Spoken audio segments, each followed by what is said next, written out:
Good morning, everyone. Hello, hello.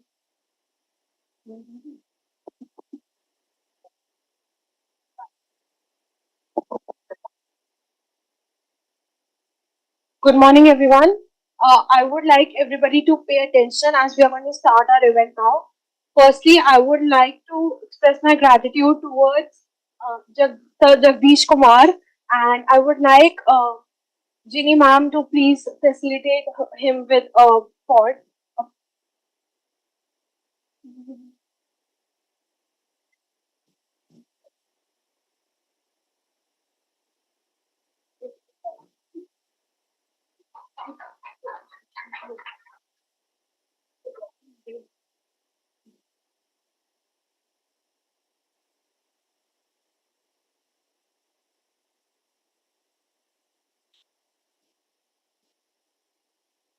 Good morning, everyone.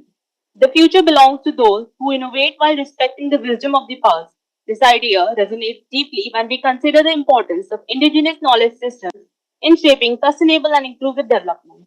With the blessings of our Honorable Founder President, Dr. Ashok K. Chauhan, Chancellor Dr. Atul Chauhan, and the unwavering support of our Vice Chancellor, Professor Dr. Balvinder Shukla, and HOI, Dr. Professor Kavita Indapurkar, of Amity School of Economics is organizing the ninth National Conference on integrating diverse indigenous knowledge systems for dynamic advancement of SDGs, a global and inclusive approach.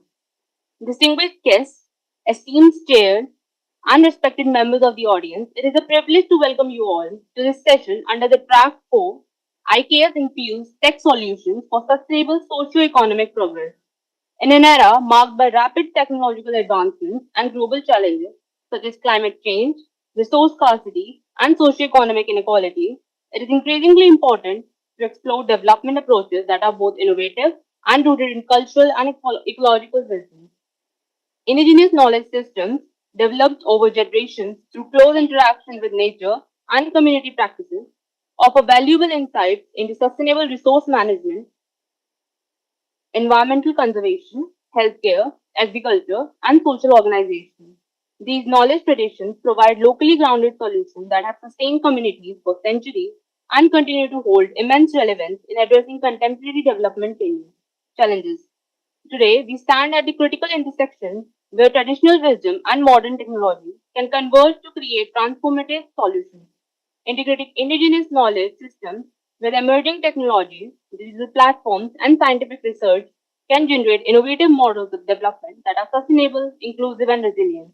By combining time tested engineering practices with modern technological tools, society can develop adaptive systems that promote socio-economic progress while preserving cultural heritage and ecological balance. Our today's theme Our today's theme is IKS infused tech solutions for sustainable socio-eco processes, highlighting the importance of integrating indigenous knowledge systems with modern technology innovations to promote sustainable socio-economic progress, rooted in the generations of community, practice, and environmental understanding. Indigenous knowledge often values insights for addressing global challenges such as climate change, sustainable agriculture, biodiversity conservation, and resource management. By combining traditional wisdom with modern technology and an innovative policy framework, ITS infused solution can create development models that are resilient, inclusive, and environmentally sustainable. Contribution to achieving the UN Sustainable Development Goal. It is our honor to engage in this discussion alongside scholars, researchers, innovators committed to advance sustainable and inclusive development.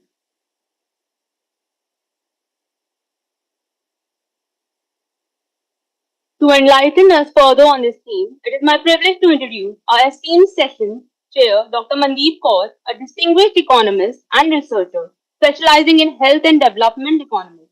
She completed her PhD in economics from Punjab School of Economics, Guru Nanak Dev University, and is currently serving as an assistant professor at Guru Nanak Dev University College, Jalandhar. Dr. Kaur is a UGC NET JRF qualified scholar and a gold medalist in both her BSc and MSc honors in economics. Her research focuses on maternal and child health, rural healthcare, and socio-economic development with several publications in reputed journals. Although she will be joining us online today, we are honored to have her with us. Please join me in warmly welcoming Dr. Mandeep Kaur. Thank you, ma'am. Thank you. To continue with the discussion, it is my pleasure to introduce our second session chair, Mr. Jagdish Kumar, Director of Ministry of Rural Development, Government of Gujarat. With his extensive experience in governance and public policy, he has been actively involved in shaping implementing initiatives that aim to strengthen the rural development of livelihood and promote inclusive growth across the country. His valuable insights and practical experience will surely enrich the discussions in the session. We are truly honored to have you with us, sir. Please join me in warmly welcoming Mr. Jagdish Kumar. Without further ado, let's start our presentation. Each participant will be given 7 minutes to present and 3 minutes for question answer round. We will be ringing a bell after 5 minutes, and that time we request all the participants to start concluding as we will have only 2 minutes each. The evaluation criteria would be content accuracy and research depth, clarity and speech expression, question and answer, relevance to the theme.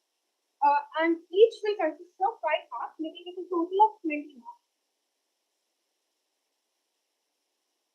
The first paper will be introduced by Palak Sharma, Shweta Bansal, and Priyanka Singh on the topic Indigenous Knowledge Driven Digital Innovation for Sustainable Livelihoods, Rethinking Inclusive Growth Models.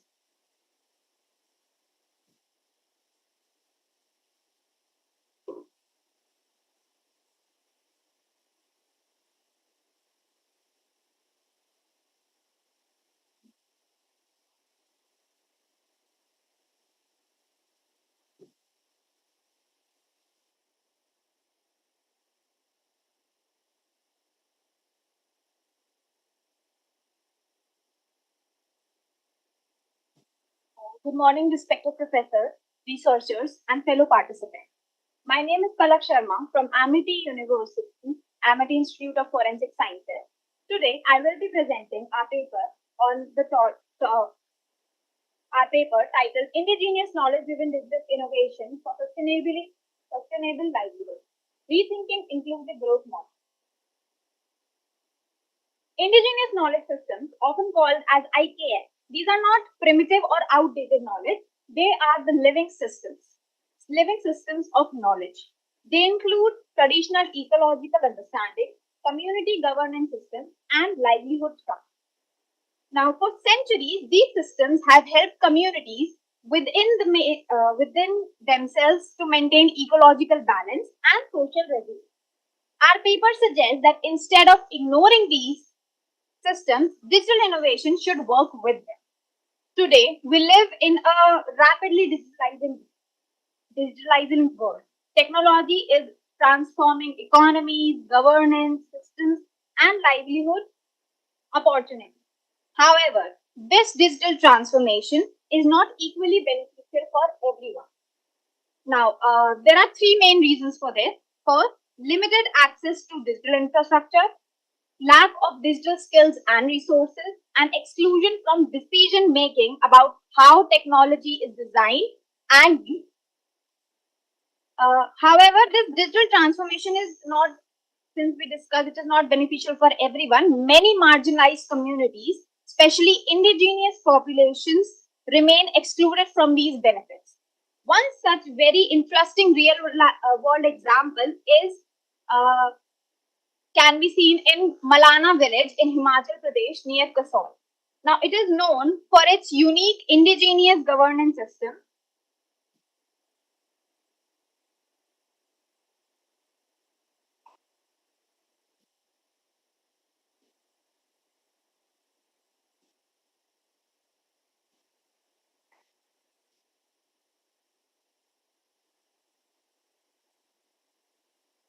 Now, an interesting real-world example related to this discussion can be seen in Malana village in Himachal Pradesh near Kasol.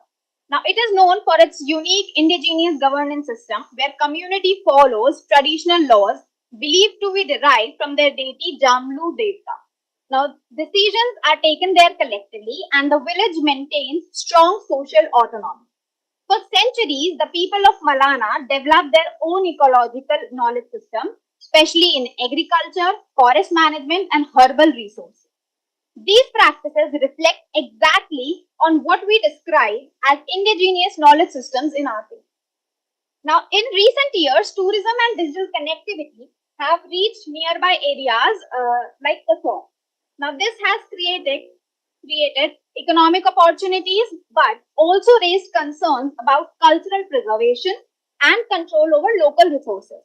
For example, Malana's traditional product, globally known as Malana 3, uh, has gained international recognition through online platforms and tourism networks. However, much of the economic value generated is not distributed equally among the community. Uh, this situation reflects broader on the issue being discussed that when local knowledge or cultural resources become digitalized or globally marketed, questions of ownership, control, and community benefit become very, very important. Without community control, digital platforms can exploit indigenous knowledge as we have seen in Malana, a problem known as data colonialism. But if communities like those in Malana are involved in designing and managing these platforms, technology can instead help them protect their culture, retain ownership, and build sustainable livelihoods. I would like to further so one major risk of digitalizing indigenous knowledge system is something scholars call digital colonialism. This happens when corporations or external actors collect indigenous knowledge, digitize it, and profit it without community consent. In such situations, indigenous communities lose control over their own cultural and intellectual resources. Uh, Research increasingly shows that digital initiatives are more successful when communities are also involved in their design. For example, community controlled digital archives allow indigenous groups to preserve their language, culture, and heritage. Local digital marketplaces allow artisans to sell their traditional products directly without intermediaries.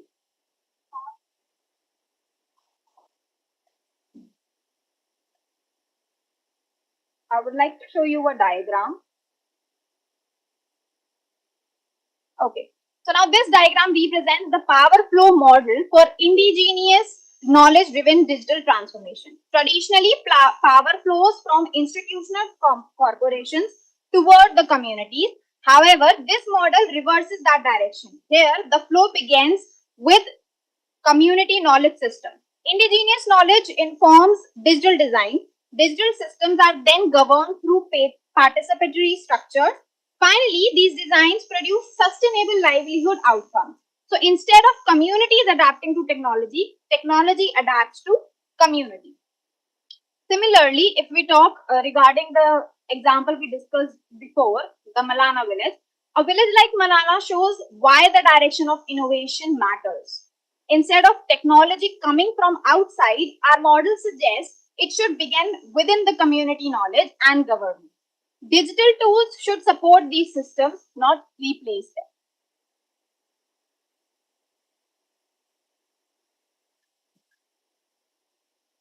Now, I would like to conclude that this conceptual model shows how inclusive digital growth operates as circular system rather than a linear process. There are four key pillars: knowledge and data sovereignty. Communities control their knowledge and data. Then second is participatory governance, digital governance. Communities participate in decision making about technology. Livelihood-centered innovation, digital tools support local economies and livelihoods, and resilience-oriented value creation. Our paper concludes that indigenous knowledge systems. Ma'am, I'm really sorry your time is up. Now I would like Mandeep ma'am to ask any questions or give any suggestions that she had regarding the paper. Thank you, Palak, for your presentation. I would like to ask you what methodology you have used in your research paper. I have basically collected information from already high impact factors I've studied, and these are my yeah. So I collected. It is a secondary research or a secondary review, we can say. I do not have a primary approach to it, not direct interviews or not direct setup to collect any information. It was collected through certain case studies, and the Milana example was basically elaborated in this because I've visited that place. I have seen the way people are there, how they communicate with the strangers, how they are towards new digitalization techniques. So that's why I've included that as You were focused on the secondary source of data. So, what type of secondary source you have used? I have read some research articles, some review papers, and a few case studies regarding it. So, I would suggest you to change your title. So, it's a bibliometric analysis, or scoping review analysis. Okay. Sure, ma'am. Thank you so much. For the suggestion. Now I would ask. Next presentation, please. Just a minute, please, ma'am. Now I would ask Jagdish sir to give any feedback or ask any questions if he has.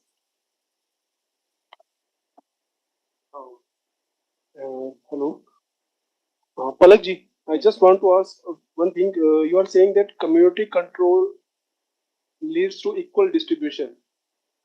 How does it lead to equal distribution? Do you see community as a homogeneous unit or a heterogeneous, or what? How do you think? As far as I've understood, if I can give some more examples, that Amazon and Google, these are basically global trending digitalized tools right now, which connect smaller communities to worldwide international platforms as well. Now, what they do is they are selling the thing, they are being the platform, but the most of the economic benefits are attained by themselves only. It is not giving equal participation to the communities which they are taking the products from. So, according to me, if there is a platform or if there is something from which the communities can benefit, then it might lead to a more equalized benefit, especially in the economic aspect. How do you think that community can do it? How community can do it? What steps are required for? First and foremost, it is really important that this marginalized communities understand what kind of digital innovation is there in the market. For example, I'll again go on to the Malana village. I have been there and they do not even know what kind of technologies are out there in the market. They are so isolated. It is a very isolated village. They do not have any transport connectivity also. It just goes, the transport also goes till Kasol, and from there on they have to do trekking every day, and it is around 18 kilometers of trek, and they're fine with it. They even do not react to the tourists that visit Malana. They have a very rigid policy that they are not to touch, not to see, not to talk to strangers. They have to live within their community.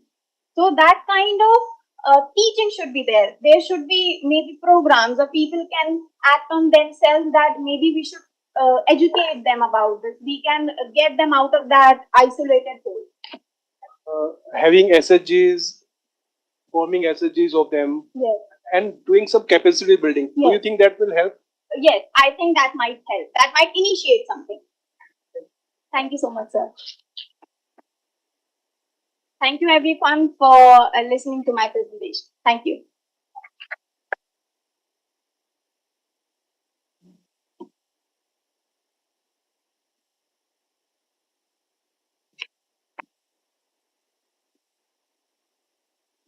Next presentation is by Nidhi Singh and Kushagra on the topic Indian Knowledge Systems and Inclusive Development, exploring curricular interventions in higher education.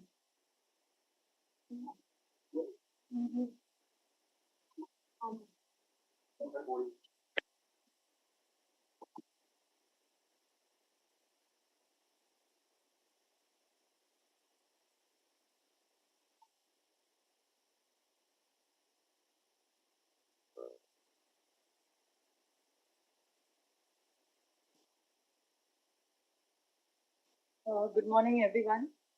Um and today I'm here to present with my co-author or co-presenter who is not here. But the topic of my presentation is Indian knowledge systems and inclusive development, exploring curricular interventions in higher education. So, first of all, I would like to just say and mention here that what our indigenous knowledge or Indian knowledge says is that knowledge is important, and it focuses on knowledge is that knowledge is important. And as you can see, the shlok that is written on your screen, so, prayojanam anudishya manodapi na pravartate. That means without knowing the advantages, even fool will not indulge himself or herself in any activities. So it clearly says that whatever you do, wherever you go, the knowledge of that field or in general, the knowledge is very important. So focusing on that, let us just I will just briefly go through what it focuses on. The Indian knowledge system or indigenous knowledge system that we call as. It is knowledge and wisdom. It includes both intellectual and practical aspects, and it encompasses oral traditions, textual knowledge, community practices, and innovations adapted to local environments. So this is the, briefly, I'll just go through quickly with the slides. This is the IKS corpus that we have, a huge source of knowledge that we or a huge source of information that we have that we can have from here, and we can build upon the knowledge related to various aspects of the knowledge society as well as the studies that we do. A very important thing that I want to mention here is that this is a cartoon that shows, I mean, a comic strip, or you can say that that the it's generally a misnomer that people are not able to use IKS or indigenous knowledge system because they think that it is in Sanskrit, so I cannot do it.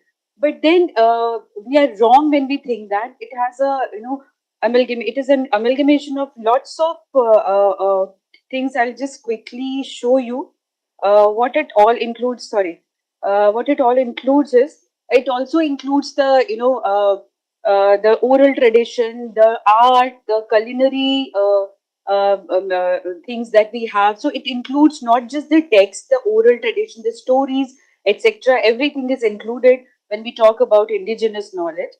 The main philosophical principles that we emphasize here is like is dharma or dharma in English, what you say.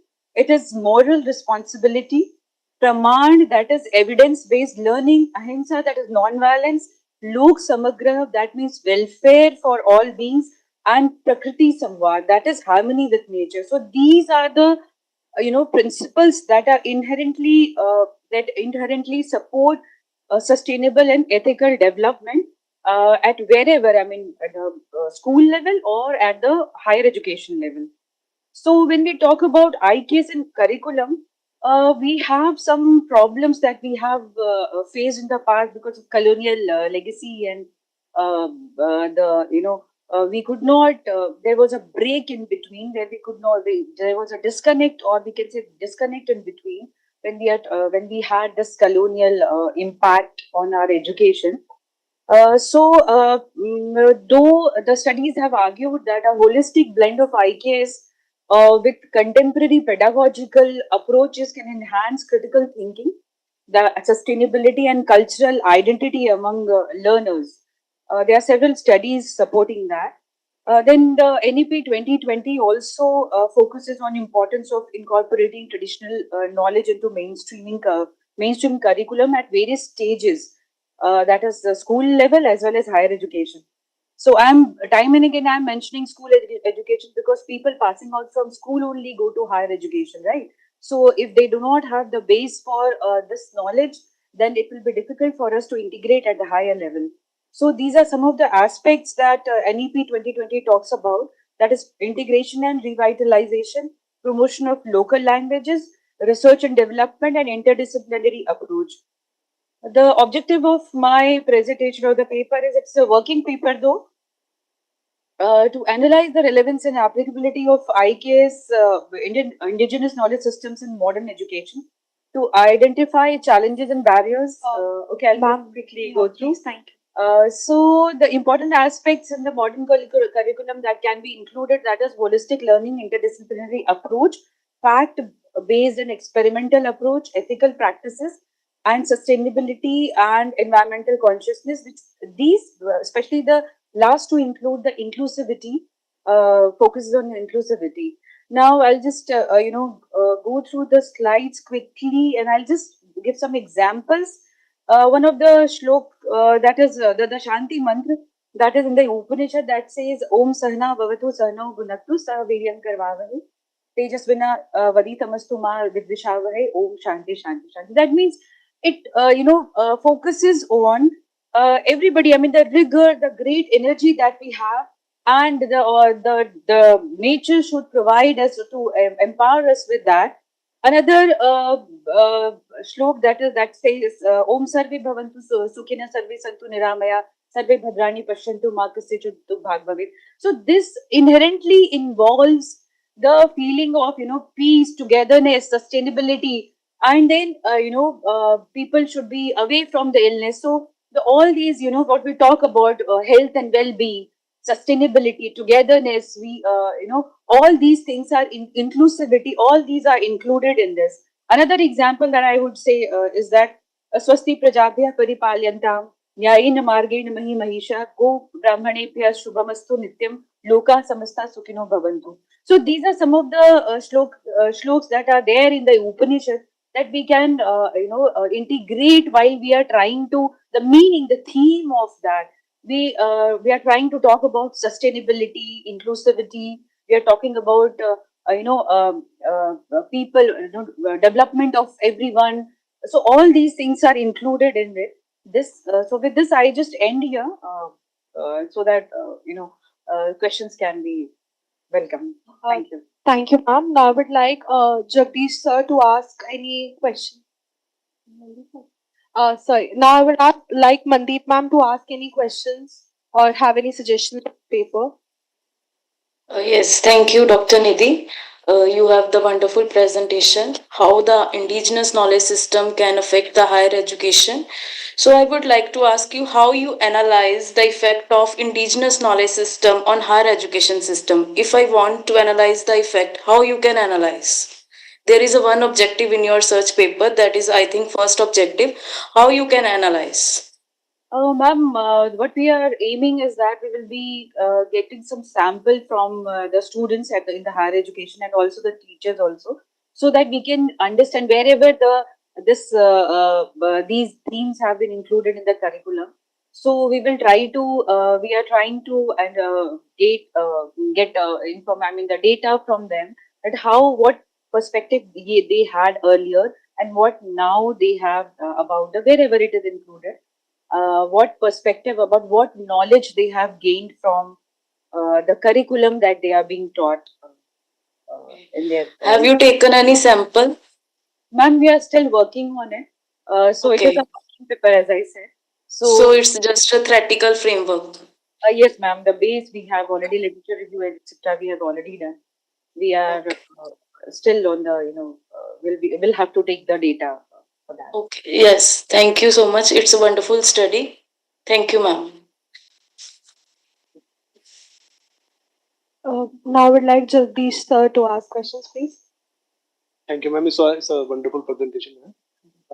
Just that IK is a very diverse type of knowledge. It's spread across India. So how do you compile it, and you are incorporating in the education. You want to incorporate. There is an IKS division. You must be aware of that. They are promoting research in IKS. But how do you think that diverse information can be incorporated in the education system? Because our children are already overburdened with a lot of things. So how do you visualize it? You have to remove something actually if you have to add something. So actually, when we say that we want to incorporate or integrate with the curriculum, so it is not putting up something else also. Rather, when we are teaching the curriculum, I mean the syllabus, for example, that instruction should be there that we have to include the example. I'm just giving one example. The syllabus will have the SDG goals, and then how will the ancient knowledge or the things that knowledge that is being traveled that is traveling from the ancient time to this. So how the community participation or the community traditions, the folklore, the paintings, how these depict the knowledge of the area. So we can give examples in that related to the local area that is there, all the local communities that is there. So for example, if we are talking about water conservation, like in various disciplines we have that. So I'm from geography, so we teach these things. So if we are talking about water conservation methods or sustainable use of water or resources, for example, so we can give examples or case studies in the classroom also, and or we can tell the students to work on that, or we can take them for a field trip for related to that. How the local communities have been following certain water conservation practices like tankas in Rajasthan or baulis. So or contour trenching that we say. So these are these are some of recharge pits that we had.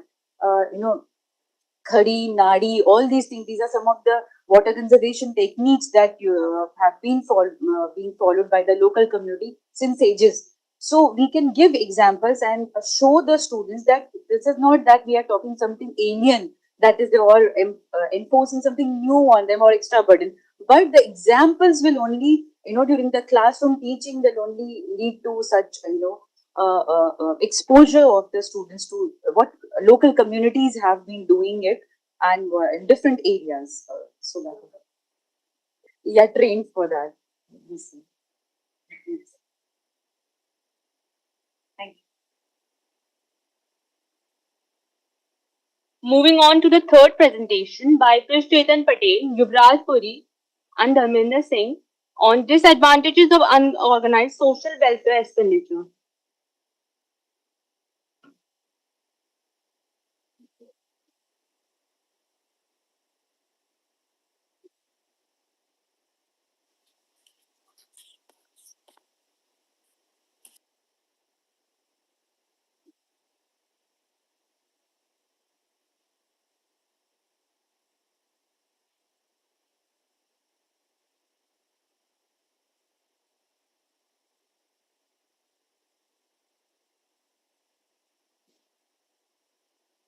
Good morning, everyone, and greetings to the panel. My name is Yuvraj Puri, and today, along with Krishan Patel and our professor, Mr. Dharminder Singh, we're going to present our research on the disadvantages of organized social welfare expenditure in India, with a focused study on the two flagship schemes, MGNREGA and PMKVY.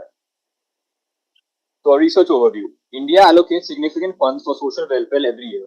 Yet, despite rising budgets, inefficiencies, fund misuse, and unequal regional distribution continue to undermine actual outcomes on the ground. Our study pursues three major objectives. First is analyzing the fund allocation trends over the 2 decades. Secondly, understanding how selective welfare policies are implemented. And third, identifying the systematic gaps and disparities between these systems. We have used the data from the Ministry of Rural Development and from the Ministry of Secondary Skill Development. Now, if we move on to MGNREGA, MGNREGA currently employs around 12.92 crore workers and is one of the largest public employment generation schemes. Looking at the allocation from 2018 to 2022, the budget grew from 60,000 crores in 2018 to 19 to 1.1 lakh crores in 2020 to 2021.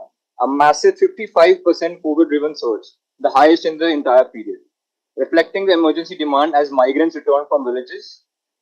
However, in the next year, it fell by 10.77% as the crisis eased.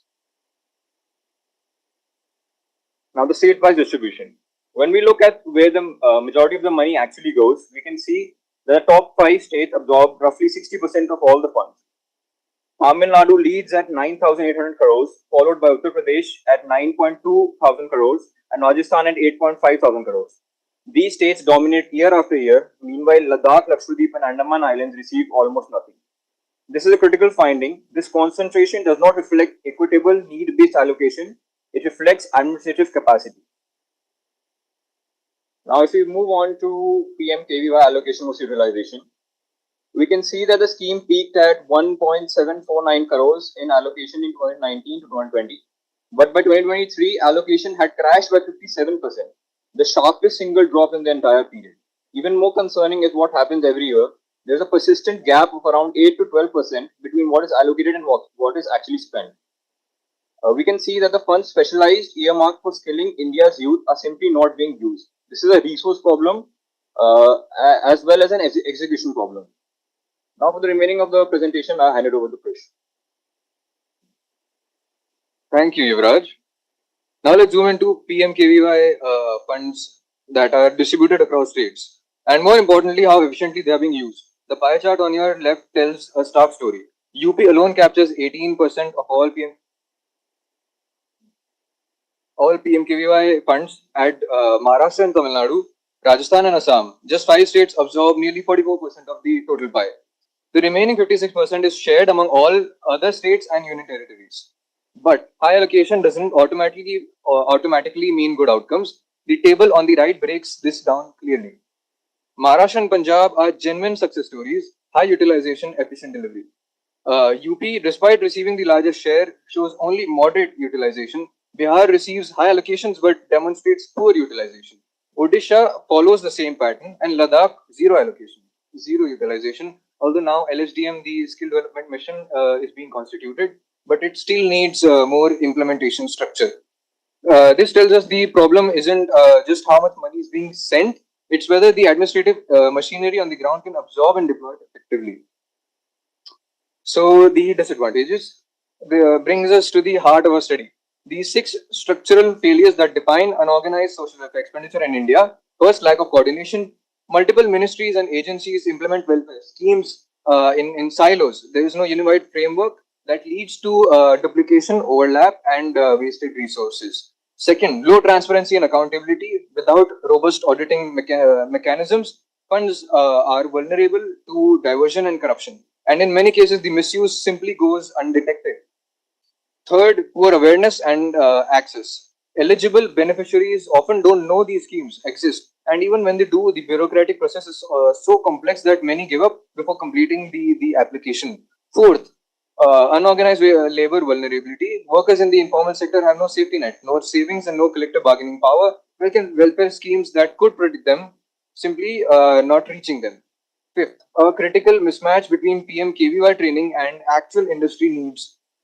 Candidates are being trained for skills the job market doesn't demand, resulting in poor placement rates. I would despite like you to significant- conclude as you have only 2 minutes left now. Yeah, concluding. And sixth, regional allocation imbalance, as we have seen across both MGNREGA and PMKVY.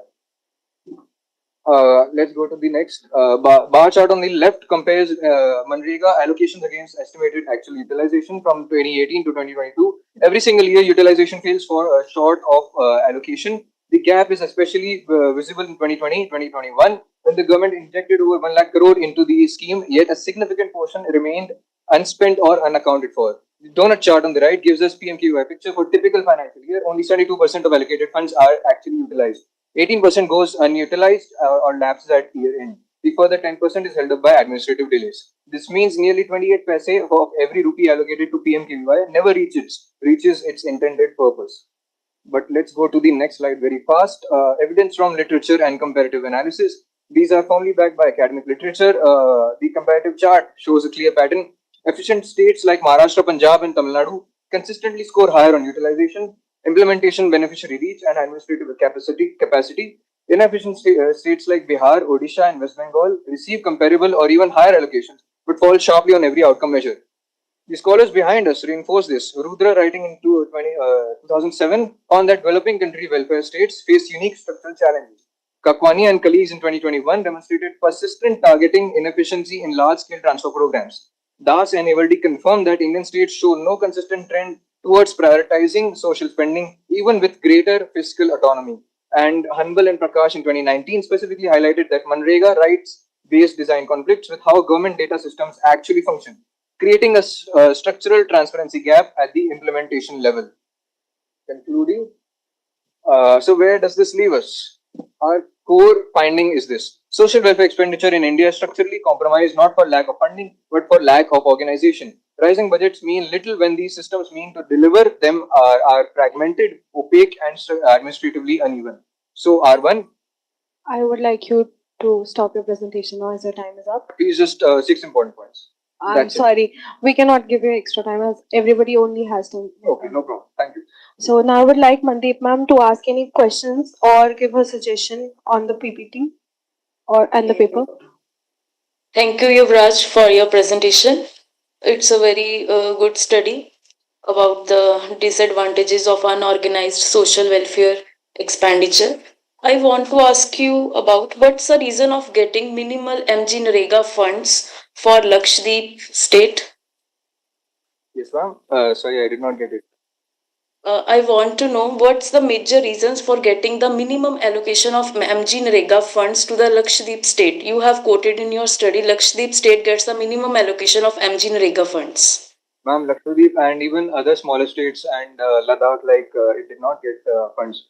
Ma'am, but that also depends for now, apart from the implementation challenges on the population, because there is no population compared to Uttar Pradesh. There is less population compared to bigger states like UP. So they comparatively, for that reason, get a lower funding. Okay. So there is a population, main parameter is the population. That's why the allocation is less in the Lakshadweep as compared to the Uttar Pradesh. Ma'am, we have yet to properly fit all the variables into this theory. We have a working theory. Okay. How do you get to define the average utilization gap in your study? You have quoted the average utilization gap is 80%. Yes, ma'am. Have Ma'am? you calculated it? No, ma'am, it was available on the government website for the schemes. It was Okay. So it's taken from the secondary source. Yes. Okay. Thank you. Thank you, ma'am. So if you have any questions or suggestion, please go ahead. First of all, I want to know whether you have done anything on your own or you have taken everything from the government website or everything. Thank you for that observation. So you are absolutely right to flag it. I want to be transparent. What this presentation demonstrates is a pattern analysis of publicly accessible data from the Ministry of Rural Development, Ministry of Skill Development, and Press Information Bureau. We are not at this stage making a causal claim that inefficiency exists. We are identifying structural disparities and allocation utilization gaps. Look, you think that whatever is utilized is actually not is actually is a good expenditure. Actually, you are saying that what gaps you are saying is whatever is not utilized is actually the gap. It's actually the misutilization basically, or what? Yes, sir. What? How do you For see now, that? yes, sir. Have you seen any evaluation study? What is the actual objective of Narega? How do you connect it to IK? Yes, Indigenous knowledge. How do you connect it to IK, Indigenous knowledge system? Sir, this is our research. Okay, but have you seen any evaluation study of the schemes? Prime Minister Kaushal Vikas Yojana or Narega? Yes. Have you seen any evaluation studies? Just like I stated, Dasivaldi and Kakwani and colleagues. Yes, sir. We have taken papers into consideration. Actually, it's just you have just shown the data which is available. I mean, I was feeling that some government officer is actually making a presentation of the scheme.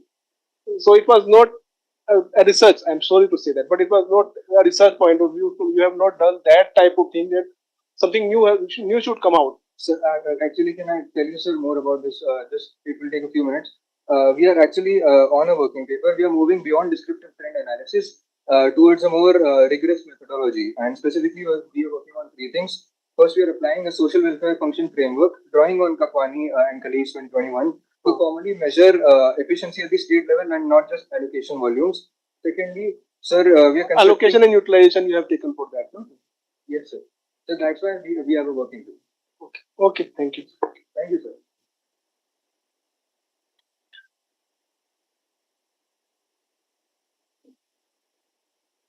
Moving on to the fourth presentation by Nehal Baloni, Soumya Garg, and Dr. Shivani Mehta on the topic leveraging fintech to empower women entrepreneurs, a step towards sustainable development, case of National Capital of India.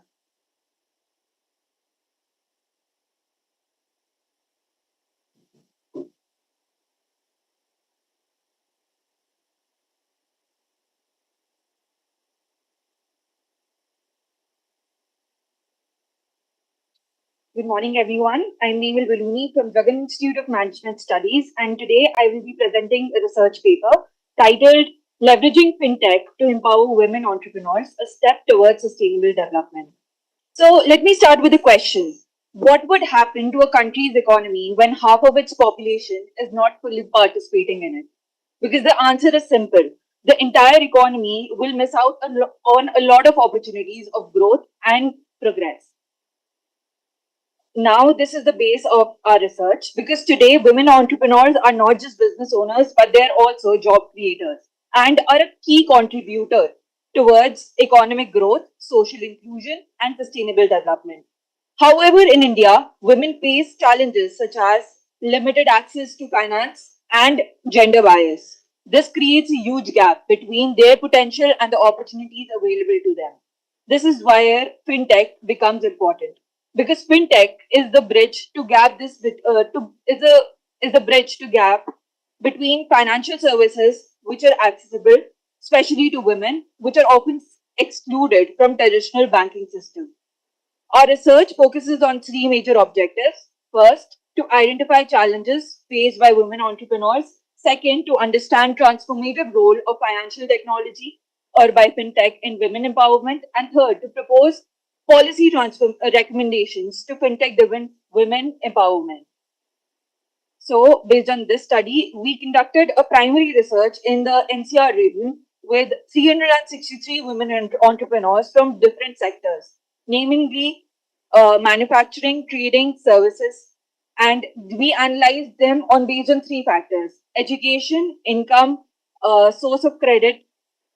So here in a tabular form, we can see all the data. Moving on to the first sector, which is education, because according to our study, around half of the women were graduates, but in the trading sector, only basic education, basic schooling was completed, and a lot were illiterate. This shows how education still plays a major role in shaping opportunities. Second, we can see the same with the help of a diagram. Next is average monthly income. Women in service sector have earned most, and the least were by trading was by, and usually this income was between 20,000 to 40,000 per month. And next was access to credit because according to 79% have used formal financial sources, but especially women from manufacturing and trading are still dependent on informal sources like lending money from family members. Has been seen that educated women are more likely to use banks and institutions, formal institutions. So based on these key findings were that education varies across different sectors, the highest being in service, then manufacturing, and then trading. There are still barriers of which are like lack of awareness, which is one of the major barrier today. Next is there is a clear divide in access to credit still today, and awareness of government schemes is still very low. So here's where fintech comes and helps in. It provides an easy access to financial services. Second, helps in reducing dependence on collateral, which women lack while applying for loans. Offering digital financial literacy through apps and platforms. And next, enabling new funding options like peer-to-peer lending and crowdfunding. So, in simpler terms, fintech removes traditional barriers and creates new opportunities.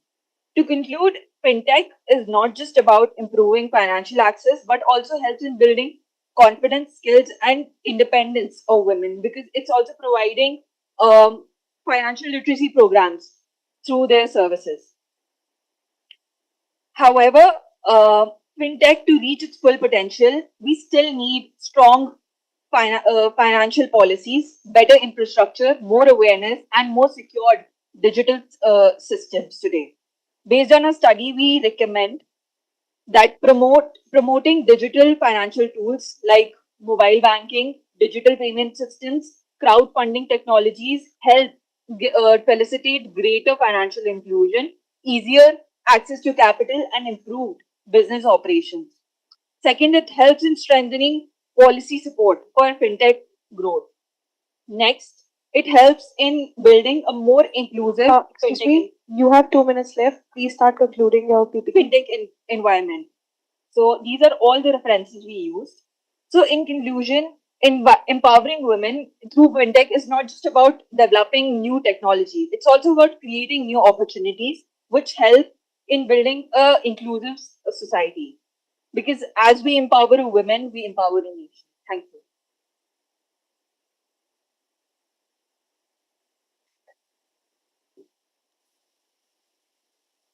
Now, I would like Mandeep ma'am to ask any questions and give suggestions on the paper.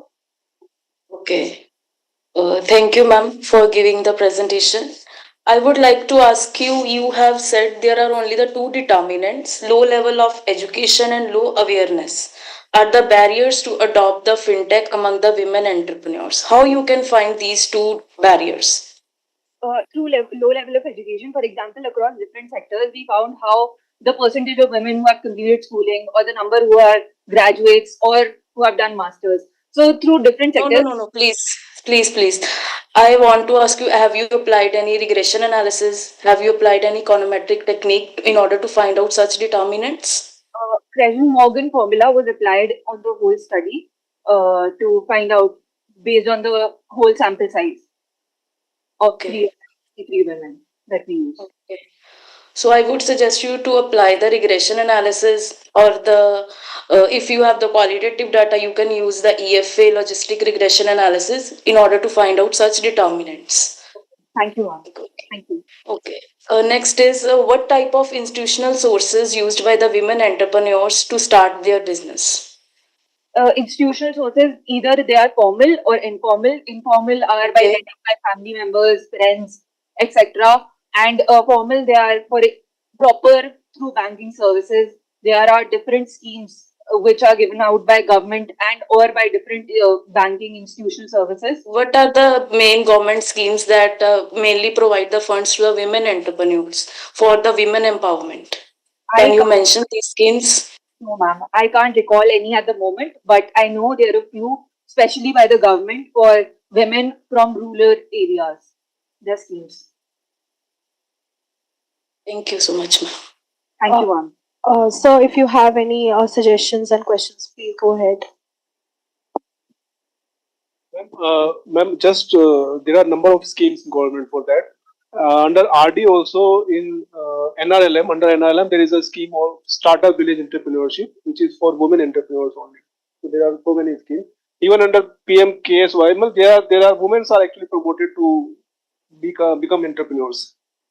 So your presentation was very good. I just want to know one thing that low awareness. How do you address low awareness? Low awareness. So, for example, we said that through fintech, there are both programs. There are specialized programs, either by online tutorials or through in-person representations, where they're teaching not just vocational skills, but also they are teaching what are the new, awareness schemes that are coming out, how to apply for them, how you can, if you have a specific sector of business, how can you use them in your sector.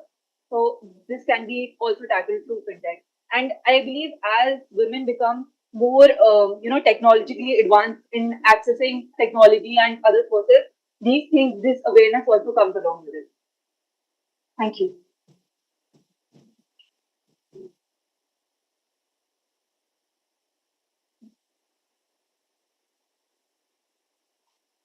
Moving on to the fifth presentation by Nandini Ponikar, Nazri.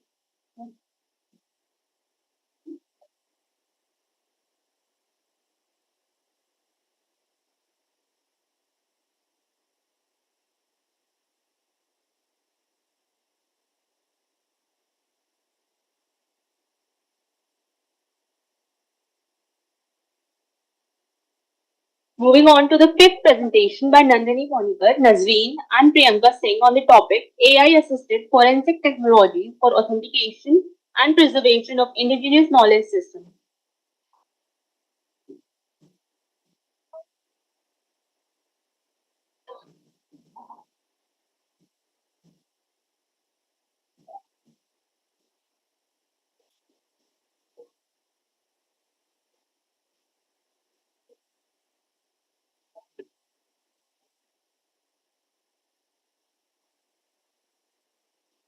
Good morning, everyone. My name is Nandini. I'm here to present on my review paper under the guidance of the Dr. Priyanka Singh. My topic is AI Assistant Forensic Technology for Authentication and Preservation of the Indigenous Knowledge System. So let's start from the introduction. The indigenous knowledge is the traditional knowledge developed by the community through the long interaction with nature, culture, and the community social practices. This knowledge includes the agriculture, traditional agriculture, medicinal plants, indigenous language, crafts and astronomy, and the community governance system. Indigenous knowledge is the play important role in biodiversity conservation, climate changes, and adaptation and sustainable development. Please give attention to the speaker, please. Please, everybody, please give It's currently attention. facing a lot of challenges and threats such by globalization, urbanization, loss of traditional language and biodiversity. Modern technologies such as AI, machine learning, computer vision, and natural language processing provide a new way to document, analyze, and preserve this in knowledge digital. Digital forensics and blockchain technologies also ensure that the authentication, traceability, protection of the cultural data to store. Indigenous knowledge play a holistic and a dynamic transmission across the generation through the observation, oral translation, and the community learning. Ethics and community concerns of preservation is essential. One of the important framework is the seven C model proposed by the Vinci Theophilus in 2018, which highlights the responsible prevention for the seven C principles such as content, community, consent, customizations, capacity, collaboration, and contribution. It additionally, indigenous data sovereignty ensure that the communities maintain control over their own data, cultural data that support the ethical framework such as care principle and the fair principle. And the advanced technology play a key role in the indigenous knowledge system, such as okay, such as computer vision that analyze the cultural artifacts like the textile and rock art. Natural language processing help to ensure indigenous language and oral traditions. It helps to analyze the human language, as we all know that the human computer having a binary language. So NLP has to ensure that the human language will be analyzed properly. There are some applications such as speech recognition, machine translation, analysis, and important cultural terms and meanings. Example, the Suba language, which is spoken by the Abu Suba people in Ireland, Kenya. Machine learning and the deep learning models can identify the pattern in cultural data sets, detect manipulation and the fake media.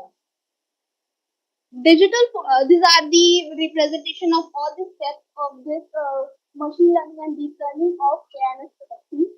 And digital forensics techniques such as file hashing, digital signature, metadata analysis, and the watermarking help to verify authenticity and integrity of the digital material, which, while the blockchain technologies unable to ensure the prevalence and privacy and the ownership verification. Technologies like the Internet of the Things sensor can also monitor cultural heritage sites, detect environmental and damage, and the unauthorized acts. Tools like the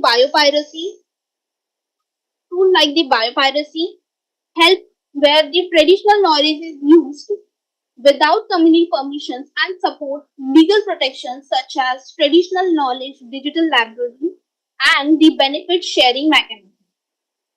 KNS also support the sustainable development goals, which include the innovation, cultural heritage protection, climate action, and biodiversity conservation, and the quality education.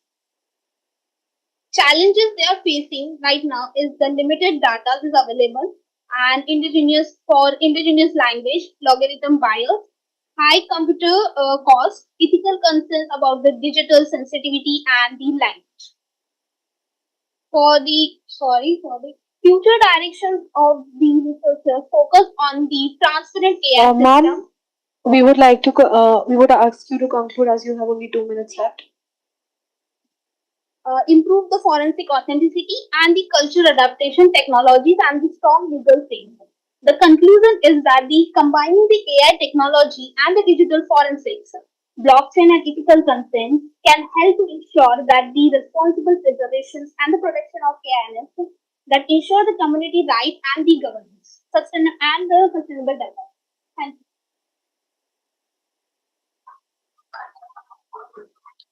Now I would like Mandeep ma'am to give her reviews on the paper. Thank you, Nandini, for your presentation. I have just only the one questions. You have said IKS Indigenous Knowledge System can be preserved through the artificial intelligence. So I want to know what's the source of funding for preservation of Indigenous Knowledge System through AI, because it involves a huge cost. So what's the main source of funding if we want to preserve the Indigenous Knowledge System through AI? Ma'am, it's my review paper, so I don't have a primary source to know about it. The what are the sources for the AI use?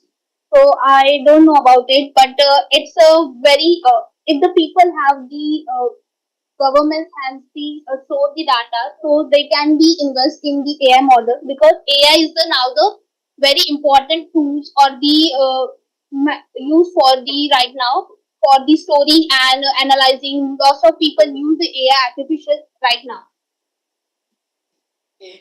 So I would suggest you must take part in the qualitative research, like you analyze willingness to pay for preservation of indigenous knowledge, wisdom through AI. So if we have no the government funding, no source of funding from other institutions, so we can ask the community whether you are willing to pay for such preservation of our cultural heritage data, our Indian knowledge principles. So you can make the study on this. Okay, ma'am. Thank you. Okay. Sir, please go forward with your questions and suggestions. Good presentation. Just one thing. When you want to store that IK knowledge, you want to store that. So, has any initiative been done by the government, or is there any such initiative already been done in that direction after NEP, new education policy? So as we all know, computer lot of data is available on the internet. So language, having this lot of language, lot of photographs, like the cultural heritage, we have stored in the data.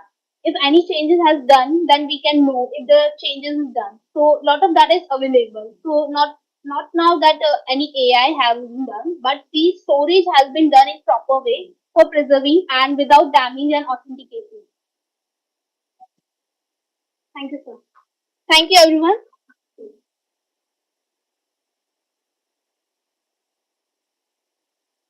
Moving on to the sixth presentation by Khushi Ahuja on the topic Understanding the Roots and Consequences of Kuki Meitei Conflict in Manipur.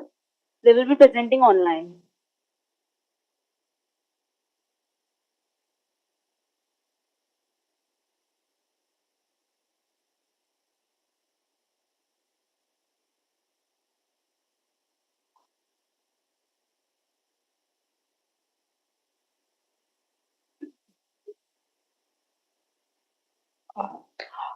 Khushi ma'am, I would like to ask you to open your camera.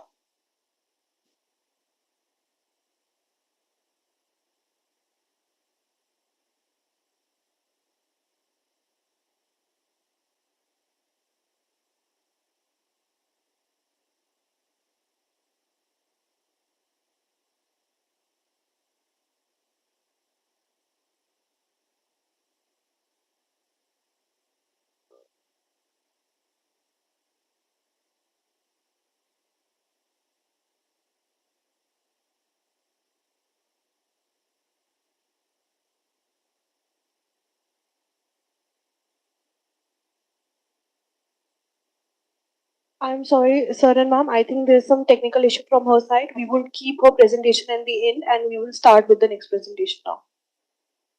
Moving on to the next presentation number 7 by Sudhiti Gupta, Rhea Sharma, and Dr. Ginny Sharma on the topic a PACADI based comparative analysis of traditional ecological knowledge and modern climate adaptation systems in India, a multi case study approach.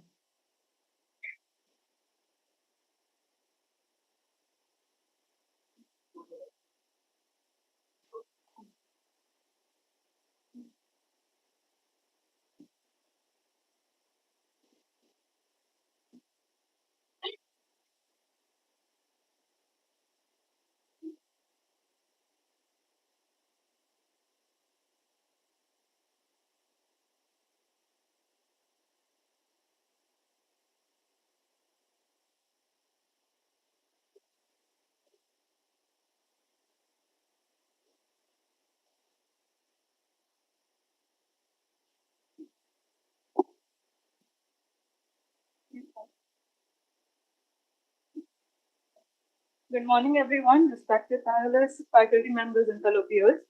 Today, we are presenting a research titled The Bacardi-based Comparative Analysis of Traditional Ecological Knowledge and Modern Climate Adaptation System in India, a theoretical approach. The study has been conducted by me, Sudhiti Gupta, along with Rhea Sharma, under the guidance of Dr. Ginny Sharma. Thank you, ma'am. Our research focuses on understanding how India can strengthen climate resilience by comparing and integrating traditional ecological knowledge with modern technological adaptation strategies. India, India is highly vulnerable to climate change due to its diverse geography, ranging from coastal regions to arid to mountainous ecosystems. This study explores climate resilience by comparing two approaches: traditional ecological knowledge, which includes indigenous and community based practices, and modern climate adaptation systems, which rely on scientific and technological advancements. Using Bacardi framework, we aim to understand how integrating these approaches can lead to more sustainable, inclusive, and effective climate adaptation strategies in India. While reviewing existing studies, we found an important gap. Most research looks at traditional knowledges and modern systems separately. Very few studies compare them together using a single framework. Also, tools like Bacardi are rarely used in this area, and there is a limited research that combines different Indian case studies to understand how integration can improve climate resilience and policy. Our study is based on two main questions. First, how do traditional knowledge systems in different regions respond to climate risks and help build local resilience? Second, how do these compare with modern systems in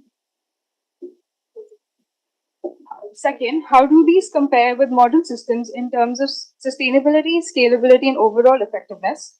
These questions help us compare both these approaches in a clear and practical way. Based on this, we set two main objectives. First, to study how traditional knowledge helps deal with climate risks and in different regions. Second, to compare traditional and modern systems based on factors like sustainability, scalability, and outcomes. This helps makes our research both clear and useful for policy. We use the qualitative research method based on secondary data. This includes research papers, policy reports, and case studies related to climate adaptation in India. We reviewed different case studies and then applied the Bacardi framework. This helped us compare both systems based on factors like cost, sustainability, and effectiveness.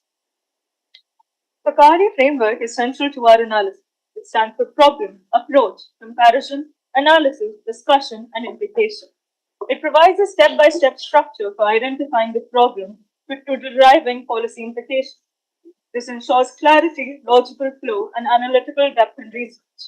Structured analytical approaches similar to Bacardi are widely used in academic and policy research, including case-based methods at institutions such as Harvard Business School, where systematic frameworks are applied to evaluate complex real-world problems. This makes Bacardi a reliable and rigorous tool, particularly suitable for comparative climate adaptation studies. Our literature review includes several regional specific case studies that highlight how traditional ecological knowledge helps communities adapt to climate challenges. In Mizoram, local communities use indigenous weather prediction methods based on bioindicators such as plant behavior, animal movement, and insect activity, along with observation to wind patterns and lunar cycles. These practices help farmers plan cropping patterns, reduce risks, and respond to climate variability. The system is highly sustainable and cost effective, but it is limited in terms of scalability and wider application. In Sikkim, the Duzumsa system plays an important role in climate adaptation through community based governance. It regulates activities like grazing and farming based on ecological observation, such as glacial melts and seasonal changes. This ensures controlled use of natural resources and helps maintain ecological balance, making it an effective example of locally driven sustainability.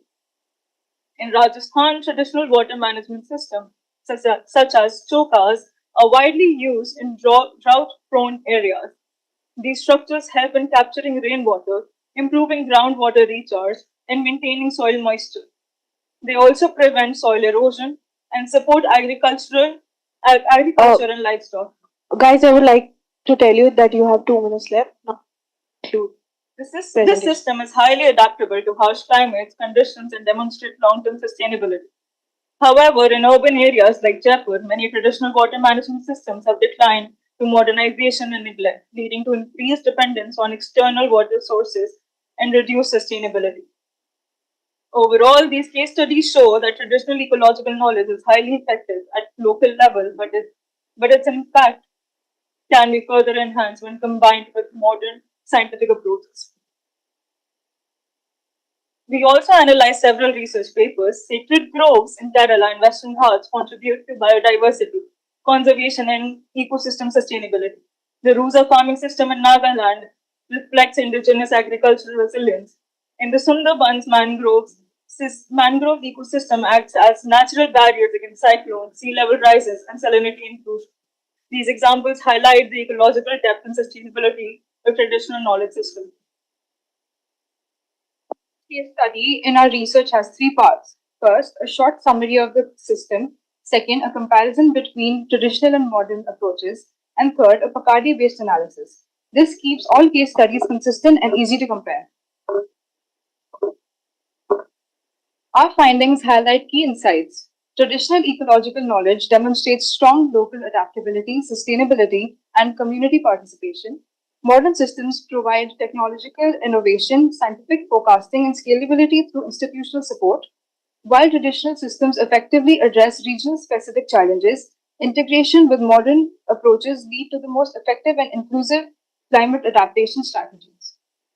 To conclude, traditional ecological knowledge plays a crucial role in climate adaptation through sustainability and locally adapted practices.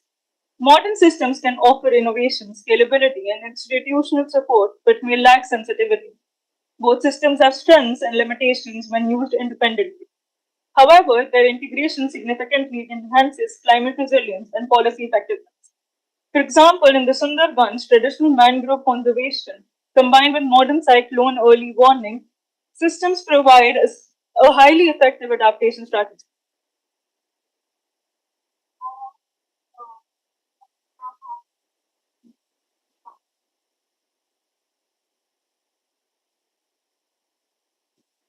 Mandeep ma'am, ma'am, please Yes. go forward if you have any questions and suggestions regarding the paper.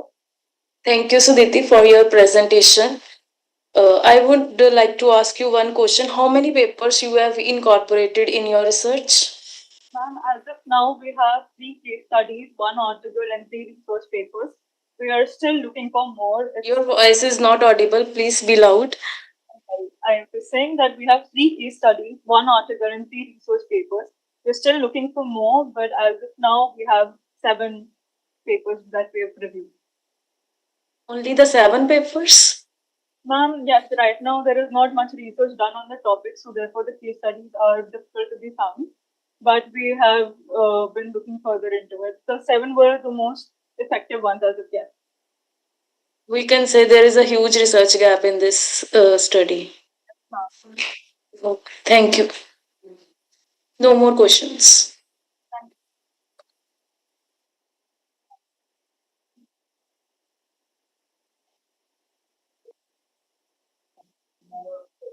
you know about Amrit Sarovars being constructed in India in all districts of the country. Amrit Sarovar. Not No, you're not. Thank you, sir.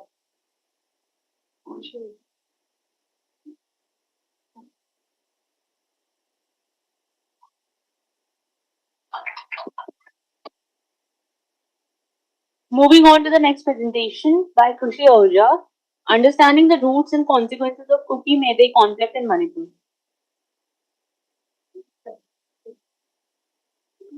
Good morning. Am I audible? Yes, you are audible.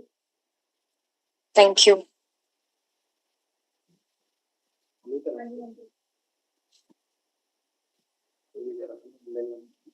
Good morning, everyone. I am Krushi Ahuja from AISS, final year student of BA Political Science Honours. Today, I will be presenting my research on understanding the roots and consequences of Kuki-Meitei conflict in Manipur. This conflict is one of the most serious ethnic crises in contemporary India, raising critical questions about identity politics, land rights, and federal governance. To move to the background and research, the conflict between Meitei community and Kuki tribes is not sudden. It is rooted in historical segregation, unequal land access, competing claims of indigeneity. The violence in May 2023 marked a major escalation. My research addresses key questions. Why did tension turn violent in 2023? Is the conflict identity based, resource based, or politically driven? What does it reveal about weaknesses in Indian federalism? Please change the slide. Next slide. Objectives. The study aims to trace historical roots, analyze triggers, evaluate consequences, assess governance, response. This research is important because ethnic polarization is increasing, tribal autonomy demands are raising. There are limited academic focus on recent crises. I have used qualitative analytical approach relying on government report and news and academic sources. Slide 7. The conflict is explained using ethnic conflict theory, competition over resources, relative deprivation, perceived inequality, identity politics, mobilization through ethnicity, and federalism theory, failure of center state coordination. Slide 8. Root causes. Next slide. Yes, this one. First is colonial legacy. British policy separated hills and valleys, institutionalizing ethnic divisions that continue today. Second is land and constitutional issues. Under Article 371C, hills areas are protected. Meitei demand scheduled tribe status. Tribal group fear losing land and political control. This is core conflict over land and identity. Political causes, electoral politics deepened divisions, perception of state bias, autonomy versus territorial integrity tensions. Economic causes, valley is more developed, hills face underdevelopment, issues like poppy cultivation and resource control added tensions. Identity and cultural factors. Competing indigeneity narratives, religious polarization, social media misinformation, rise of armed ethnic groups. Slide 13. Immediate triggers. The immediate trigger was a directive by the Manipur High Court on Meitei ST status, followed by the Tribal Solidarity March, May 2023. This escalated rapidly into violence due to rumors and administrative failure. Slide 14. Finding and consequences. Yes. Key finding, the conflict is structural, not spontaneous. Impacts, humanitarian, 200 plus deaths, 60,000 displaced. Political, trust deficit, debates on president's role of Supreme Court of India. Economic, destruction, trade and disruption. Social, segregation, trauma, loss of inter-community trust. Challenges. Next slide. Next, next, next. Yes. Deep mistrust, armed group, cross border issues with Myanmar, governance issues like internet shutdown, and human rights concern. Now, government initiatives, very important. To address the conflict, the government has taken several steps. First is deployment of central forces like Assam Rifles to restore law and order.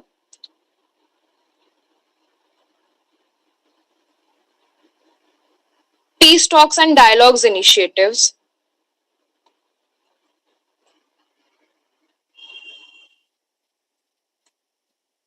Next slide. Next. Yes. Conclusion. Conflict rooted in colonial legacy plus land politics plus identity constatations, ST demanded, governance deficit amplified. Sustainable peace requires inclusive political negotiation, institutional reform, community level reconciliation. Thank you. Mandeep ma'am, please go forward with your questions and suggestions. Thank you, Khushi, for giving the presentation. I have one question. How do you find the economic causes and political causes for Kuku conflict in the Manipur? Ma'am, are you asking for the sources or my opinion on it? Your opinion. Ma'am, the economic causes are mainly land and the amount of resources one achieve between Kuki and Mitai. The Kuki and Mitai are two tribal groups. Kuki lives in the hills area and Mitai lives in the valley area. So the valley area is more prosperous. So Mitai have more chances of development, and this why Kuki are bit back forwarded. And first resources, the land reforms.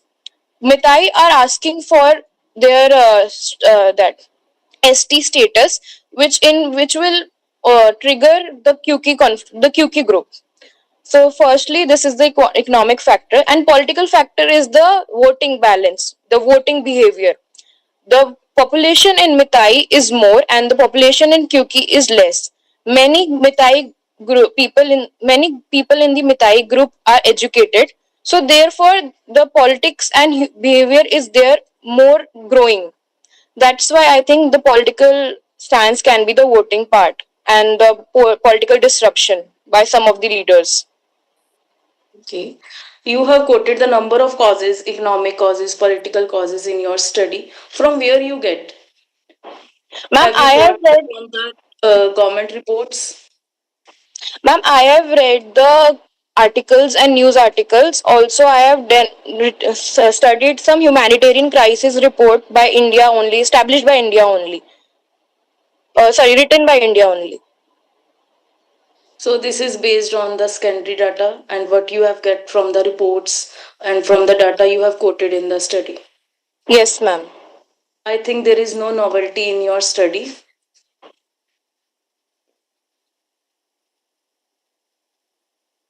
Thank you so much for giving the presentation. Thank you, ma'am.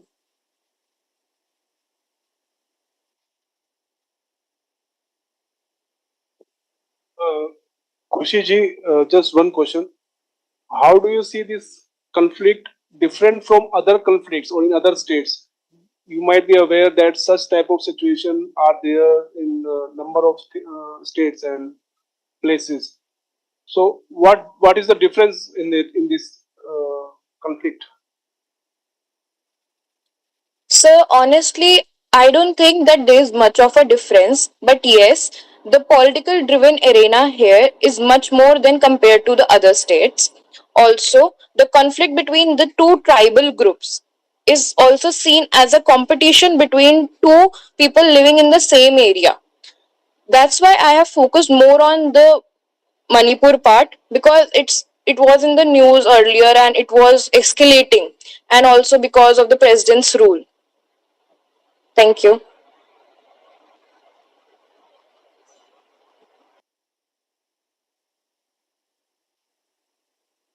Moving on to the eighth presentation by Priyansha based on the topic Impact of Nuclear Family on Children's Social, Emotional and Economic Development. They will also be presenting online.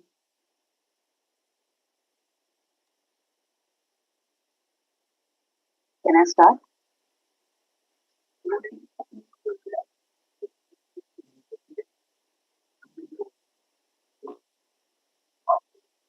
Ma'am, give us a second. We are sharing your presentation.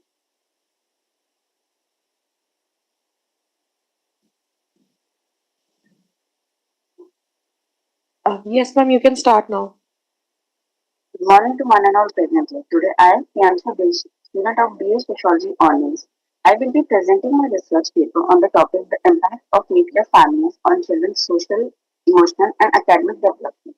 Before I begin with my paper, I would like to share a short story that inspired me to choose this topic as my research paper. One day while walking, I saw a little girl who was crying and looked very stressed. She was crying. I asked her the reason, but she could not express her feelings to me because she was very sad. After she calmed down, she told me that she was facing many problems in her home. Although her parents were very supportive, but they could not give her very kind of support that she was expecting at her teenage. And as we say that children they learn from their parents and their family only, girl she felt very loneliness and she was very worried because she could not share her feelings openly with anyone. So this incident made me think that the role of the family in the children's life is very important. It also encouraged me to uh, study how family structure, especially the nuclear families, affect children's social, emotional, and academic development. So before I begin my research paper, I would like to first explain the concept of family. There was an anthropologist, George Peter Merton. He said that a family is a social group characterized by common residence, economic cooperation, and representation. He also said that family includes adults of both sexes who maintain a sorry, who present a socially approved relationship and one or more children of their own or their adopted. So, with the introduction, in this I have mentioned that in modern societies, introduction please. So, in the modern industries, we have seen that nuclear families are being more common, and the reason is because people like in urban families, they have switched from rural areas to urban areas in search of like job opportunities, in search of better living condition and for proper education for children. And like now we have seen that many people they are so involved in earning money and so nuclear family is more common. That's the main reason why nuclear family is more common in the urban areas. And in this, like in India, rapid urbanization, migration for jobs and higher education and modernization have led to a decline in the joint family. And the rise of nuclear families is particularly because they prefer independence, mobility, and smaller family units. Theoretical framework, please. In this, I have taken two thinkers. One is Talcott Parsons. He was an American sociologist. He was born in 13 December 1902 and he died in May 8th May 1979. In this, he had said that nuclear family performs two essential functions, as I have mentioned, primary socialization, teaching children social norms and values, and stabilization of the adult personality, providing emotional support to children. He believed that nuclear families are efficient and they help maintain social order. According to him, women, he categorized his idea into two parts, that is instrumental role and expressive role. Sorry. Instrumental role is where the father as a bread earner, as we have heard that fathers they go out and earn and women are the caregivers. And the another thinker is Albert Bandura. He was an American psychologist. He was born on 26 July 2021 and sorry, he was born on 4 December 1925 and he died on 26 July 2021. He said that behavior is learned through observation. Like what we see, that only we expect our children to learn and follow the same thing in the future. I've, as my paper contains three parts: social, economic, and academic development. So, in I've added positive. Next slide. Next. the other three. So like in this, I have divided it into positive and negative impact. So positive is like I'll be explaining all the 3 points shortly. In people like if parents they are leaving their children that they can make their own decision, they can learn from their mistakes. This is the positive point. And limited interaction with extended families and lack of social support system and peer members to mediate conflicts. In this, I would like to say like if our parents are busy, we could not express our feelings to anyone. And if we are living in a nuclear family, even if you are having a elder brother or elder sister, it's not mandatory that every time we can share our feelings with them. So that's the negative part. Next slide, please. And in the emotional impact, it's like Ma'am, please start concluding as you have only 2 minutes left. okay. Emotionally, parents they're available for the childrens. Like not always they're there because the parents those who are working they do have limited time to spend with the children and they also miss their parents if they're not living with grandparents if they're not living in the extended or joint family. And the last is academic development. If parents they are not able to focus on the children's education, then they also expect them to perform very well in the exams. They do put pressure on them. And like at the end, I would like to conclude that nuclear families is a dominant family form in the modern society. Where and lack of support and higher expectations may create challenges. Therefore, balanced parenting is essential for healthy and child development.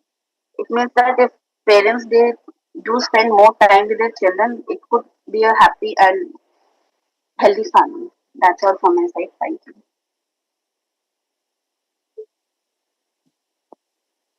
Mandeep ma'am, please share your thoughts. Thank you, Piansha. I want to ask you a question. I didn't get what type of research methodology you have used in your research. I think it's a just theory read by you about the impact of nuclear families on the children's economic development, social development. So please define what type of research methodology you have used, whether you have used the research papers, whether you have used the secondary data, whether you have used the primary research. Good morning, ma'am. Thank you for the question, ma'am. As in the earlier, I have mentioned the story where there was a girl while walking. I saw her crying and she was very sad. Uh, I used primary research where I thought if she's the only girl who's facing these kind of problems, there would be many children that they would be facing these kind of problems that parents they could not support their children emotionally and if both the parents are working. So it was my primary data where I have collected few things from my few questionnaires from my relatives, those who are working, as well as from many like the one house workers from them that they and the overall conclusion was like, see, if their parents are working, even the maid people, the one who are working or the one who are working in the MNCs or ADA, the children also, their children are facing the same problem. So that's Okay. why I took it. So what's the total sample size of your study?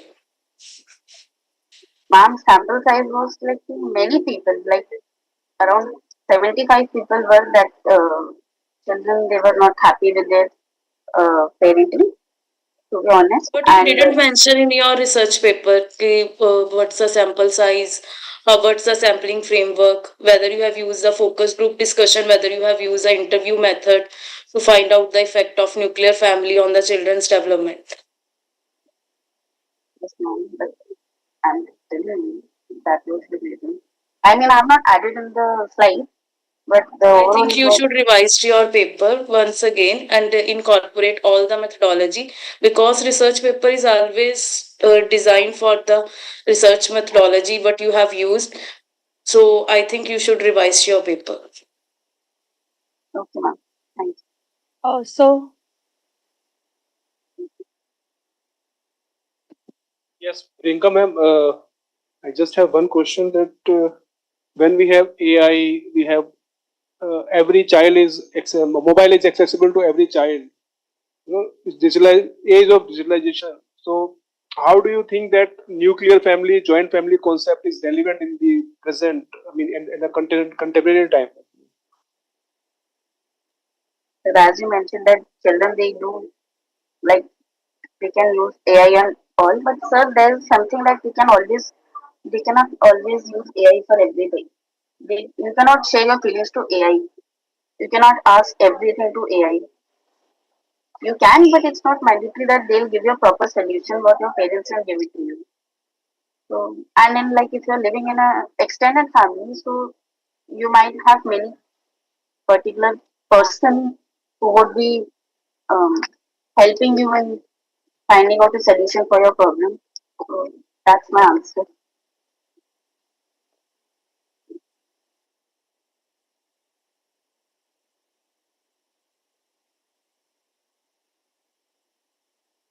Moving on to the ninth presentation by Vanshika Nakwani on the topic Impact of Artificial Intelligence on Corporate Financial Decision Making and Firm Performance, an empirical study.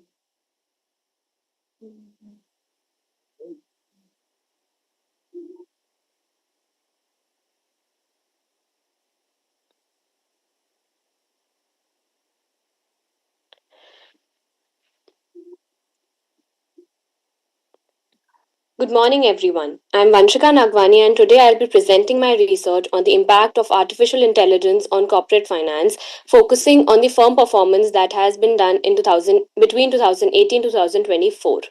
The main idea of my research is simple: to understand whether AI actually proves financial performances of the company. What is AI and why does it matter? Artificial intelligence allow machineries to perform tasks that normally require human intelligence. Earlier, AI was just used for automation, but now it also supports decision making and strategy. Adoption of AI has increased rapidly from 55% in 2023 to 78% in 2024, showing that it has become essentially important for all the companies. Moving on to the next slide. Yeah. AI has evolved from simple tools like algorithm trading to playing a very major role in financial planning. Today, it is used in capital budgeting, liquidity management, and especially in risk management. In fact, many CFOs now consider AI as a very critical tool for handling uncertainty. Next slide, please. However, there are some challenges that it faces. It is very difficult to measure the return of AI because benefits take time. It usually takes around 2 to 4 hours to track down the impact of the usage of AI. So, a direct or better decision making are not directly measurable. There is no clear benchmark, so companies often rely on assumptions instead of data. Next slide. So, my objective is clear: to measure the impact of AI on firm performance. AI cannot be directly measured, so I have used capital expenditure on AI and AI related patents. Now I compared them with the financial performance. Now I compared them with financial performance indicators like ROA, ROE, and Tobin Q. Next, methodology. I use I use sources like Bloomberg and Compass. So these are the official companies who have invested in AI, and I examined it to analyze how profitable they were and split them into two groups, that is AI adopters versus AI non adopters. I used first multiple linear regression to measure the impact of AI on performance, and second, I used t test to compare AI firms and non AI firms. Next. Okay, so the role of AI in corporate finance. AI plays an important role in finance. It helps in forecasting data by analyzing large data, in risk management by detecting the hidden risk in the company, in investing decisions through portfolio optimization, wherein they examine the whole portfolio, the whole bulk of money that we have invested, and then they take decisions according to that, and in fraud detection by identifying unusual patterns, considering that fraud is increasing day by day all over the world. So, the key findings. Now, this is the most important part that I clearly witnessed while doing this research. The result clearly shows that AI has a positive impact on firm performances. Companies had Companies that are using AI had return on asset of 9.8% compared to only 7.1% for non-adapters or for the non-AI firms. Regression analysis also showed that there is a positive relationship between AI and performances. It is continuously increasing. That means the usage of AI, if we use more AI, the performance of the companies will increase. And I've also used, as mentioned, t-tests that confirm that this difference is strategically significant. Also, my analysis is that the companies who are not adapting AI may have to suffer uh, later to gain some profits. Next implication. Okay, so implication for businesses. This means that AI should not be seen as a cost, but it should be seen as a more strategic investment. Companies should not be patient as return takes time, and strong infrastructure is necessary for success, as I previously mentioned. But because it has its own perks, could you please move to the next slide? There are some limitations. AI was measured using proxies, which may not be fully may not fully capture the actual usage, but the study also focuses on some listed companies, and the full impact of AI investment will take time to be visible. Conclusion. Ma'am, we would like you to conclude as you have only 2 minutes left. Yes. To conclude, AI is no longer optional. My research clearly shows that AI improves financial performances and gives companies a competitive data. In the futures, companies who do not adopt AI may struggle to survive. Thank you. Mandeep ma'am, please share your thoughts on the paper. Thank you, Vanshika, for your wonderful presentation. How the AI can impact the corporate finance decisions and firms' decision. So I want to know what is the outcome variable in your multiple linear regression technique? So, ma'am, it has clearly shown that if we use more AI, the better will be the financial results overall of the company. Yeah. I just want to ask you what's the outcome variable? Outcome variable of regression. Because you have didn't represent the results in your slides. Ma'am, so these variables, so it the the dependent variable in my regression were ROA, that is return on asset, return on equity, and top and Q, as they measure the financial performances. Okay, you have two or more than two outcome variables. Yes, ma'am. And you have used only the multiple linear regression technique? No, ma'am. I've also used t-test so that it tells the difference between AI and non-AI firms, and like the result of it was that AI was actually making a difference. What's your explanatory variables in your study? Um, Ma'am, I'm not clear on that. I'll. Okay. So you must mention your while you giving the presentation, you must mention your Yes, ma'am. results in your slides.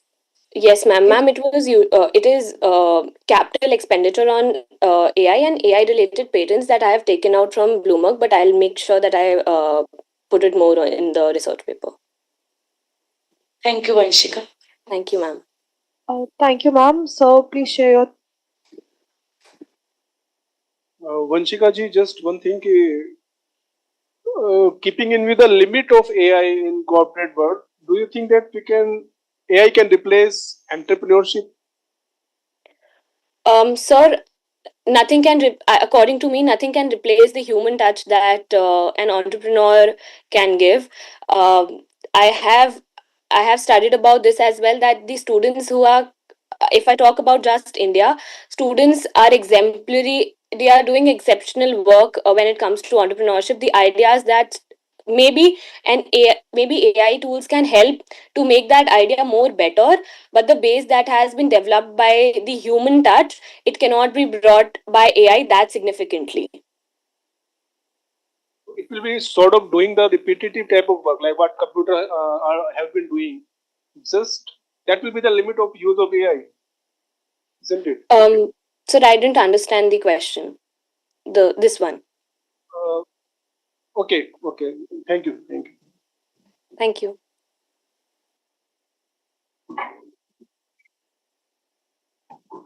Moving on with the 10th presentation by Sarin Susan Matthew and Sonali Kesavani on the topic enhancing the SOC efficiency with the automated web reporting. They will also be presenting online. Am I audible? Yes, you are audible. Thank you. Good morning. My name is Seren Susan Matthew from Amity Institute of Forensic Science. Today I'll be presenting my book chapter titled The Enhancing the SOC Efficiency with Automated VAPT Reporting. So this research actually focuses on the improving how the security operation centers detect and respond to the cyber threats by integrating the vulnerability assessment results directly to the security monitoring systems. So in the abstract, I have mentioned already that today the organizations have rely on the digital infrastructure as well as the cloud services, web applications that has significantly increased the number of cyber threats. So most of the organization perform the VAPT, that is known as the vulnerability assessment and penetration testing, that is used to identify the security weakness, and these results are usually stored as the reports and are not directly used in everyday security monitoring. So at the same time, the SOC receive thousands of alerts, that is like every day, many of which alerts are also false positives. So this creates a challenge like called the alert fatigue. That means that analysts struggle to identify which results are truly important. Can the slide be changed? Yeah, thank you. Introduction. The next slide. Okay. In the slide, I have explained the background of SOC and the challenges faced by the security analysts today. And traditionally, the SOC system were mostly reactive, meaning that they have responded to attacks that after they occurred. So, with the growth of cloud computing, web application, IoT devices, the attack has been increased. So, the analysts now need to monitor the large volumes of security logs from different tools, which leads to the overwhelming of the alert volumes without the enough context. Can you please change the slide? No, the next slide. Yeah, literature, next. Thank you. So in the literature review, we have the findings of the previous research, such as the earlier studies have shown that security tools often operate independently, which make difficult for the analyst to correlate information from the multiple sources. So later, the SIM platform have introduced to centralize these logs and improve this monitoring. So these researchers still highlight the challenges such as alert overload or the lack of contextual intelligence for prioritizing these threats. So based on this analysis, the research gap identified that the lack of the practical frameworks that would integrate with the vulnerability assessment, which would directly into the SOC monitoring. The next slide, please. The next slide. Next slide. Okay, next the methodology. So this slide describes the methodology that I use in the research. So to evaluate this proposed approach, I created a control experimental environment that is used for the vulnerable web application. So this type of environment actually helps in the security testing without affecting the real world systems. So the three main tools that I used was the Nessus, that is for the automated vulnerability scanning, and the Burp Suite, which is used for the manual web application penetration testing, and the Splunk, which is used as the SIM platform for collecting and analyzing the security logs. So these vulnerability data are collected from the Nessus and Burp Suite and then structured and imported into the Splunk for the further analysis. The next, okay. The next, these slides illustrate that the system architecture and the implementation of proposed work. And in this setup, the Splunk act as the central platform that collect logs and security events from the test environment. The next one, yeah, next, okay. At the same time, the vulnerability data is generated from the Nessus and the Burp Suite is also integrated into the system. And the custom correlation was also created with the Splunk to link the security alerts with known vulnerabilities. So this allows the system to identify like when is the suspicious activity is targeting at the actual sites or actual weakness in the system, giving the analyst more meaningful alerts. The next. The next slide. Next slide. Yes. On the results and observation, in this slide, the present the key results obtained from the experiment. One improvement was automated log analysis, where raw network and system logs were converted into structured searchable data, and this allowed the detection of attack patterns such as SQL attempts with the web traffic. So another improvement was the reduction of alert noise, when analysts could filter alerts based on the vulnerability severity. Ma'am, your 5 minutes are up. Please start concluding your presentation. Okay, sure. So this system was configured to generate the automated notification for high-risk security events. The next slide. Next slide. So the framework is the proposed framework provides several benefits for SOC operation. So it is prioritize the alerts based on the real vulnerabilities and reduce the false positives and improve the situational awareness for security analysts. So this allows the SOC team to respond more quickly and efficiently to the potential cyber threats. The next one. Yeah, next. So these slides discuss the limitation of the study and the possible future improvements. The experiment were conducted on a controlled environment, so the system still needs a testing in the large enterprise infrastructure. So in future, the framework could be expanded by integrating the SOAR platform for automated response machine learning techniques for anomaly detection. So an additional security data source such as endpoint monitoring tools. Next. Next. No, yeah. So in conclusion, the research demonstrates the integrating VAPT results with SIM-based monitoring, that is improve the SOC efficiency by combining vulnerability intelligence with security events, analysts gain better visibility and prioritize the threats more effectively. So this approach helped the organization move from the reactive security posture toward a more proactive cybersecurity strategy. So thank you for your time and attention, and it would be. Thank you, ma'am. Mandeep, ma'am, please go forward and ask questions and your suggestions on the paper. Thank you, Sarin, for your presentation. Just one question in my mind. Can you correlate your paper, your search study with the present theme, Indigenous knowledge system? So in the based on SOC, there is a lot of alert prioritization has been come up. So related to the in our research, we are not just collecting the security data, but we are just adding the context to it by integrating the VAPT result to the SIM. So it helps the analyst to make better and more informed decision, just like an indigenous system that rely on the contextual understanding rather than isolated information. So both the approaches focus on making a better decision by using an enriched or meaningful information rather than the raw data. Thank you, Sarin. No more questions.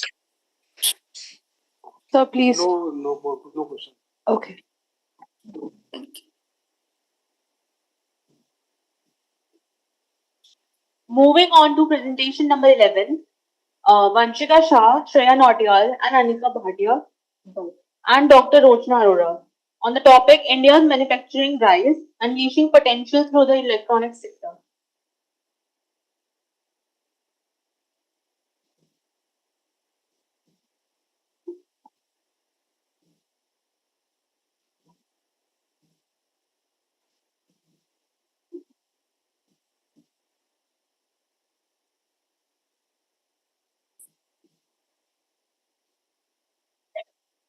Greetings, panelists and members of the audience. Today, Anika and I, Vanshika, are here to present on the topic India's manufacturing rise, unleashing potential through the electronic sector.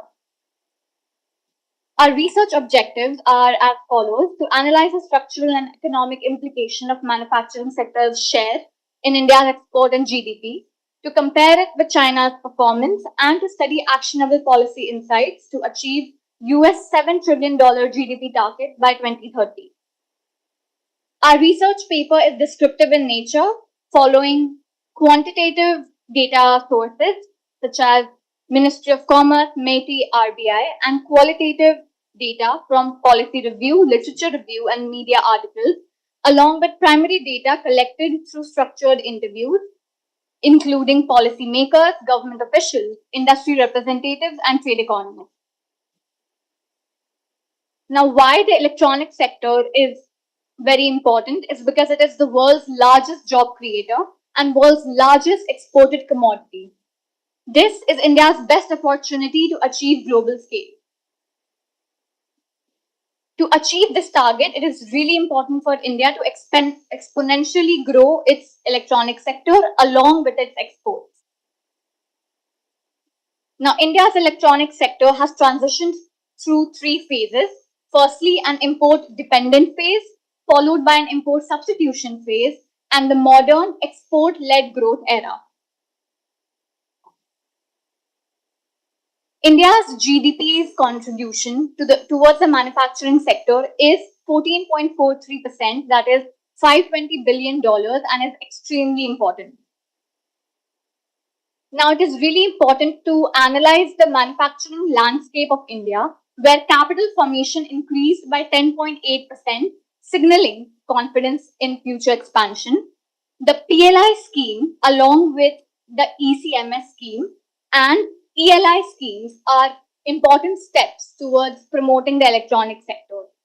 How we integrate IKS into this is through Kautilya's Arthashastra, which clearly mentions the state as an active industrial architect, managing trade guilds called Shrenis, controlling quality in state workshops, and strategically sequencing which industries to protect versus expose to competition directly align with the PLI scheme and the ECMS policy.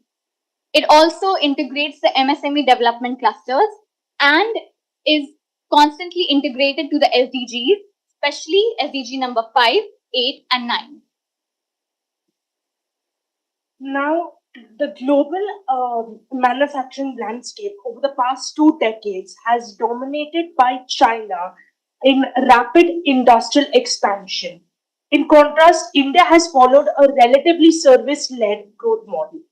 So, if you look at the figure given in front of you, China's share in global manufacturing has increased from 5% in 2000 to nearly 30% by 2022, whereas India has increased from 1% to approximately 3% over the same years.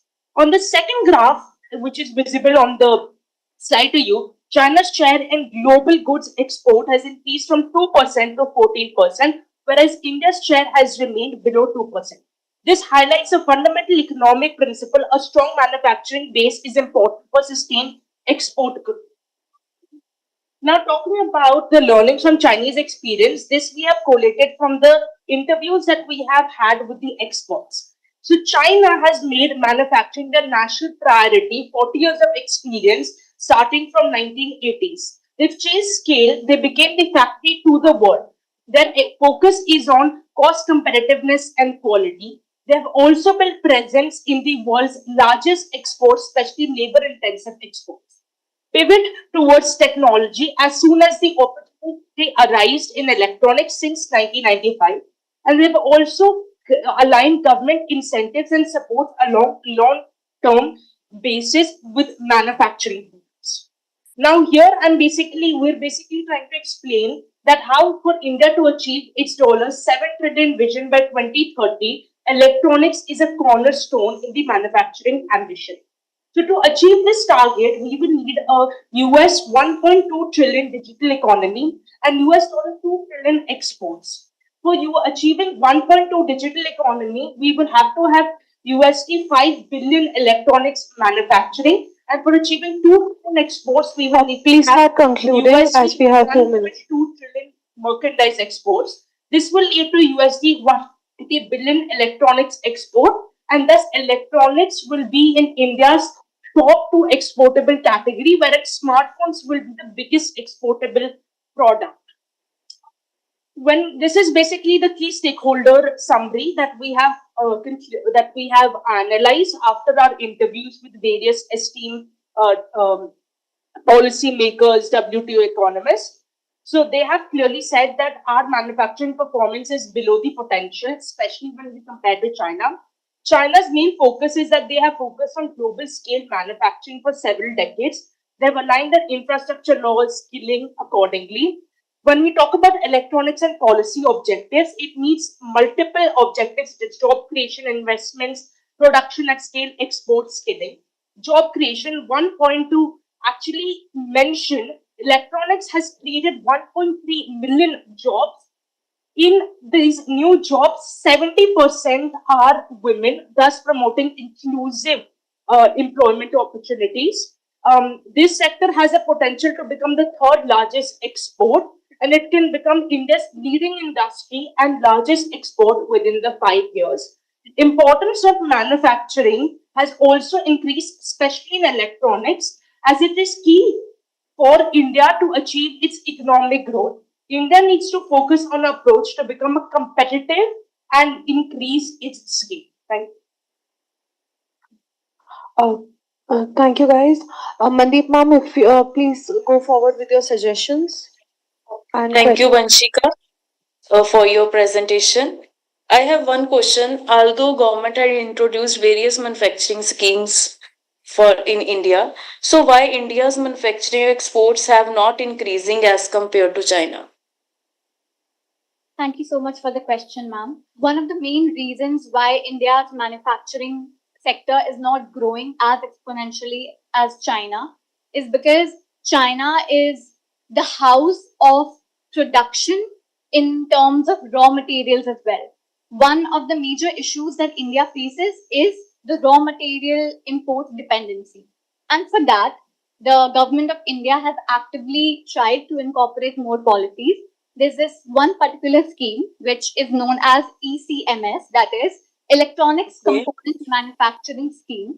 In this scheme, India aims to manufacture raw materials such as superchip computers and other small devices that can help aid in the manufacturing process, especially in the electronic sector, and become self-sufficient so that they can scale output at a large scale.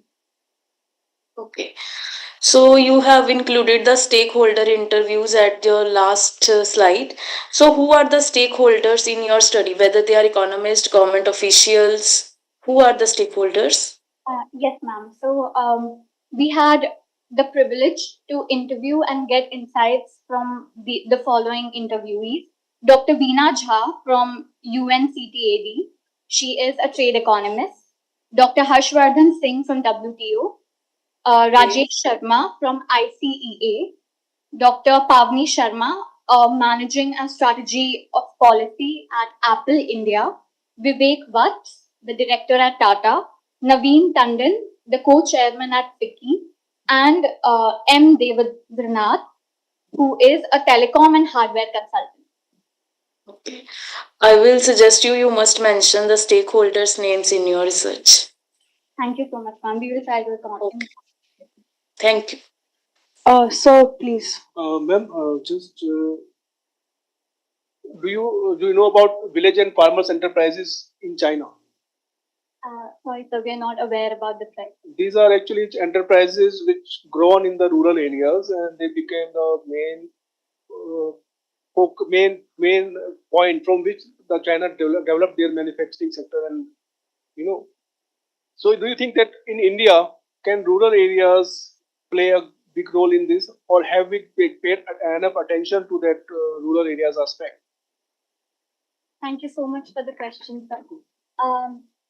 I would want to state one of the schemes that EACPM had recommended in their directory, that is skill councils, the development of skill councils and the development of MSME development clusters in areas where regional development has to be strengthened.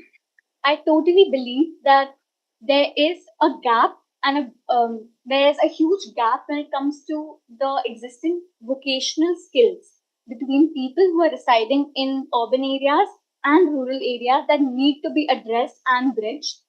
If the government is able to cater to the skills and vocational education of rural population, it will definitely help India in gaining the amount of skilled labor that is required in the manufacturing sector to develop. Thank you so much, sir. Thank you, ma'am. Sir, ma'am.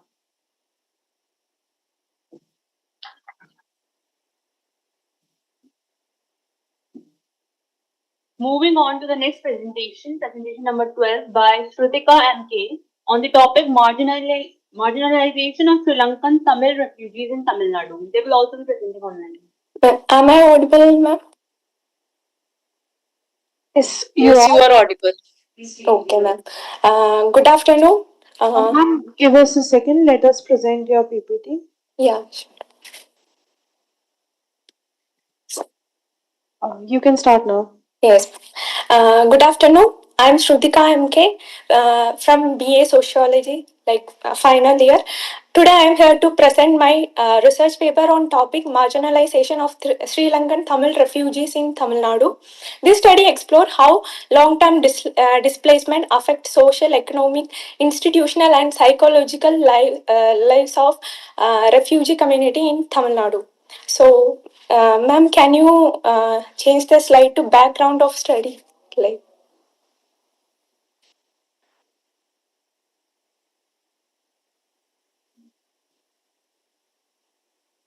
ma'am, next. Next. Yes.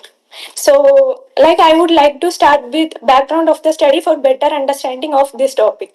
So, Sri Lankan Tamils are the Tamil-speaking ethnic minority community in Sri Lanka, mainly concentrated in the northern and eastern parts of the country. Although they share language, cultural similarities with the Tamils in Tamil Nadu, which is in India, they are a distinct national community belonging to Sri Lanka. After Sri Lanka's independence in 1948, ethnic tensions increased between Sinhala's majority and the Tamil minority. Over time, several state policies such as language-based reforms and unequal opportunities in the education and employment created feeling of discrimination among Tamil communities. So these tensions later turned into violent ethnic conflict, especially after the anti-Tamil riots of 1983, known as Black July. As this civil war intensified, many Sri Lankan Tamils were forced to flee from their homes and cross the Palk Strait that is connecting India and Sri Lanka to India, especially to Tamil Nadu, because of this geographical closeness and shared languages. So, since then, Tamil Nadu hosted one of the largest and longest standing Sri Lankan Tamil refugee population in the South Asia. So, this background is important because my research is not only about the displacement but about how long term refugee life can lead to social and structural marginalization. Ma'am, can you shift to second slide now? Second one, ma'am. Second from. Yes, ma'am. This study is based on sociological understanding of how refugee community experience exclusion even after living for decades in a host society. The main focus of my study is to understand whether humanitarian support is enough or whether structural inequalities still continue in their everyday lives. Ma'am, next slide. So the introduction, forced migration is one of the serious humanitarian and social issues in the world today. When people are forced to leave their homeland because of war, ethnic conflict, or political violence, they do not lose their homes but also lose their social security, identity, and sense of belonging. In South Asia, Sri Lankan Tamil refugees in the Tamil Nadu are one of the longest standing refugee community. Their experience are important to study because they show how displacement can become long-term social condition rather than temporary crisis. So it helped me understand relationship between displacement, inequality, and marginalization through a sociological lens. Ma'am, next slide. Ma'am, next. So the concept of marginalization, as we know that marginalization means that process of which certain groups are pushed into the margins or edge of the society and denied full participation in social, economic and political life. So in the case of refugees, marginalization happens because of uncertain legal status, limited citizenship rights, barriers in employment and social labeling. Even if refugees receive welfare support, they may they may still remain outside the mainstream social structure. In this study, I argue that Sri Lankan Tamil refugees experience what can be called regulated inclusion. Like it is like that they are protected and supported, but they are not fully included as a equal member of society. Ma'am, next slide. The objectives before, yeah, the main objective of my study were like to examine the different form of social marginalization experienced by Sri Lankan Tamils, to analyze their economic challenges and educational constraints, to understand educational access and the aspiration of younger generation, to explore identity formation and psychological impacts of prolonged displacement, to evaluate institutional support system and identify policy limitations. So these objectives helped me to study that Ma'am, marginalized. Yes. like for you to conclude your PPT as only 2 minutes are left. Okay, ma'am. So, ma'am, can you, yeah, research methodology?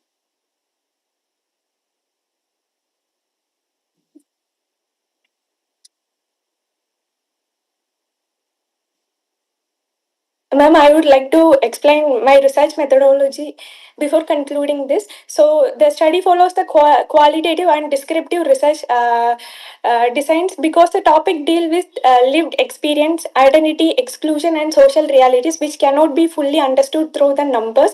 For this research, I used both primary and secondary data. Like primary data was collected through the informal telephonic and online interaction with the selected Sri Lankan Tamil refugees in the Tamil Nadu, and the secondary data included like academic journal articles, then government reports, policy documents, books, and main sources related to refugee studies and displacement. So, and also I used purposive sampling to focus on relevant respondent, especially those with long-term residence in Tamil Nadu. So, I also studied many sociological theories in this. I'm concluding. Like also, I have I found out that there are the social and economic marginalizations are still there. Also, educational and identity challenges, and most of the people have psychological dimensions. Um, like like institutional supports are still there, and also many I studied about the policy and implications that are given to them by Tamil Nadu government. I'm concluding, like I'm concluding Ma'am, concluding that. ma'am, sorry, but your time is up. Mandeep ma'am, please Thank you. ask questions and give your suggestions. Okay. Thank you, Shrutika, for your presentation. Yes, ma'am. I would like to ask you what's the sample size of the Sri Lankan Tamil refugees? Ma'am, actually, I have connected with the 5 to 10 peoples, ma'am. Okay. Yes, ma'am. So this study is based only on the 10 respondents. No, ma'am. Actually, yeah, respondents only 10 because I'm here. Like I haven't done like field research at all. Any Ma'am. other stakeholders you have included in your study? Ma'am, yes, ma'am. Tamil Nadu.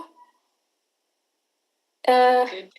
Okay. So what sociological theory you have applied Ma'am, to I have determine the applied. extent of marginalization? Yes, ma'am. I have applied conflict theory, which are given by Karl Marx. Like it is talking about the inequality in the society based on like class. What are the And components? How do you define this theory in this research paper? ma'am, through in job opportunities, they are getting only limited particular jobs based on that, and also uh, they are not equal based on economic class level. Okay. You have quoted there are many structural barriers behind the marginalization of Tamil refugees. Yes, So, ma'am. what type of structural barriers are there?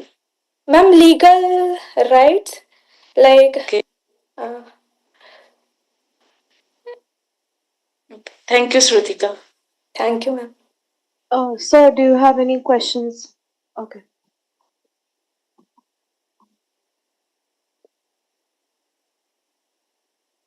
Moving on to the 13th presentation by Sana Jain, Angel Dutt, and Dr. Shivani Mehta on the topic strengthening farmer-led strategies against groundwater depletion in India's climate vulnerable farming regions of Punjab.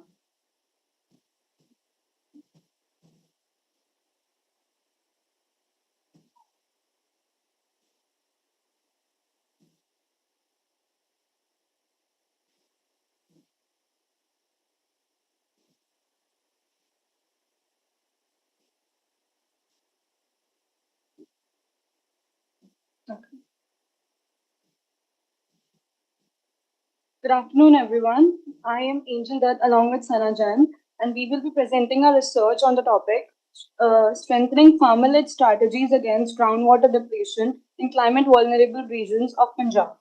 This research was conducted under the guidance of Dr. Shivani Mehta. So let's carry on with the introduction. India relies heavily on groundwater, especially for agriculture, which consumes nearly 80 to 90% of total extracted groundwater. Angel, please skip the introduction. Please be focused on objectives, methodology, and conclusion. All right. Okay, so need for the study is existing policies and incentives have not been very effective in addressing groundwater depletion. This is because most approaches are top down and technology focused. However, the problem is more complex and involves farmer behavior, community participation, and awareness. So, our study focuses on farmer led and community based solutions. Objective of the studies is to design a capacity building program to train farmers in sustainable agriculture practices, to promote community-led groundwater management, to create a replica model for other regions, and to support goals like zero hunger and climate action. Methodology: our study is based on primary research. We analyzed successful farmer-led initiatives such as Marvi project, APFAMGS program. We also use data from government and international sources to design a customized framework for Punjab. Why Punjab? Punjab is facing a severe groundwater crisis. It extracts 165 to 170% of its groundwater recharge.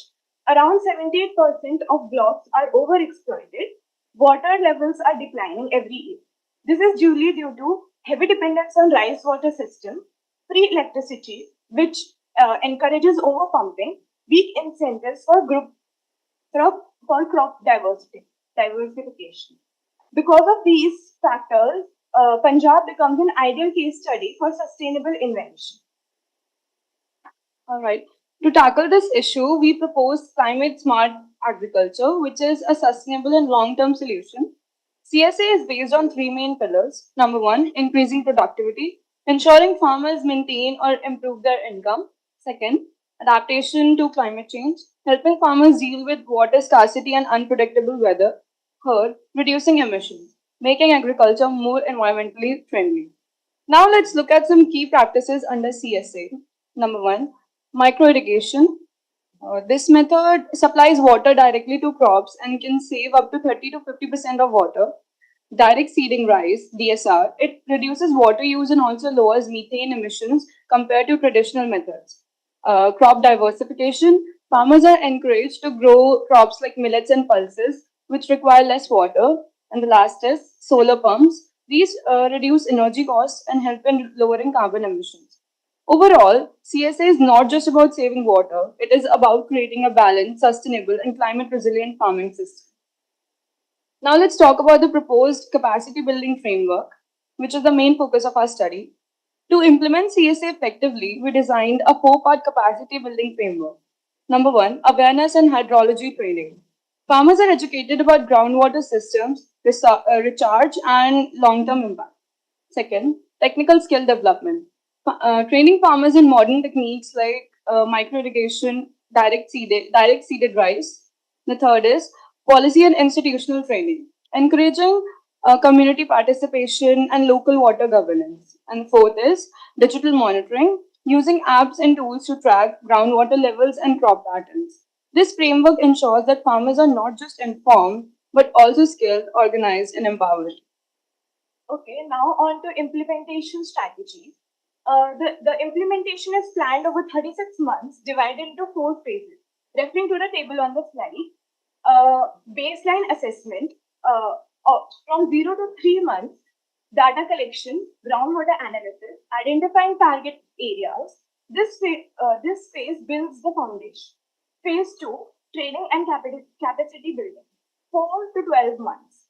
Farmers training program, awareness campaign, skill development. This is where behavioral change begins. Phase 3, implementation and scaling, 13 to 24 months. Applying CSA practices, expanding across regions, continuous monitoring. This focuses on real world application. Phase 4, evaluation and sustainability, 25 to 36 months. Measuring impact, improving strategies, ensuring long term adoption. This ensures the program becomes self-sufficient. The expected outcomes include 30% reduction in groundwater extraction, reduced emission, Your 5 minutes are up. You have only 2 minutes. Please start concluding. improved farmer income, a more climate resilient agriculture system. Now, on to the recommendations. We recommend expanding farmer-led programs, reforming electricity subsidies, promoting crop diversification, strengthening community participation. Now, concluding it by groundwater depletion is a complex issue that cannot be solved by technology alone. The solution lies in empowering farmers, building community capacity, and adopting sustainable practices like CSA. This model can be scaled across India. Thank you. Thank you for your attention. And we would be happy to answer any questions. Mandeep ma'am, please go forward with your suggestion and No, question. no questions, ma'am. Okay, so You have prepared an implementation strategy, phase-wise implementation. How did you prepare that? Actually, we were supervised by a teacher, Dr. Swami. She was working with a funded project and she worked with them in state To implement these strategies, and she through that project she got the findings that they think about water scarcity and everything, and through that we developed this CSA, the phase two of different phases, and worked with her. Okay. And do you know that there is a scheme of called Amrit Sarovar? You know about that Amrit Sarovar? It's just for water conservation only. In each district, there are 2 Amrit Sarovar being constructed. In Punjab also, number of Amrit Sarovar have been constructed. So that is also for water conservation. We don't know about that.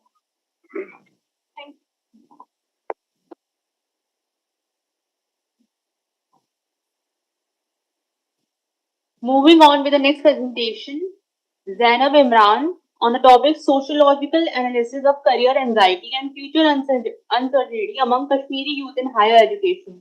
They will be presenting online. Hi, ma'am. Am I audible? yes, ma'am, you are audible. Just give us a second so we can share. You can start now. Okay.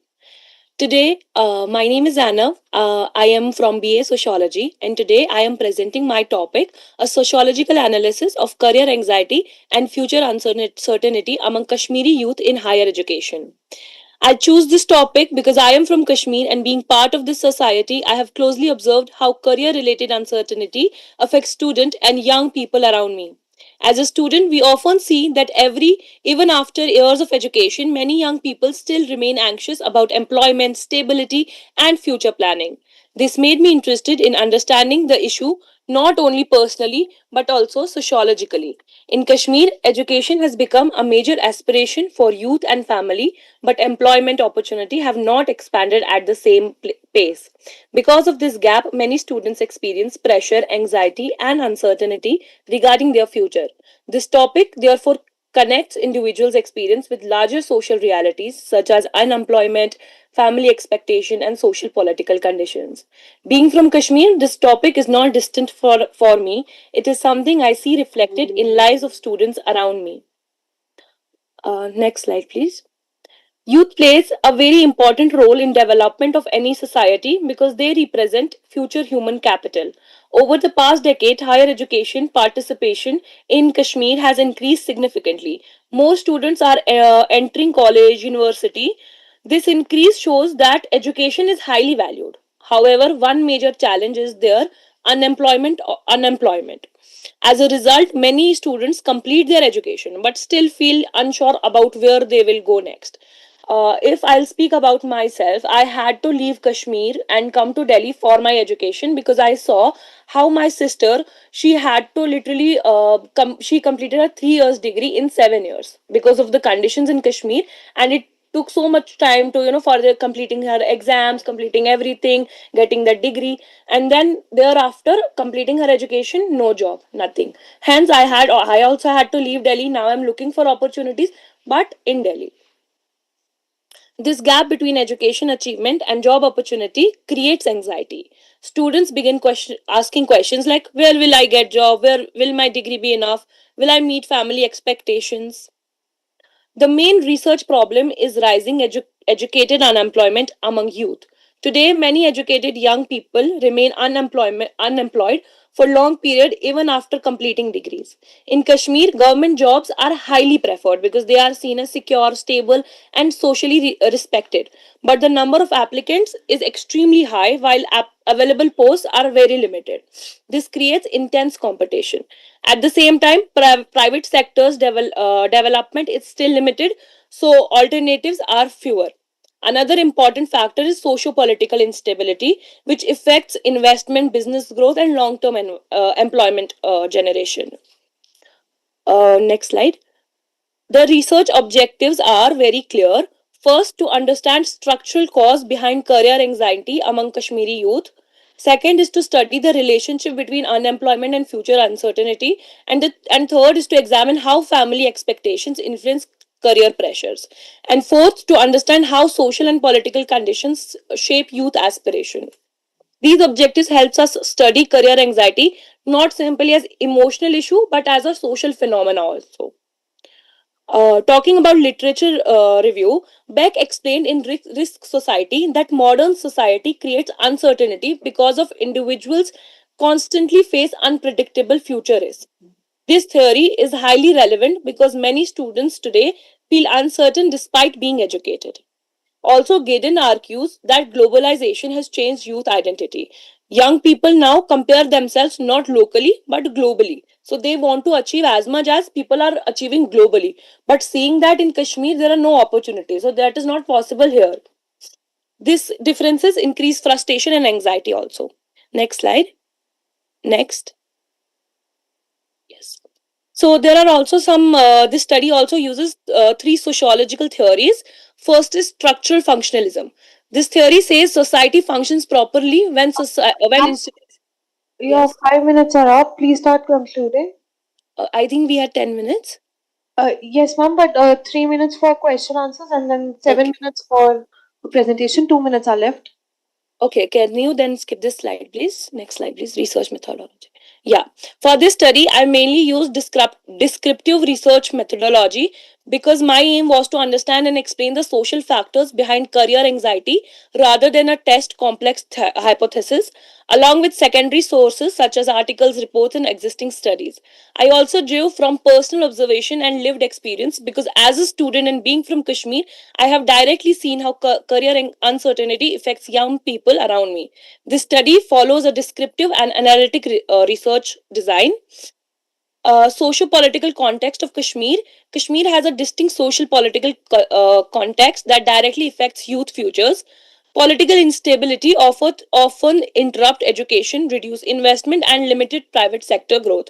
For example, at the time of Burhan Wani case, we had a lot of disturbance in Kashmir. Schools were turned off, internet was down, unemployment was there. So that increases anxiety, stress, and frustration. As a result, most youth continue depending on government jobs, which are very limited.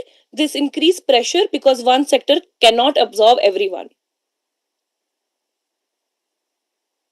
Recommendations to address this issue, several steps have been are necessary.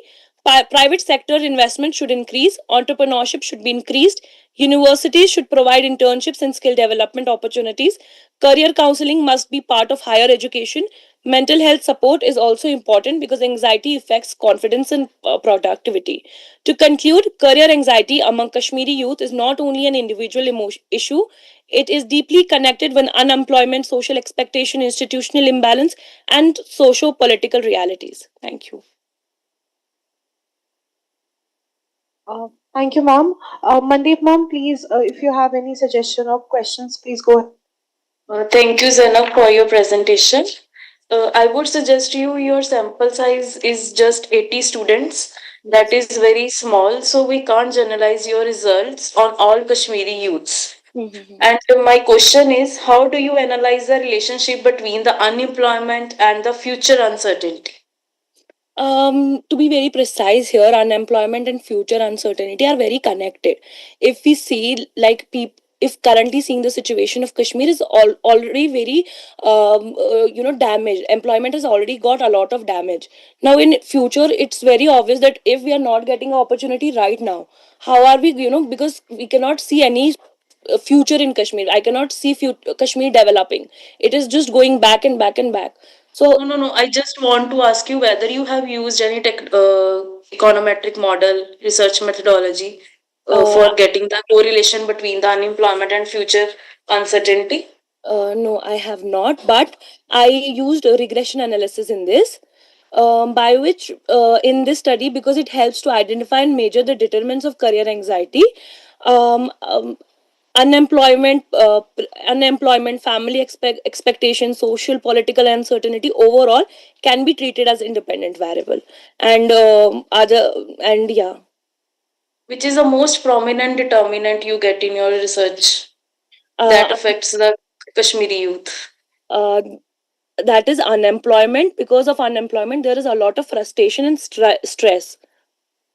Okay. So my next question is, who is responsible for the career anxiety among the Kashmiri youth? I think it is totally the Whether it is a political instability in Kashmir or any economic uncertainty is there. it is so most I'll say it is socially affected, because there is a lot of pressure to get a job for people, because even if I see in my closest family, people are literally, families are putting pressure that you don't have to have a job, you have to do MBBS, you have to become a doctor, which is creating a lot of tension and stress in people for settling down.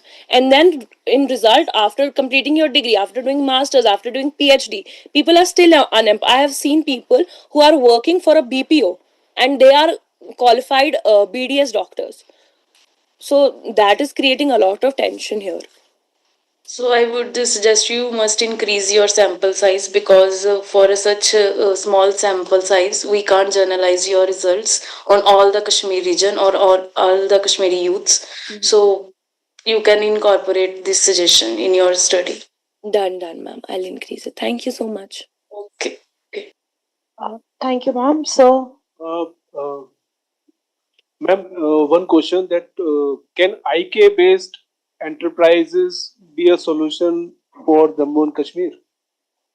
If I will see, like, is your question that how government and what is government doing for Kashmir and everything? IK is Indigenous Knowledge Based Enterprises. Mm-hmm. It's a I'm hub. not. Yes. I'm not very sure about it, but of course, if any development in Kashmir would help Kashmiri youth a lot, even be it a very small initiative taken by government or taken by locals, it will really impact Kashmir.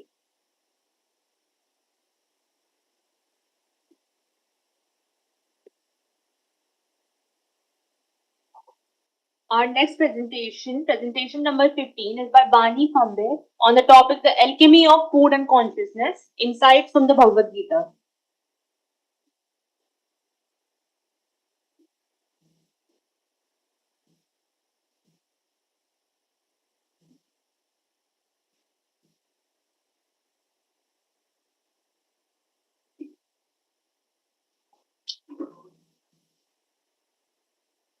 Good morning, respected dignitaries, faculties, and everyone present here. My name is Bani, and I am first year student of MIT University. My topic is Alchemy of Food Consciousness and Insight from Bhagavad Gita.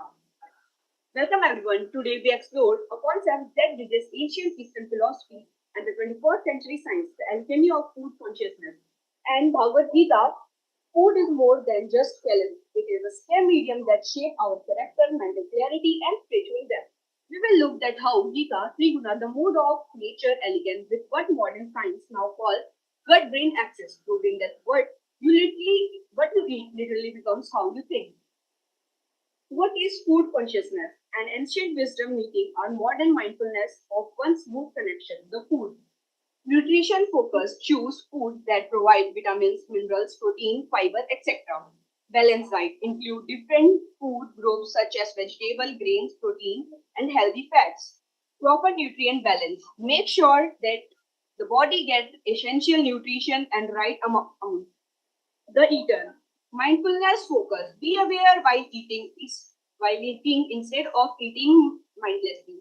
Connection between mind, body, and food. Understand how the food affects your body and emotion. Meditate or calm eating.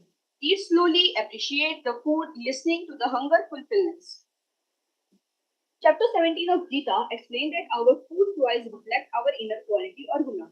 Sattva represents purity. These are the fresh, juicy, and wholesome food. Krishna says they increase the duration of life and purify one's existence. Rajas is the mode of passion. These are the foods that are too bitter, too sour, or too spicy. They provide energy, but often at the cost of agitation and the diseases. Tamas is the mode of ignorance. These refer to the cooked food more than 3 hours before eating, or items that are putrid and unclean. These cloud the mind and lead to lethargy. The alchemy of sattvic eating. It's just a philosophy. Science says no. We know that our gut is our second brain. It contains 500 million neurons and the home to the gut axis brain. A high-speed communication highway, incredibly about 95% of your serotonin, the chemical that keep you happy and calm. It produced in your gut, not in your brain. When we eat sattvic whole food, we essentially fueling the production of very chemicals that allow for a spiritual clarity and emotional stability. A data is clear. Research shows that an individual who follows a diet in a whole food like sattvic diet are up to 35% less likely to develop depression than those who consume processed food. Conversely, consuming ultra-processed toxic items like linked to a 28% faster rate on global cognitivity decline. Science confirm that ignorance to gut lead to ignorance to the mind, through increase in neuroinflammation and microbial imbalance. Avoiding tamas regarding the health. Divine fire of digestion. Unlimited alchemy occurs when the transitional form what we eat to how we eat. In verse 15.14, Krishna identifies himself as a fire of digestion. Within all living being, when food is offered with gratitude and love, it became prasadam. Sanctified with the grace, this is just a ritual, change our consciousness. Eating with gratitude shift in the body into rest and eating digest state, which optimize the nutrition absorbed and mental peace, releasing us from the stress-driven cycle and rajas and tamas. The path forward sustaining high vibration. To conclude, the alchemy of food is the conscious choice of elevate and vibrate. First, aim of sattva, prioritize fresh plant-based diversity. Second, avoid tamas, to reduce ultra-processed food to protect your community health. Third, eat intention, recognize that the fire of digestion is the drive process. By changing what we put in our plate, we change the very. Bani, your 5 minutes are up. You have 2 minutes. Please start concluding. Thank you.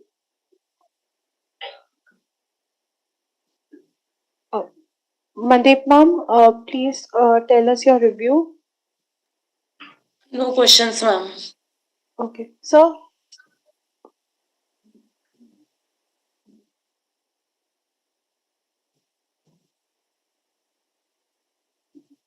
Our next presentation, presentation number 16, Priya Kumari, Pollution Crisis in Delhi NCR, Developmental Challenges and Policy Gap. They will be presenting online.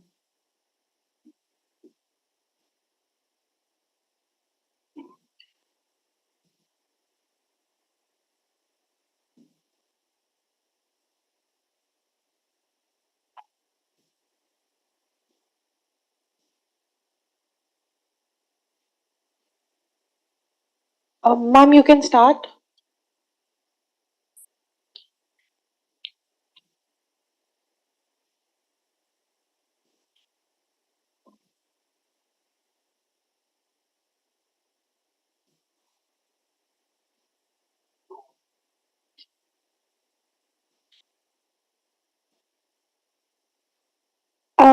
Ma'am, sir, I think there's some technical issue from her side. We will be moving with our next presentation and we will come back to this again. Next presentation is by Naima Fatima and Navas Suraj KS on the topic AI solutions for microplastic detection and mitigation, a comprehensive approach using AI-driven image classification of microplastics in water supply. We will also be presenting online.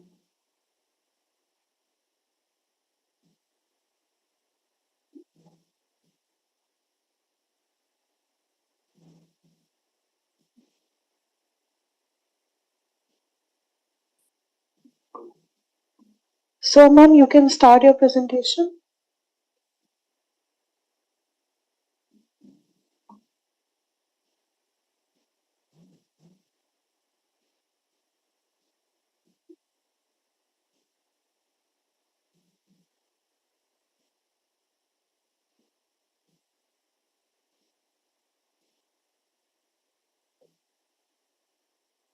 Um, Ma'am, sir, I think there's again some issue from their end. We would be moving forward with our next presentation. Next presentation is by Simran on the topic reservation, social inclusion and economic empowerment, understanding the youth perspective.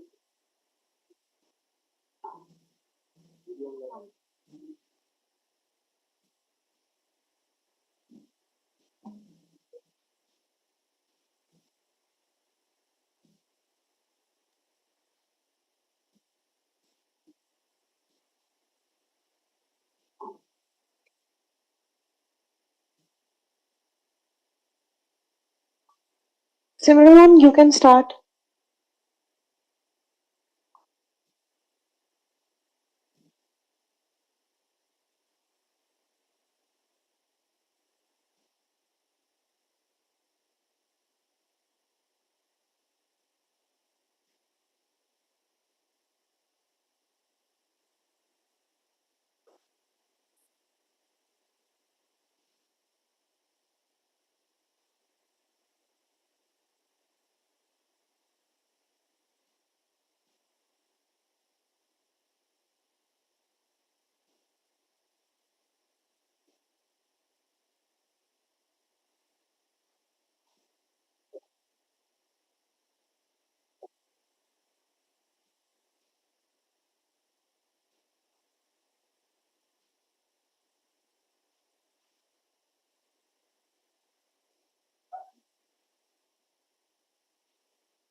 Naima Fatima and Nav Suraj KS will be presenting on the topic AI solution for microplastic detection and mitigation.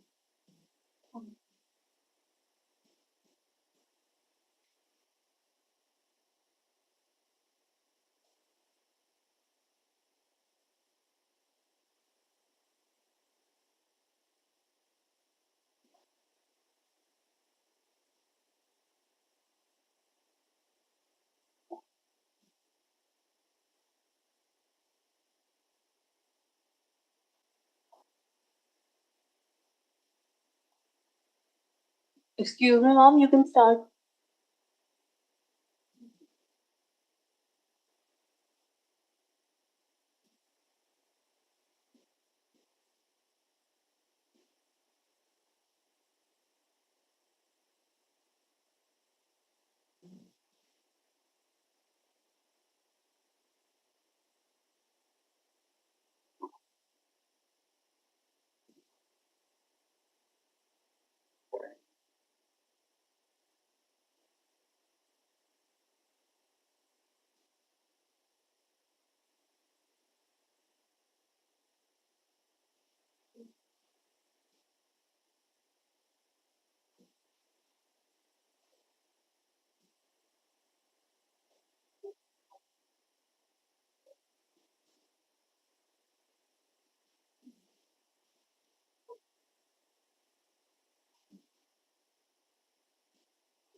Simran ma'am, you can start.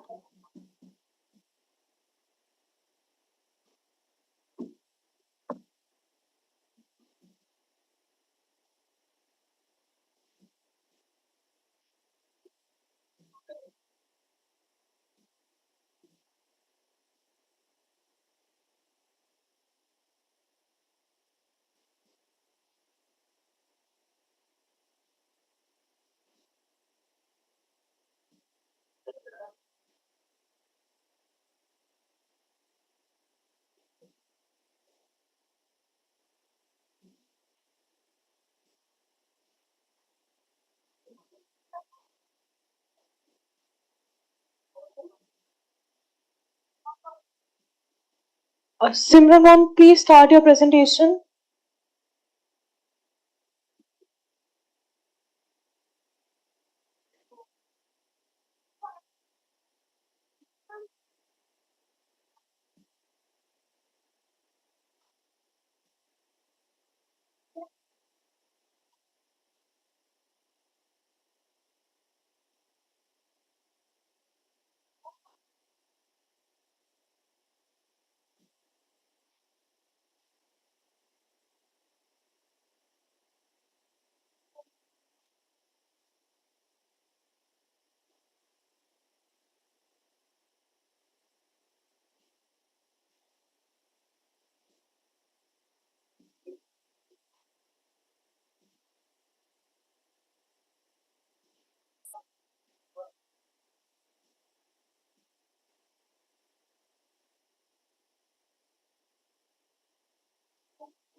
Can I start?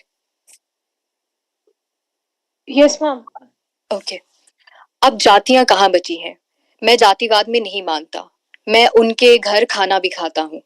ये जो उनके घर है ना, यही जातिवाद था। Greetings one and all. My name is Simran and my topic is reservation, social inclusion or economic empowerment, understanding the youth perspective. Next slide please. The presentation is divided into five major sections. The first is the research foundation that explains the background and importance. Second is the research design and methodology that explain how the study is conducted. The third is the conceptual framework that discusses ideas like equality, equity, and social inclusion. Then the policy debates and challenges. And finally, findings and conclusion. Next slide. Can we move to the last slide, please? No, no, the previous slide. Yeah, thank you. Section 1, that is the research foundation. This research is based on the idea that reservation is not just a policy but a tool for social justice. This is inspired by the Dr. B.R. Ambedkar idea. So, like any community that has a lower representation socially and educationally will get the reservation. However, in contemporary India, youth opinions are highly diverse. Some support caste based reservation, some demand economic based criteria, while others emphasize merit based system. This makes youth perspective important to analyze. Next slide. This study focuses on understanding youth perspective on reservation and examines key themes like equality versus equity, meritocracy versus economic mobility. It is totally based on secondary research and aims to analyze whether reservation is effective in achieving social justice and inclusive growth. This study has also highlights how modern factors like social media, competition, and economic changes influence youth opinions. Next slide. Context and the problem statement. Justice cannot be equality when the starting points are totally unequal. Indian society is deeply structured by caste hierarchy, which has historically created unequal access to education, employment, and resources. However, in today's competitive and market oriented environment, reservation has become highly debated, especially among youth who directly experience its impact in day to day life. Next slide. The section 2, that is research design and methodology. The study follows a descriptive and analytical research design. That means what happened and why it happened. It relies on secondary data sources to understand the patterns and relationship between reservation, social inclusion, and economic outcomes. Next slide. Talking about the data sources, the research is based on multiple sources such as academic journals, census data, government reports, and constitutional debates. Reports from institutions like National Commission for SC/ST are also used. These sources ensure reliability and provide both theoretical and practical insights into reservation and youth perspective. Next slide. Talking about methodological approaches, this study uses different methodological approaches. The descriptive approach explains the current situation, the historical approach traces the evolution of reservation, the comparative approach analyzes the different youth viewpoints, and the analytical approach examines cause and effect relationship. Together, these approaches provide a holistic understanding. Next slide. Conceptual framework. Social inclusion. Reservation is based on the principle of equity rather than mere equality. It aims to correct historical injustice by providing opportunities to marginalized community. It has increased representation in education, employment, and governance, enabling participation in decision making and helping break caste-based barriers. Next slide. Youth perspective complexity. Youth perspective on reservation are highly complex and divided. Marginalized youth often see it as opportunity for upward mobility, while others view it as unfair due to intense competition. These perspectives are influenced by the caste, class, family background, and exposure to social media. This shows that youth opinion is shaped by both social position and their personal experience. Next slide. This is the section 4, that is policy debates and challenges. One major debate is the concept of creamy layer, which excludes economically advanced individual from reservation benefits. Reports like the Rohini Commission highlight unequal distribution of benefits within the categories. These are also debates about fairness, implementation, and whether reforms are Ma'am, needed your to. 5 minutes are up. Only 2 minutes are left. Please Okay, start concluding. thank you. Next slide, please. The challenges, despite progress and several challenges remain. These include continued caste-based discrimination, unequal access to quality education, gaps between policy design and implementation. Next slide. The findings and implication. The study finds that reservation has improved access to education and created first generation learners and professionals. However, inequality and discrimination still persist. Youth perspective remain divided based on their social and economic background. Next slide. Conclusion and policy implementation. In conclusion, reservation is an important tool for social inclusion, but it is not an end in itself. It remains relevant due to ongoing caste-based inequalities. For true social justice, there is need for effective implementation, fair distribution of benefits, and change in societal attitudes. Reservation is not about giving advantage, but about correcting historical disadvantage. Thank you. Thank you, ma'am. Mandeep, ma'am, do you have any questions? No, ma'am. Okay, then. Sir, do you have any questions? What was your sample size? How did you arrive at these decisions? Sir, I have I have followed the secondary research approach. So I have used the data from the journals and reports of the government. Okay, so what is your addition to the existing knowledge actually in this? Sir, basically, I have tried to identify like what is the reason behind why youth thinks that the reservation is a poverty elimination scheme, but it is not the upliftment for the SC/ST. So the reason, sir, the my contribution that I saw was the role of the politician that is polarizing the society.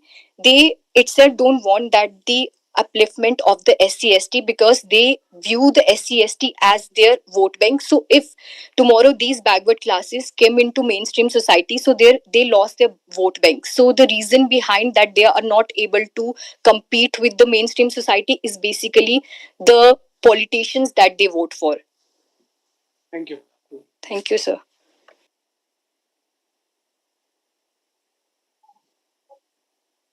Now, Nema Fatima and Naga Suraj KS will be presenting.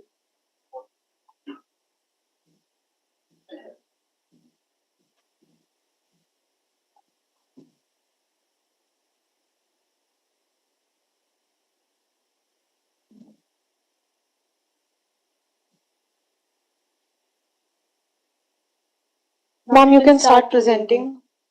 Okay. Good afternoon. Myself, Naima Fatima. This is my topic, that is AI solutions for microplastic detection and mitigation. So, me and my co-author Naga Suraj has started this. So here, first of all, the introduction part.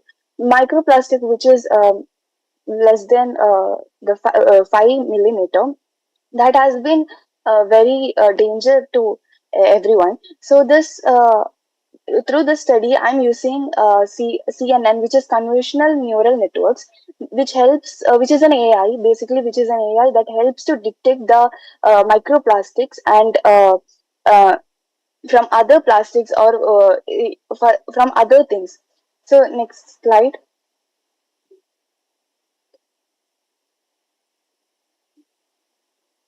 So mainly, I had designed a CNN, which I have implemented and which help for the image classification and model capable for the automatically identifying microplastic particles. So this reliable and this tool helpful for identifying the plastics like microplastics without any manual support. Next slide.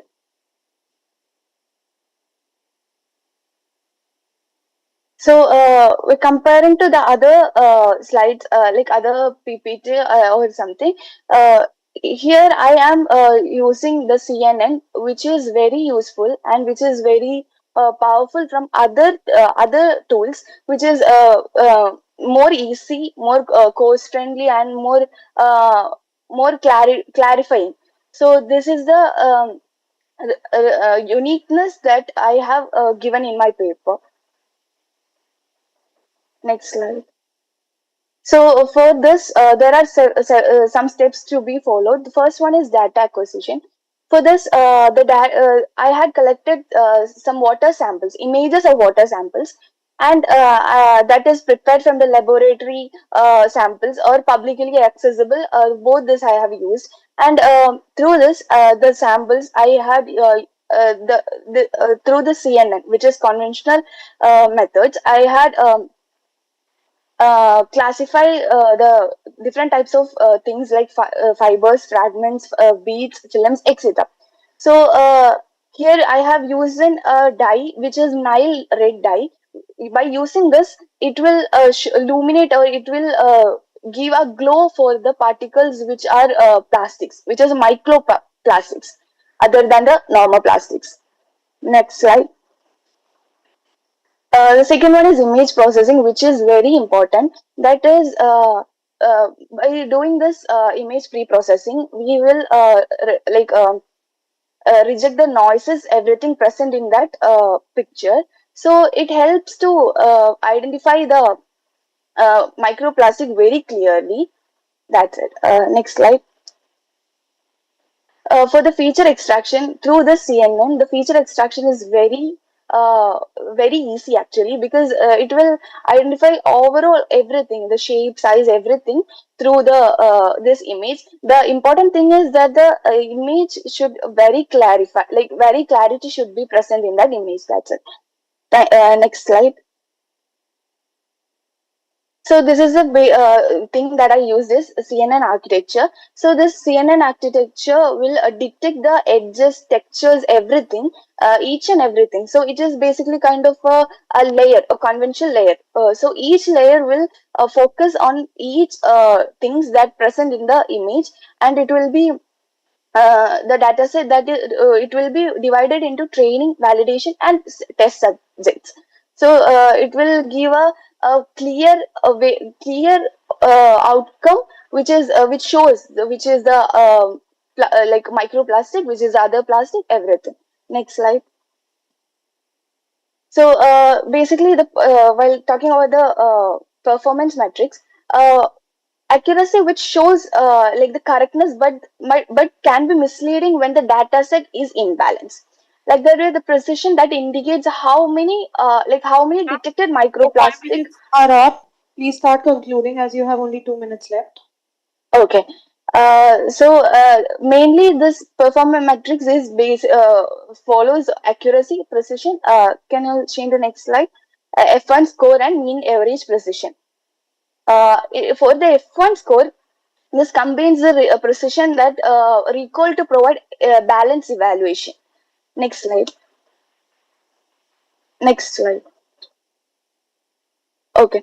The same thing that I said just before, the CNN model just it explains the how it is working, which is same, like it will give the each and every features of the microplastics in a bubbled way, in a circle way. So through this we can identify the microplastics. It is like more important to use the CNN, because it clarifies the everything that has shown in the image. Next slide.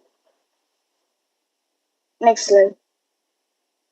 So this is the detection result that I have got from the paper. And next slide.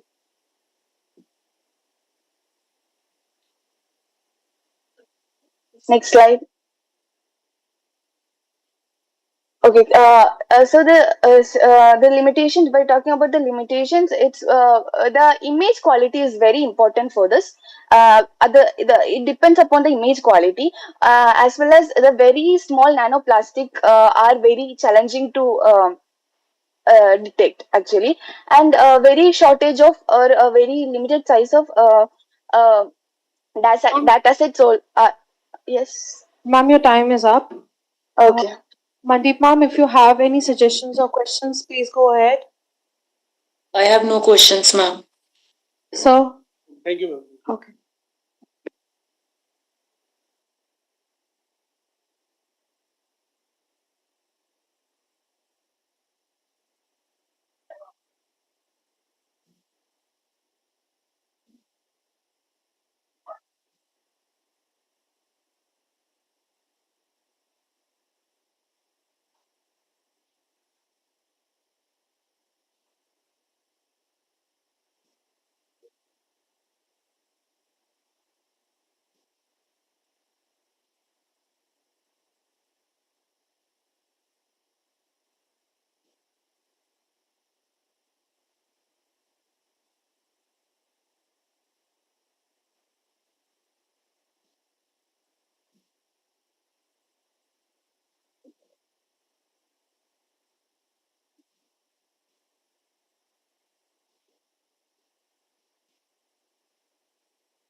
With this, we come to the end of our insightful presentation of Track 4 IKS Infused Tech Solutions and Sustainable Socio-Eco Progress. Each presentation has provided us with a fresh perspective and throughout provoking ideas, contributing immensely to our understanding of this critical field. I would like to invite our esteemed session chair, Mr. Jagdish Kumar, to kindly give his opinion and provide insight to all the attendees and audience. Before him, I would like Mandeep ma'am to share her thoughts on today's discussion. Thank you, ma'am. Thank you for giving the opportunity to conclude the session. A very good afternoon to all the esteemed guests, delegates, faculty in charge, Dr. Jini, and dear participants. Today we are gathered here on hybrid platform, and it's my pleasure and honor to chair the session in ninth National Conference on integrating diverse indigenous knowledge system for dynamic advancement of sustainable development goals, organized by Amity School of Economics. As we all know, today we are standing on the unique crossroads or unsustainable path where ancient wisdom, knowledge, principles can be combined with the modern technology to solve the contemporary problems in our society. For example, how ancient engineering techniques for housing and architecture can provide the traditional ventilation and reduce the carbon footprints in the modern society or even reducing the cost of air conditioning. Similarly, there are a number of examples like Vrikshare with the principle gives the immense knowledge about the plant life and pest controls, and farmer can utilize such knowledge from the ancient principles and reduce the dependence on the chemical fertilizers. So there are immense examples of our ancient knowledge which provide the sustainable pathway to our current problems. So today we have lineup of I think 17 to 18 presentations on this theme that explore the diverse perspectives on the utilization of Indian knowledge system, indigenous knowledge for socio-economic development in contemporary time period. Thank you everyone for your wonderful presentations today, and we have exchanging the thought-provoking ideas through this session. As I am concluding the session, today we have presentations that have demonstrated the indigenous knowledge system is not about the past knowledge but a functional blueprint for the sustainable future in our modern time period. The session explored preservation of indigenous knowledge system through AI, role of indigenous knowledge system in education sector, manufacturing sector, and to curb the various socio-economic environmental challenges. The discussion also touches on the understanding the youth perspective about the career anxiety in Kashmir, impact of artificial intelligence on corporate decisions. So on this platform, we all together learned a lot through participation and get the diverse research ideas and modern issues. Best wishes to all of you for the future endeavors. Thank you once again for being a part of this conference.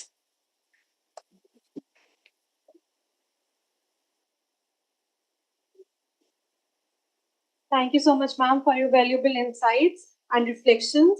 Your words have truly enriched this session, and we deeply appreciate your time and guidance. Now, I would like Mr. Jagdish Kumar, sorry, sir, to kindly share his opinion.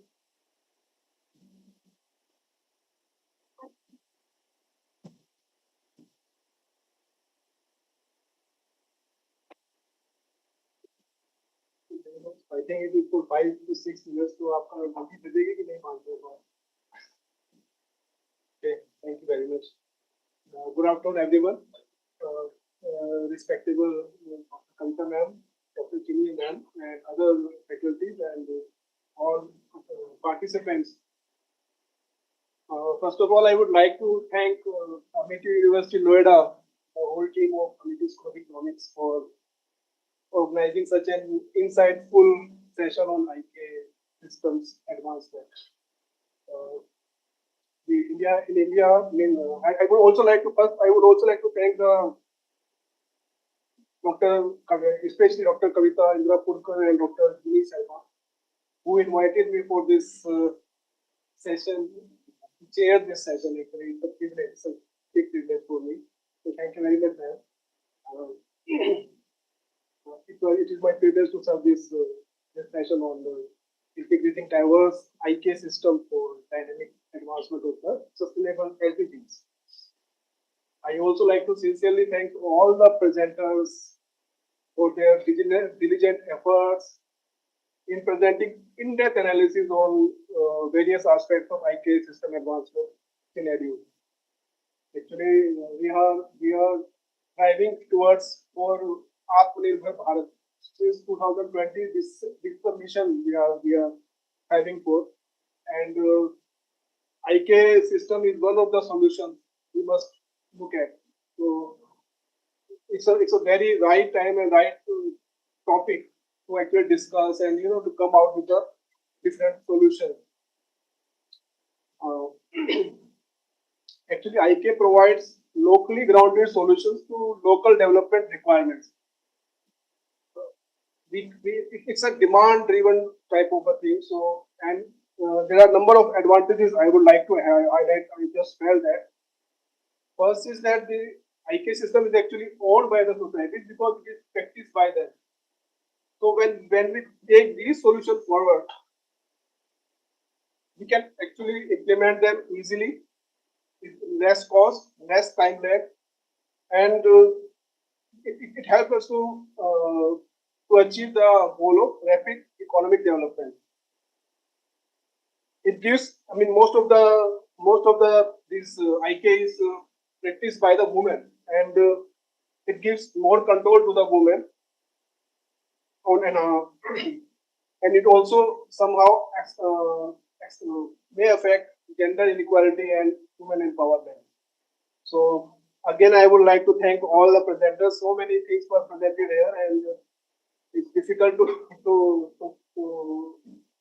highlight, to actually appreciate the effort made by the presenters. Even when we have made some observations, but I could see that so much work has been done by the presenters. They have done excellent work. Thank you very much. Thank you. Thank you all.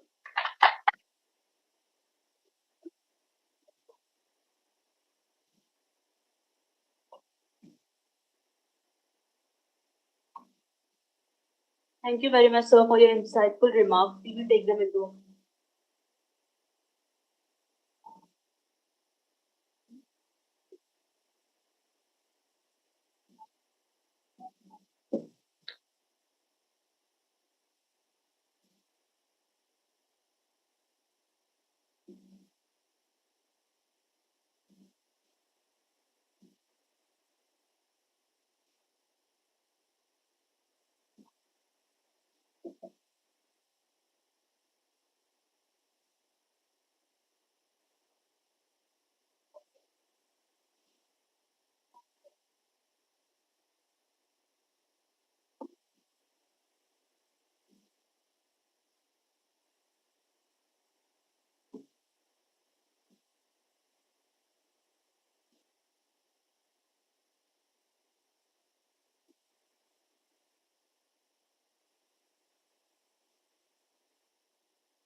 Now we would like to proceed to announce the Best Paper Award, which has been selected by our esteemed panelists based on the presentation in the session.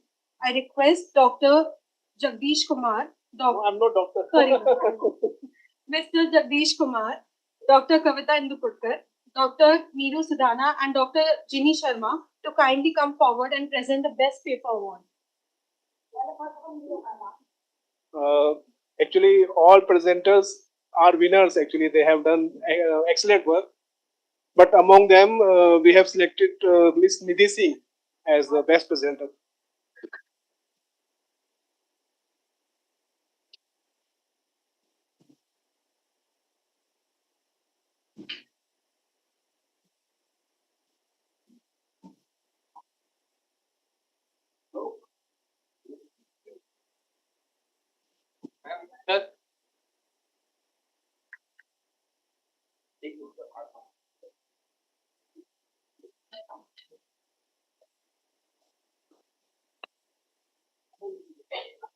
I would now like to take this opportunity to felicitate our esteemed session chair, Mr. Jagdish Kumar, Director at the Ministry of Rural Development, Government of India.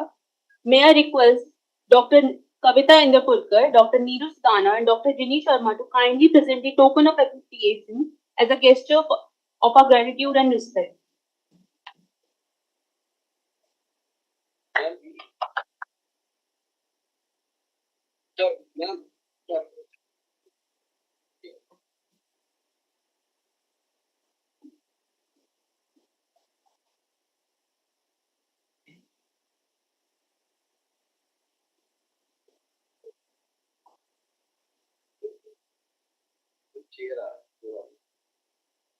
Thank you.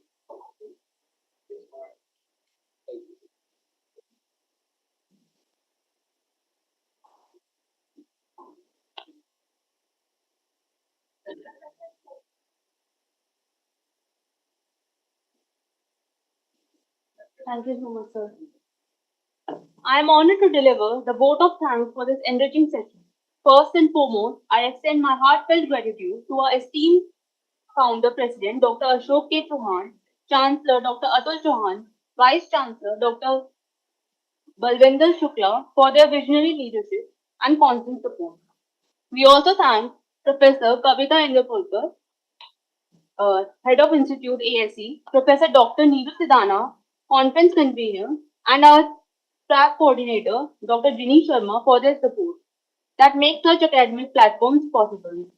I sincerely thank our distinguished dignitaries, respected faculty members, and esteemed guests for gracing this session with your presence and valuable insights. Your encouragement continues to inspire a strong culture of research and learning. A special note of appreciation goes to our session chairs for their expert guidance and thoughtful reflections that greatly enriched today's discussion. I would also like to extend my gratitude to all the presenters for sharing their valuable research and perspectives on IKS infused tech solutions for sustainable socio-economic progress. Your contribution have sparked meaningful dialogue and deeper understanding. Special thanks to the organizing committee, technical team, and support staff whose dedication ensured the smooth conduct of this session. Finally, I would like to thank our wonderful audience for your active participation and engagement. This truly makes academic discussions more impactful. With this, we conclude this session. Thank you all once again for your support, cooperation, and contribution in making this discussion insightful and successful. Have a wonderful day ahead.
अरे फिलहाल तो फिर हम आपको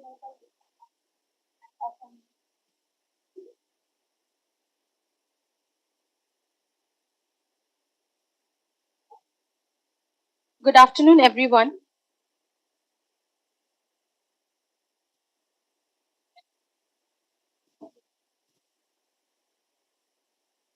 Ma'am,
कितने लोग हैं?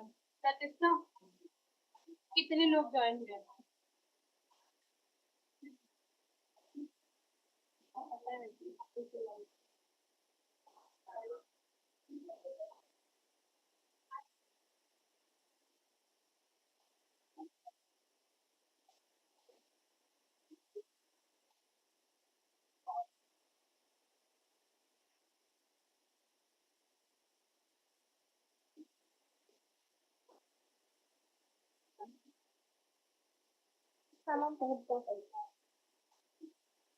I'm bad का पहले से कितने लोगों ने ज्वाइन किया? Good afternoon, everyone. On behalf of the organizing committee of the 9th National Conference on Integrating Diverse Indigenous Knowledge System for Dynamic Advancement of Sustainable Development Goals, a global and inclusive approach, I warmly welcome our respected session chairs, esteemed faculty members, distinguished presenters, and all participants to the Track 5 conference. At the outset, I would like to sincerely apologize for any brief inconvenience or delay and thank you all for your patience and cooperation. Myself, Sharbashri, and along with my track co-head, Pratishta, we have the privilege of coordinating Track 5 IKS driven Sustainable Digital Transformation and Inclusive Growth, integrating the dynamic advancement of Sustainable Development Goals. I would like to express my sincere gratitude to our respected university leadership, Honorable Founder, President Dr. Ashok K. Chauhan, Honorable Chancellor Dr. Atul Chauhan, Honorable Vice Chancellor Dr. Balvinder Shukla, and Honorable Additional Pro Vice Chancellor Dr. Sanjeev Bansal Sir, whose visionary leadership continues to foster a vibrant academic and research ecosystem at Amity University. I would also like to acknowledge the consistent guide and encouragement of our faculty leadership, especially Dr. Kavita Indapurkar, ma'am, Head of Institute, Amity School of Economics, whose academic vision and unwavering support have been instrumental in enabling meaningful scholarly engagement such as this conference. We would also like to express our sincere gratitude to our faculty coordinator, Dr. Pooja Mehra ma'am, for her constant guidance, encouragement, and support in facilitating the smooth organization of this track. Today's track focuses on IKS driven, sustainable digital transformation, and inclusive growth, highlighting how Indigenous knowledge system can meaningfully contribute to the interdisciplinary perspective on how traditional knowledge, when integrated with modern technological innovations, can create inclusive, resilient, and sustainable development pathways. Now, we are privileged to have with us two highly distinguished academians serving as our session chairs for this track. First, it is my honor to introduce Dr. Anandita Saha, who has joined us offline as our session chair. Dr. Saha is a professor in the Department of Economics and the coordinator of the Center of Art Studies at Indraprasth College for Women, University of Delhi.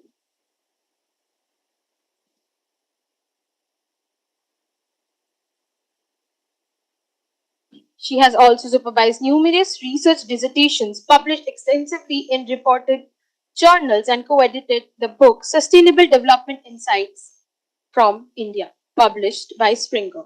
She has also recently completed an ISSSR ICSSR funded research project examining the migration impacts of climate change in South Asia.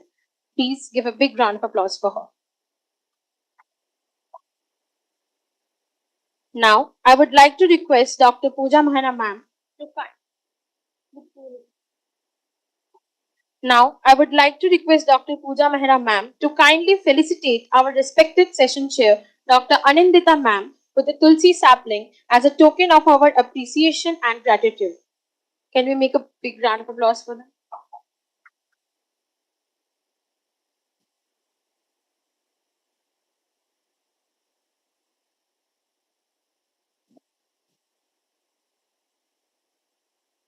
Thank you so much for coming, ma'am. We are equally honored to have Dr. Jisha Rajendra ma'am, who is joining us online as our session chair. Dr. Rajendra is an accomplished economist and international development consultant with more than a decade of experience in research, policy analysis, and developmental studies. Her work spans collaboration with several global organizations, including United Nations agencies and international humanitarian institutions, where she has led large-scale research and monitoring initiatives. We are truly privileged to have both of them as our esteemed session chairs today. Now, this is an address to all the participants. To ensure the smooth and effective conduct of the technical session, all presenters are kindly requested to adhere this following guidelines. First, each presenters will be allotted only 4 minutes for the presentation of their PPT.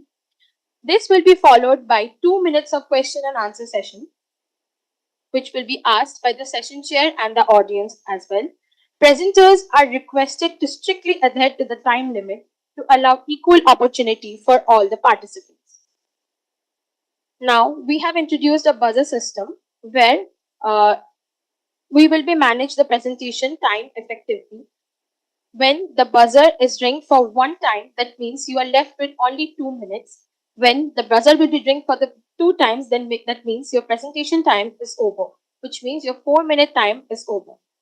This year, the conference has introduced the Best Paper Award for each technical sessions. Presenters who exceeds the allotted time may be disqualified from consideration for the Best Paper Award. Therefore, all presenters are requested to deliver concise, well-structured, and timely presentation. Evaluation criteria is been allocated, where it will be based on content accuracy and depth research, clarity of speech and expression, quality of question and answer round, and relevance to the conference theme. The award will be determined on the basis of the evaluation sheet provided to our both the session for both the session chairs, Dr. Anindita Saha and Dr. Jisha Rajan. Now, I would request all the presenters to kindly adhere to the time limits to ensure a smooth and productive flow of the session, also to maintain professionalism. With this, I would like to request our respected session chair to kindly guide the proceedings of this session. Now, we will begin with the presentations.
Namaskar and a very good afternoon to one and all present here.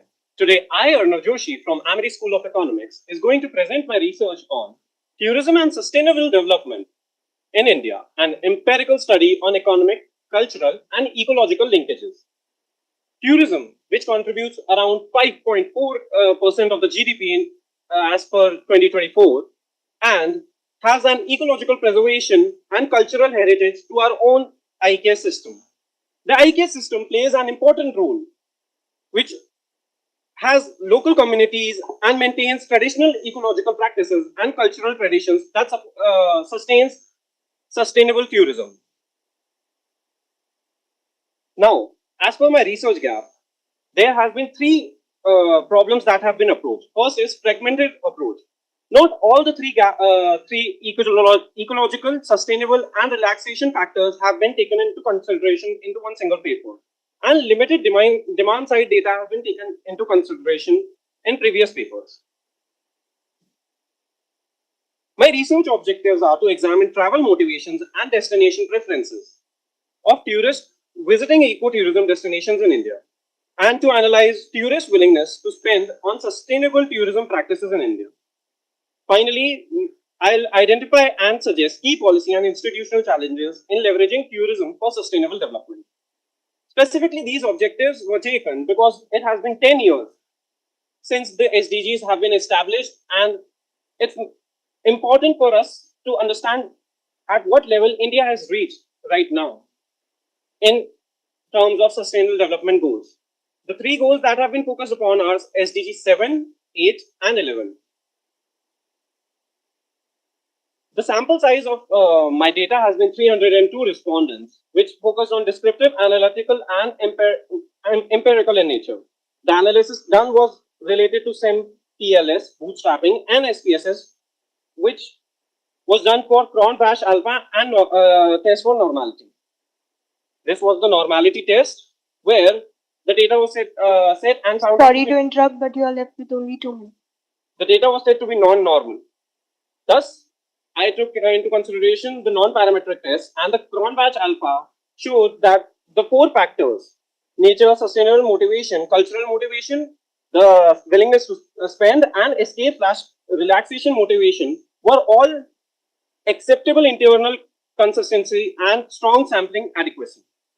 The variance was 55.233% of the total cumulative variance. These were the four factors. And finally, the simplest interpretation showed that the nature-based motivation, the escape and relaxation motivation, along with cultural motivation, had a reliable and acceptable impact on the willingness for consumers to spend.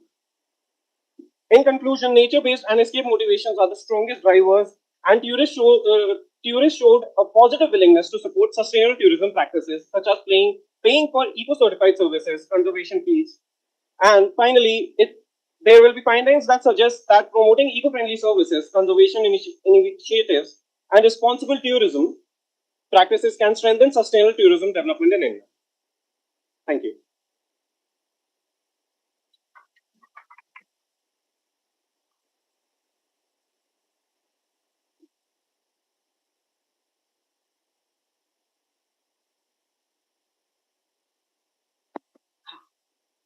Thank you, Arnav. I think it may be that I have missed it. You talked about your sample. Where exactly did you conduct your study? Ma'am, eco-tourist destinations, I haven't mentioned Such as? You haven't mentioned it. I haven't mentioned it in the PPT, but this sampling was done specifically around the 2026 when it began and on 1st Jan. And I personally went out I went to my hometown, Uttarakhand. So there were ecotourism destinations, and my father was present in Kerala at that time. So the Thiruvananthapuram ecotourism sites, and then specifically sites near Kedarnath and the Yamunotri beginning. That's where I sent out my data. I belong from Uttarakhand. That's why I was at that time. When we are talking about some sampling and some results, the first question that comes to mind is where? Where did you conduct the study? And what exactly were the things that you asked for, like willingness to pay is something that you mentioned. And in the concluding section, you mentioned the things. What else did you survey? Ma'am, when I ordered the questionnaire, first of all, there was the preference of the consumer who are willing, and not, there were some people who were willing to give extra amount of money for ecotourist services, and there were some people who were not. They were preferring to give the money, but when they were asked about the willingness, they were not ready for that. Alongside with that, if they traveled on a solo trip or they were going on a group, and where all they were willing to spend their money on. For example, I went to Uttarakhand and I saw that people were specifically indulged in cultural and relaxation factors. For example, some of the people were only going out on these tourisms just to get away from city life and have some relaxed time in those areas instead of focusing on how much money they are spending in those trips. I think we are constrained by time. Just one observation that I would like to make. You mentioned in one of the research gaps that the focus has generally been on urban tourism in the initial Yes, studies there. The sample that you're talking about, aren't they also talking about urban tourism? No, ma'am. The sample, can you repeat the question? Sorry. You said that there is a research gap because researchers generally have focused on urban tourism. Now, when you are saying that people went there for relaxation and getting away from, their hectic life, aren't you also talking about urban tourists in your sample? No, ma'am. The thing is, there are people who are living in village areas who are not able to escape those city life. Once they are indulged in their home practices itself, they're not able to get out of their hometowns itself. So that's where my research helped. I have a personal connection with those people, and they help me to understand where they are not able to get out of that trap. Thank you. Thank you so much, ma'am.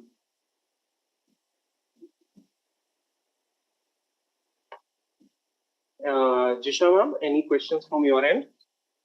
Yes, thank you. Excellent presentation. And personally, this topic is very close to me.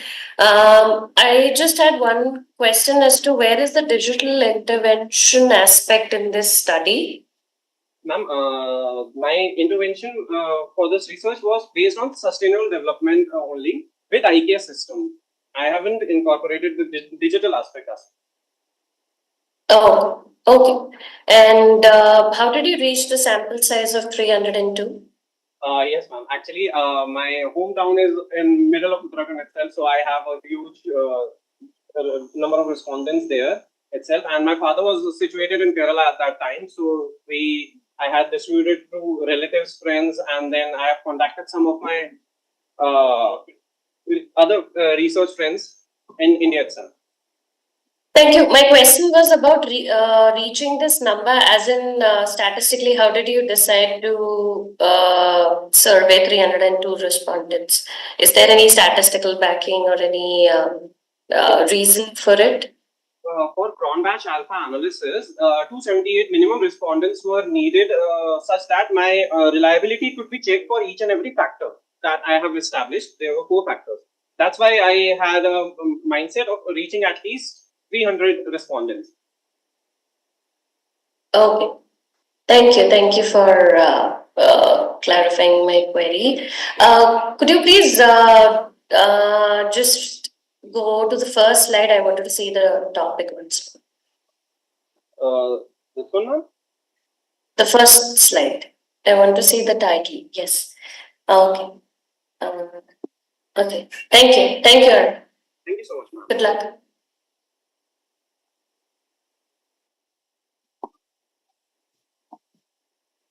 Thank you so much. Now we would like to call Nandini Tyagi for giving her presentations.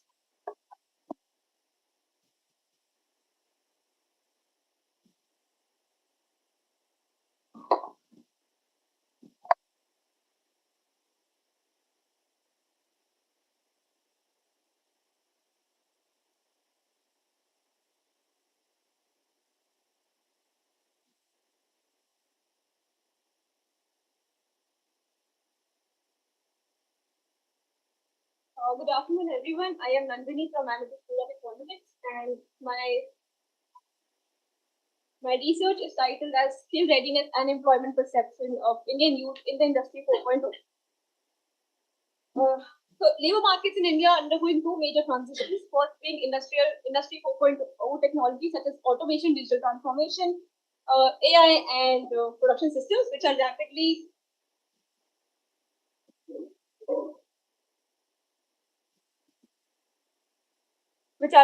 evolving the nature of work. Secondly, countries like India are moving towards low carbon, sustainability driven economic systems, creating new green employment opportunities.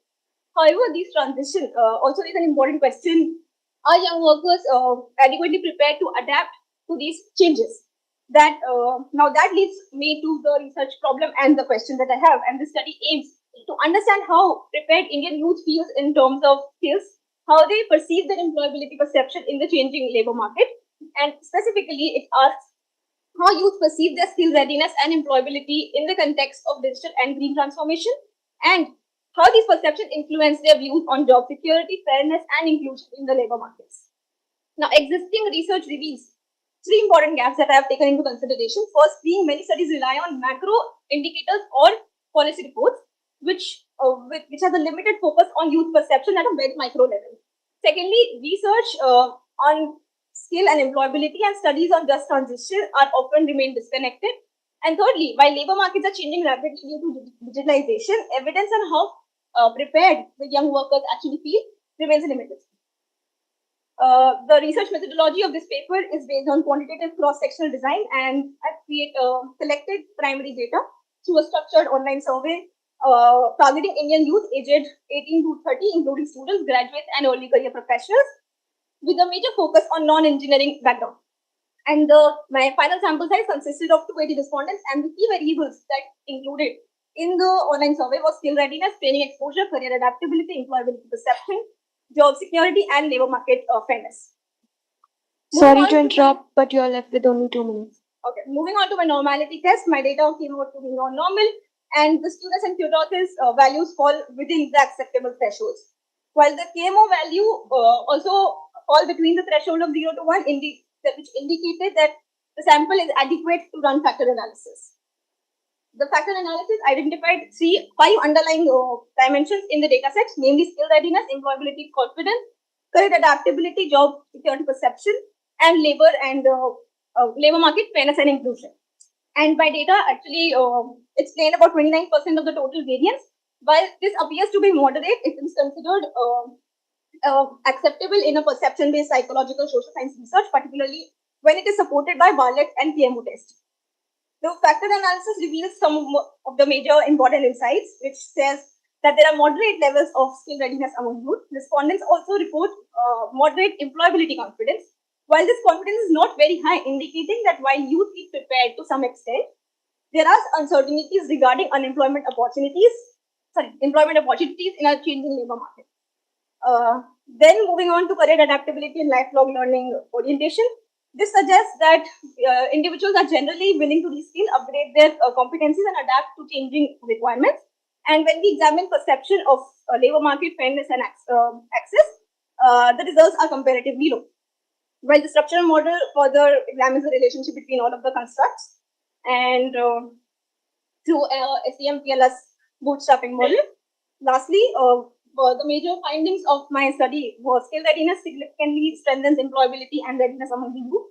Career adaptability plays an important role in shaping employability related competencies. Employability skills also influence employability perception.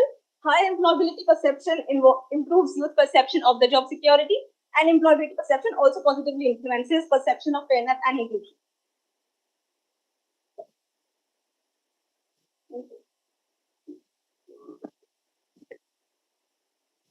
Thank you, Nandini. A lot of work, a lot of econometric results. Okay. I have just one very elementary question. Going by the theme of the conference, which talks about IKS and SDG, which SDG are you linking your work with? And is there any connection or any kind of, link that you can draw with IKS, with the skill readiness of Indian youth today? So when we link my study with SDGs, it can be linked with SDG number 4, quality education. Then it can be linked with SDG number 10, reducing inequality, because one of the variables are fairness and inclusion. And SDG number 13 is climate action, because we are focusing on green energy and green transition in the economy. While when we're linking my study with IKS, it can be with holistic skill development. And the traditional knowledge system said that skill development majorly focused around gurukuls and everything, which also shows us how the how we are integrating technical, adaptive, and sustainability oriented competencies in the current labor market.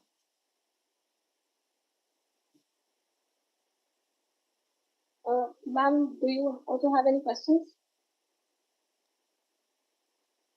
Yes, Nandini. Hi. Great presentation.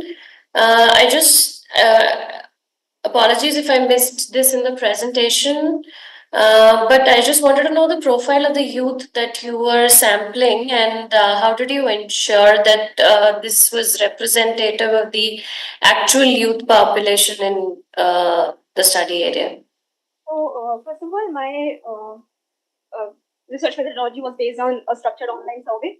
Now, I surveyed the youth aged 18 to 30 as per Ministry of Statistics and Program Implementation, and it included UG students, PG students, early career professionals. And I majorly focused on the non-engineering background because they are the ones which are majorly affected by Industry 4.0 and digitalization. And it was collected through LinkedIn and the other friend circles and people I have around me. Okay, so anyone who does not have access to any such platform has been excluded from your study, right? Probably making it as a limitation. Again, apologies if it was mentioned. I missed it. Yeah, that's a limitation. But my major focus was to survey people who actually have the access to such resources. Okay. Okay. Thank you. That's all from my side. Thank you.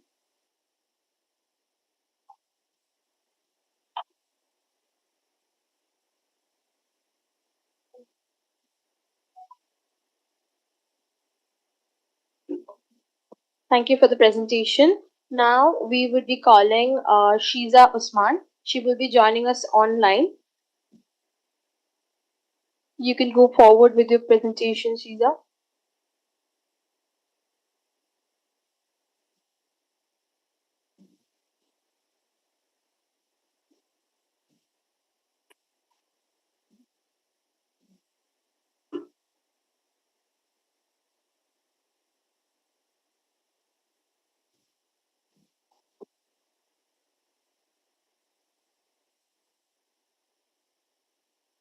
Shiza?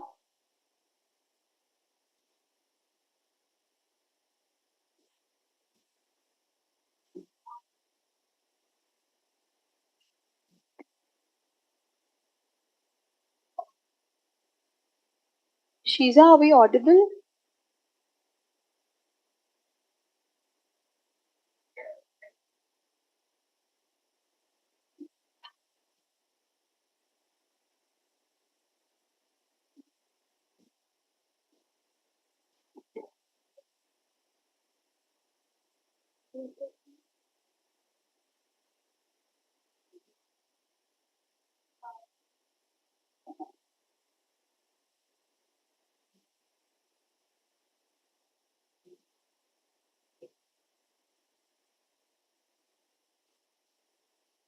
I guess there's Ma'am, good afternoon, ma'am. She has given a message in the group that she is not able to unmute herself. So there is likely to be a technical issue, I guess.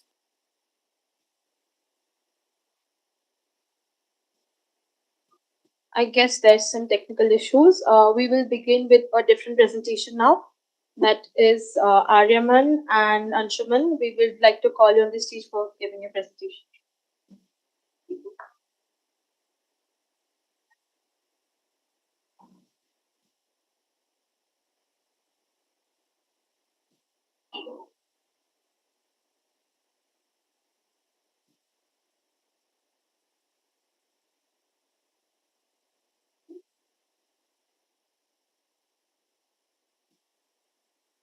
Good afternoon, everyone. Today, I, Anshul Bhatnagar, with my co-author Arman Sandwa, are present here to represent our research paper on the topic US-China trade war and its impact on India's export. In 2018, a trade conflict between the world's two largest economies, US and China, disrupted over $500 billion of worth goods. While much of the discussion focused mainly on economic growth, a question arises, did someone get benefited through these disruptions? Our research investigates whether India was one of those beneficiaries or not. The central objective of our research is to examine how the trade conflict between US and China reshaped global trade patterns and whether this shift created new export opportunities for India. In particular, we analyzed whether trade diversion from China led to measurable growth in India's manufacturing export. Our research majorly focuses on four sectors where we saw a high export growth after US-China trade war. In export, these are the major four sectors, and these are the major four sectors: HS85 electrical machinery, HS30 pharmaceuticals, HS84 nuclear boilers and machinery, HS6162 apparel and clothing, where we saw a rise in export of India to US and simultaneous decrease of import of US from China. Then these are our main objectives: to examine whether the US-China trade war led to significant export growth, to empirically evaluate whether post-2020 supply chain realignment resulted in statistically significant structural change in India's export. Literature review. Out of seven major research papers, these are our key three pillars: trade reallocation model, sectoral empirical studies, geopolitical and strategic literature. The first one shows US tariffs generate measurable trade diversion. Second shows tariffs immediately redirected procurement away from China after the tariffs on steel and aluminum. And third majorly focuses on IPEF, Indo-Pacific Economic Framework, originated by USA. These are the origin. US-China trade deficit was peak of 442 billion in 2018. Major cause of the war was trade deficits and Sorry, imbalance. you're left with only 2 minutes. Now I would like to statistically analyze how much of India's export changed during the trade war. We use two techniques: the regression analysis and Welch's t-test. As you can see in this equation, we have four variables, four independent variables and one dependent variable. The second technique, Welch's t-test, is a tool specifically used when there are unequal variances between two groups. In our case, pre-2020 export growth was different from post-2020 export growth. That led us to take this specific method. In this slide, you can see that we have an R-square value of 0.83. That means we have the total 83% of the total variation in exports of India can be explained by this model.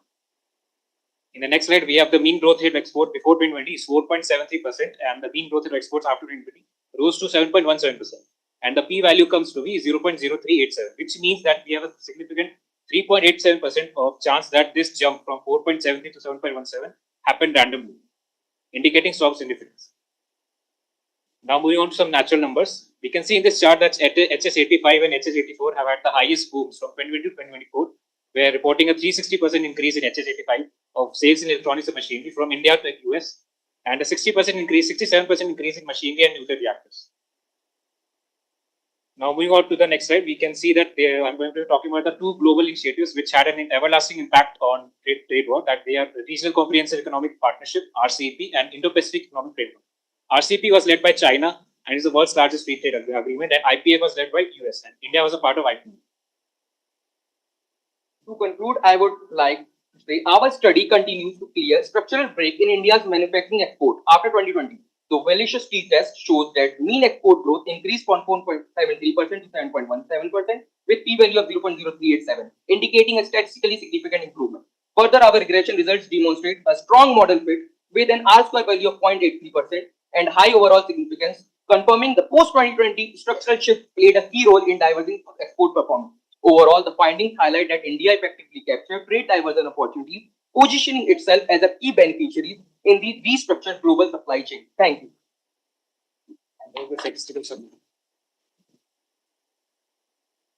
Just a clarification. I just want to ask, what is your data source from? Where have you got this data? The data from UN Corporate website and listed in there. That's right. Okay. And the trading partners, you're talking about manufacturing export, the trading partners, which countries, and I mean, what all are covered? And finally, since you're talking about US, China, and India's export performance, given the current political situation, you also talked about geopolitics. So what do you have to say about, or what do you think the current situation may have as an impact on these patterns? Ma'am, we have mentioned that we are talking about IPEF, which is a pact signed in 2022. We can see that US was the reason this pact came into play, and India was a part of it. Now, since the relations between US and India have a bit of a, you can see the bit of tension between them, so we cannot completely clarify on that part. I think that India is a substitute better than China for US because our trade surplus with USA has increased drastically, and currently also our exports are very high with US, and USA is the biggest trade partner. And significantly, we have seen that through trade map data that the import of US from China is dropped significantly simultaneously with India. So, and then we have become a very reliable substitute between US for both US and China after this trade. That was very good consequence of that. Thank you. Ma'am, Disha, would you like one question? Any questions, ma'am? Yes.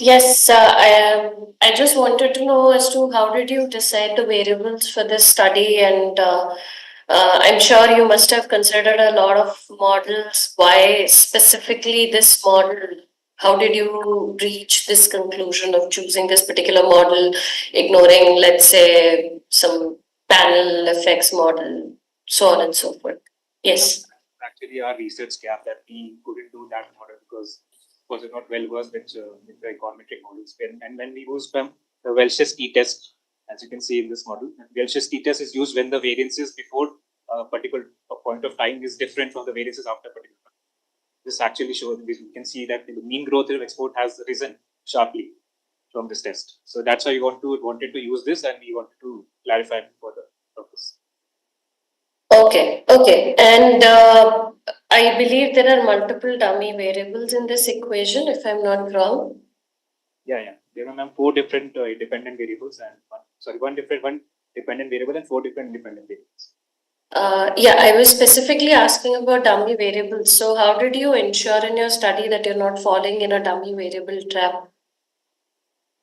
Now we did so simple analysis that dummy variable value should be 1 if the year is 2020, if year is after 2021 to 2022 to 2023, and if it's 0 for the periods before that. So we took analysis of 2018 to 2024. So that's why we did segregate this data through this method. Okay.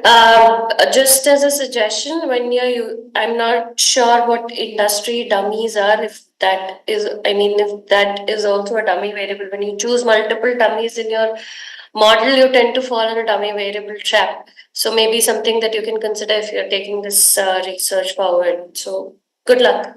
Thank you.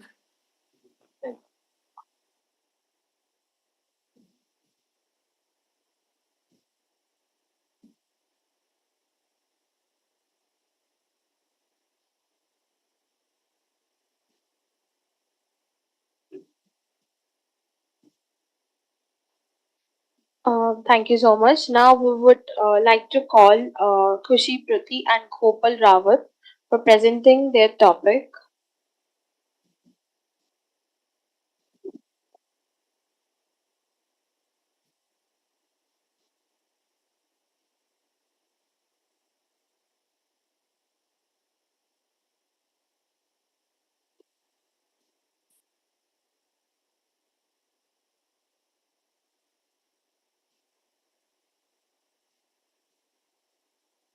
Good afternoon, judges. My name is Khushi Prati, and I, along with my author, Gopal Rawat, will be presenting our paper on pubbing and adjustment as predictors of life satisfaction, the mediating role of loneliness. I would like to thank Dr. Shivani Arora and Dr. Akshata Lamba, Assistant Professor IPE, for providing their guidance in completing the paper. First of all, I would like to talk about pubbing. In digital era, there's a need for us to understand the social behaviors associated with digital advancements. So one such thing is pubbing. Pubbing can be understood as when individuals are so occupied with their phones that they ignore their partners in that scenario. It can happen in social situations or at private situations. The second variable we have chosen is relationship adjustment or marital adjustment. That can be understood as how partners adapt, understand, and cope with the demands of the relationship and understand the needs of each other. We can understand the dependent variable, which is our subjective life satisfaction. as a part of subjective well-being, which can be understood as individuals' overall evaluation of their life and relationship goals and basically everything about their life. So rationale of the study basically deals with that previous literature focused on how pubbing negatively affected relationships, but our study identified the gap as loneliness for the mediator and the role of loneliness as the mediator among the variables we have chosen. As coming on to the theme of the conference, our study focuses and relates with Sustainable Development Goals 3 and 9, which deals with good health and well-being, and Sustainable Development Goal 9 that I previously mentioned, industry, innovation, and infrastructure. Methodology selected focused on quantitative research, which employed a correlational research design. A sample of 100 individuals from Delhi NCR were selected who were in a committed relationship. Sorry to interrupt, but you are left with only 2 minutes. Who were selected and who could consent to the study. The main thing that we focused was that individuals were engaged in a marital relationship and were committed and had an intact relationship. I would like to invite my co-author Kopal to continue. Okay, so basically, first we conducted a correlation matrix using Jamovi, and we found out that there is a moderate positive correlation between pubbing and loneliness. There is a mild negative correlation between pubbing and relationship adjustment, pubbing and life satisfaction, and there is a negative correlation between loneliness and life satisfaction, and loneliness and relationship adjustment. However, one of our variables, that was adjustment and life satisfaction, were not significantly correlated. Next, I would like to discuss our mediation model. So we used process macro and SPSS and med model in Jamovi using the model 4. So first we tried to understand the indirect effect when loneliness is playing a role as a mediator. So as we can see, we have a 0.001 level significant 75% effect of loneliness as a mediator on life satisfaction when pubbing is impacting it. But however, as we can see, the direct impact when controlling loneliness was not significant, and when all three were present, the total model was representing 100%, reflecting a perfect mediation model.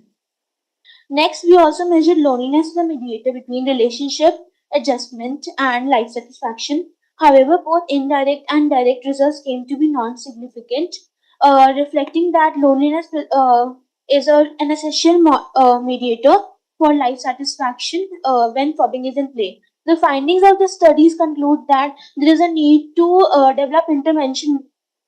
Sorry to interrupt, but your time 5 minutes are over, so I would like you to conclude the presentation.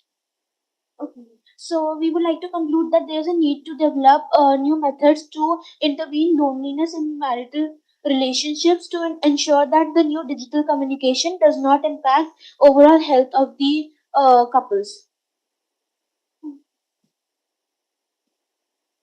Very interesting and topical discussion. You linked two SDGs with good life, good quality of life, and technology and innovation. I was just curious, like when we talk about the IKS, Indian Knowledge System, we generally claim that almost every discipline has got something there. We had something. So do you have any idea? I'm not going by the numbers, I'm just going by the philosophy of it. Do we have any reference or any background that you know about psychological analysis which may fit in the IKS?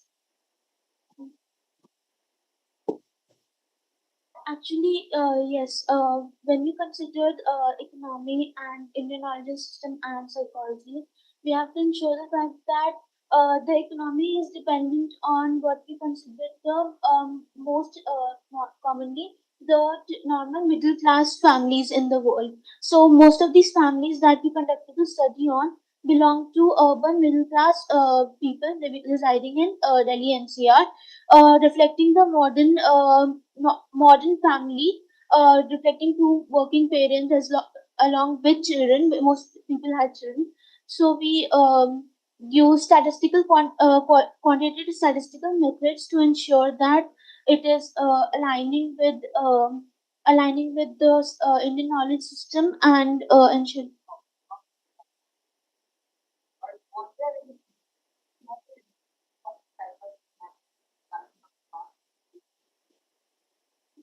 yes, we have to consider the fact that psychology has been philosophically linked with Indian history throughout its inception, and we can also consider the teaching of both all our ancient texts, and most of our modern philosophical concepts have actually been derived from the Vedic texts in themselves, and that's why we can link it with the Indian voice.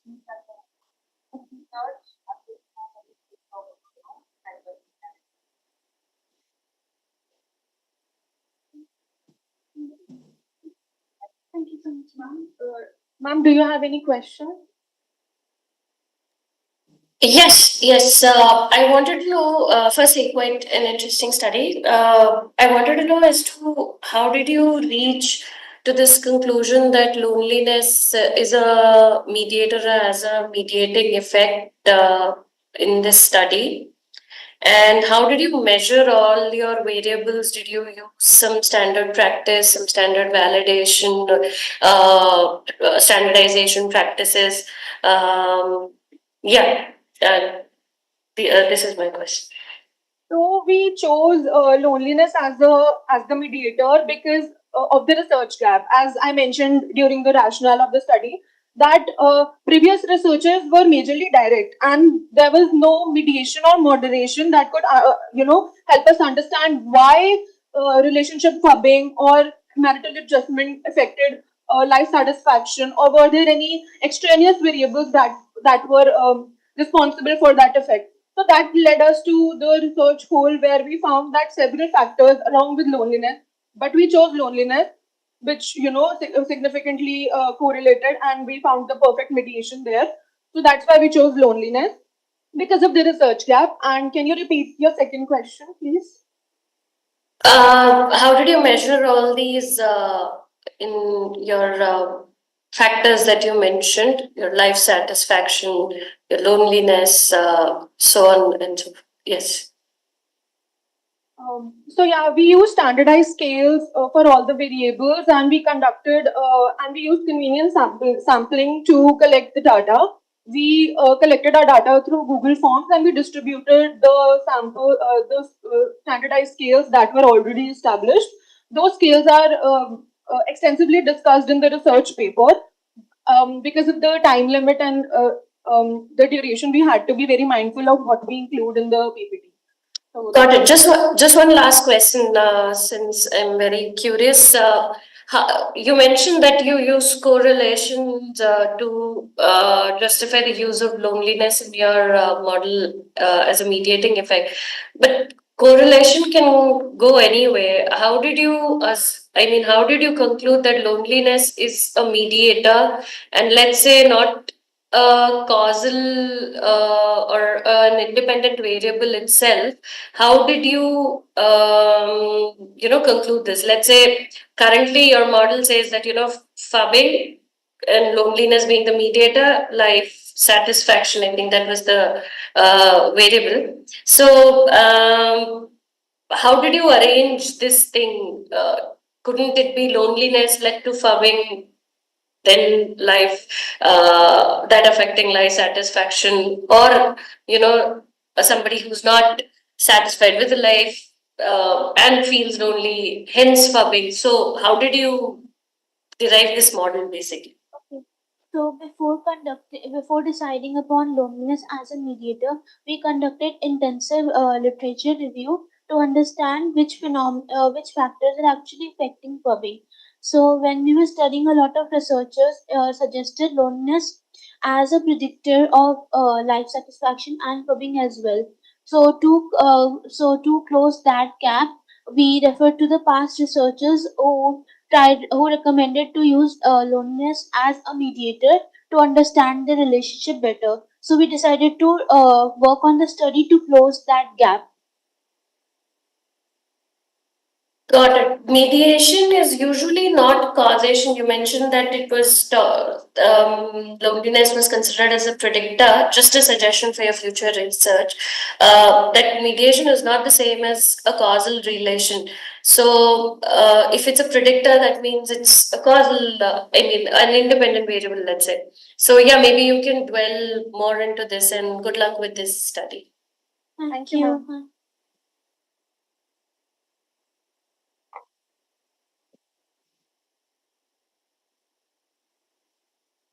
Thank you so much. Now we would like to call Dia Nangia to present her paper on online. Dia, you can present your paper. Yes, ma'am. Ma'am, I'm just sharing my screen. Yes, please.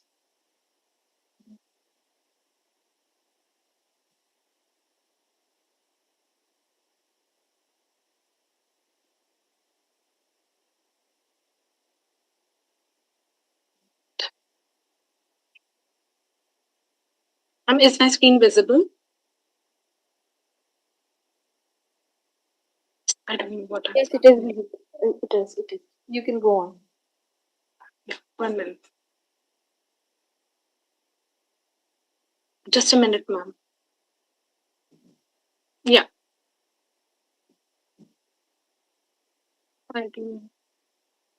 Yeah. Good afternoon. My name is Tia Nangia, and today I'll be presenting my study on changing marriage patterns among Indian youth with a specific focus on social economic inequalities across 3 rounds of NFHS. Marriage has always been the central social institution in India, defining kinship and gender roles. However, while national averages shows that people marry late, these numbers can be misleading. My objective is to see if this delay is universal culture shift or a stratified process driven by inequalities.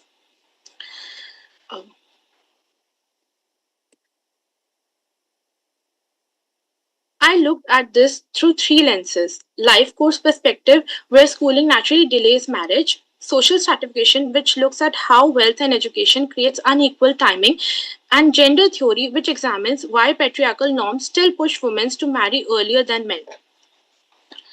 I used national health data to compare trends over several years, focusing on young adults and how their education and wealth affected their marriage age.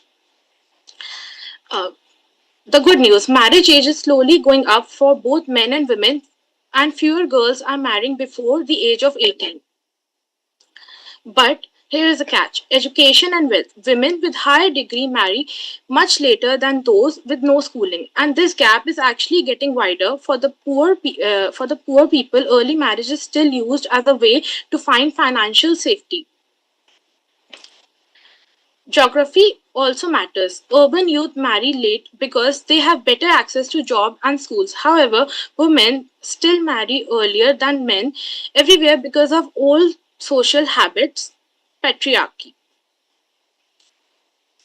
Um, Urban youth consistently marry late because they have better access to schools and jobs. Also, they continue study for the longer period. In concluding, I would like to say delaying marriage is a stratified process. It's mostly happening for the advantage. We should just change law. We need to give. Yes, ma'am. Ma'am, sorry. Yeah. We should not just change law. We need to give more people access to college and financial help so they don't have to marry early. Um, that's it. Thank you.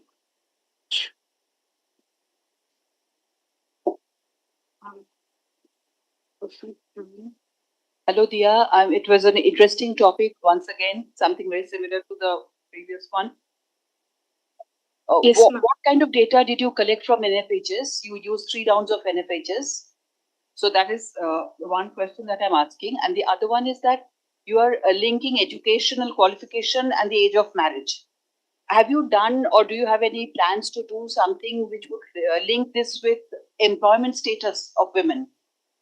Ma'am, firstly, I studied the NFHS data, 3 NFHS data, which showed me that, which helped me to understand that that education is helping people to just marry late because all the girls wants to be financially independent. And secondly, ma'am, can you please repeat your second question? asking about the connection between employment and the age of marriage, because you're talking about educational qualification. So obviously, the expectation is that they would be working. But is that always the case? Like after marriage, are they continuing with employment? Or sometimes, very often these days, we find that married women leave jobs for various other social, norms and practices. So education, marriage, age of marriage, and employment. The final destination is employment, right? Yes, ma'am. So, have you covered any of those dimensions, or do you have plans to cover or extend your work towards the employment variables in this current topic? That's what I was just asking. Ma'am, I will definitely be studying more about this. But till now, which I have studied is that if the women's are educated and they are financially independent in today's time, they don't leave their job after marriage as well. They want to do jobs so that they can help these children financially and can be equal part and can give like. I take it up. I'm just giving you a pointer. Many women, many women, and increasingly more and more women are quitting jobs when their children grow up. 10th board exams, 12th board exams. And one more pointer, which I think will be interesting. 2 years ago, the Nobel Prize in Economics was given to Professor Claudia Goldin, and her entire work was based on 100 years of US data, which showed how female workforce participation in the urban organized sectors have also moved. Many women left jobs. Why do women leave jobs? Getting an educational qualification, then getting a job, and then getting married does not mean the end of the road. You're a sociology student, so that's why I'm giving you these pointers to take home. Okay? Interesting work. Please carry on. Thank you.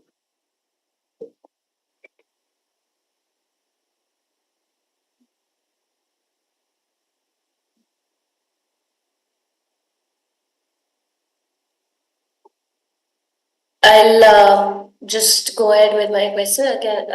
Tia, thank you for the presentation. Great topic. Can we go back to the variables of interest that you were talking about? You mentioned education, the socio-economic background, etc. I would like to see the indicators once. 1 minute. Sure.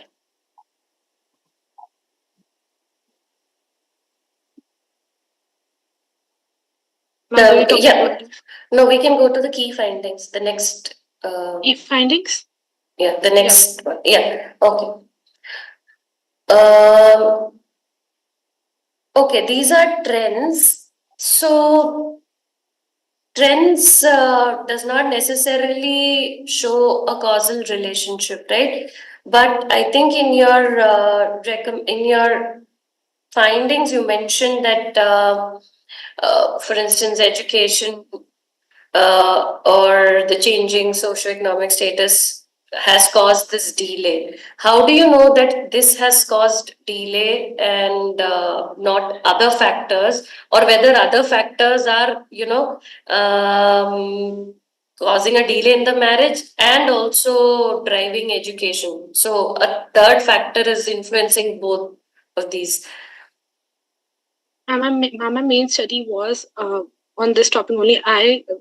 Of course, there are many variants which influence the marriage factor, but I feel like I was studying only about the marriage, like delaying marriage. Okay. Okay. Thank you. Just a reference from economic perspective. Gary Becker had a great work on the theory of marriage, wherein marriage was considered as a market, and people got into this market because of willingness, and it follows the same basics of your supply and demand. Maybe something that you can also consider in your study, the willingness to marry, and why that can also delay the marriage, and how it differs between men and women. Just a suggestion for you. Thank you. Great topic. Thank you, ma'am. Thank you, Dia. Now, moving forward, I would like to call Shiza Osman to present her PPT.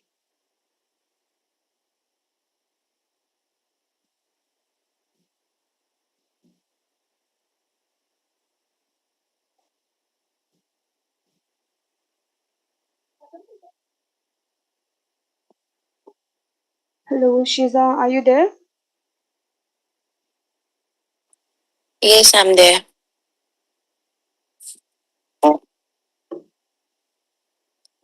You can start.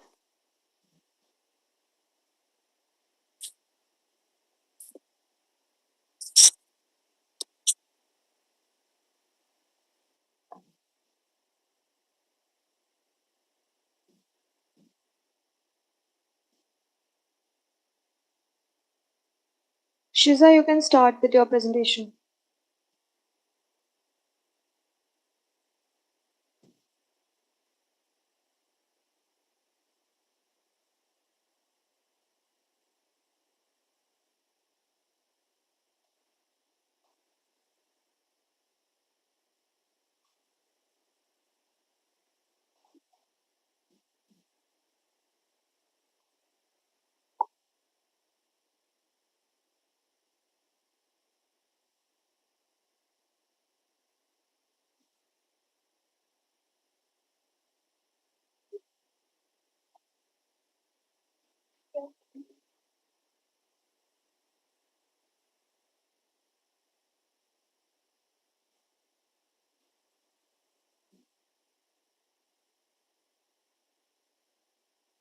Uh, we're extremely sorry. There must be some technical issues from her end.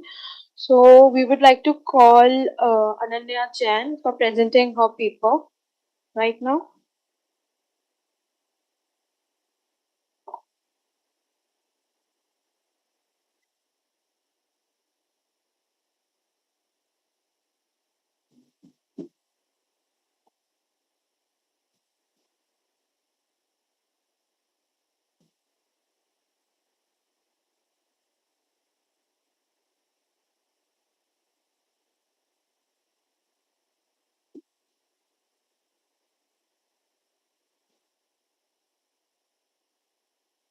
Good afternoon, respected teachers, session chairs, and all of you listening to me. I'm Ananya Jain, and I'm going to present the topic exploring factors determining bank account dormancy in India. So, bank account dormancy, though a reduced problem, but still is an eminent problem in India, in spite of various financial inclusion expansions such as Pradhan Mantri Jan Dhan Yojana. Over 500 million bank accounts still remain inactive, and around 8 to 23% of the bank accounts have zero balance. Dormant accounts reduce effectiveness of direct benefit transfers, financial participation, and digital payments. The gap through the study that follows is most studies focus on an account ownership rather than usage. Many studies describe dormancy but do not identify the causes. The research methodology that is followed is a descriptive and analytical research. Convenience sampling was done with a sample size of greater than 200 respondents. There was a structure questionnaire that was administered to informal sector workers. The analysis was done using IVM, SPSS, and PLSM. The objectives of my study are first to explore factors determining bank account dormancy. Secondly, to assess the impact of financial literacy and digital literacy on bank account dormancy. And lastly, to propose the policy recommendations. First, the normality test was conducted through KMO and Bartlett's tests. The KMO value was 0.899, that indicates excellent sampling adequacy, suggesting that the correlation among variables was sufficiently compact to produce a reliable factor, also indicating that the correlation matrix was not an identity matrix. This is the total variance explained. So, principal axis factoring method was conducted to identify the factors influencing bank account dormancy. This extracted three significant factors that showed eigenvalues greater than 1. This satisfies the case's criterion of factor retention of eigenvalues greater than 1. The first factor was 40.71 variance, that was of cash preference. This included statements such as trusting cash more than bank deposits, feeling more comfortable saving money in cash rather than banks, preference of cash transaction, and perception that keeping money in bank accounts gives little benefit. Second factor was digital literacy, which shows a major impact, which will be seen further in PLSM interpretations as well. Third is access barriers, that is waiting time, travel costs, and time required to visit bank branches.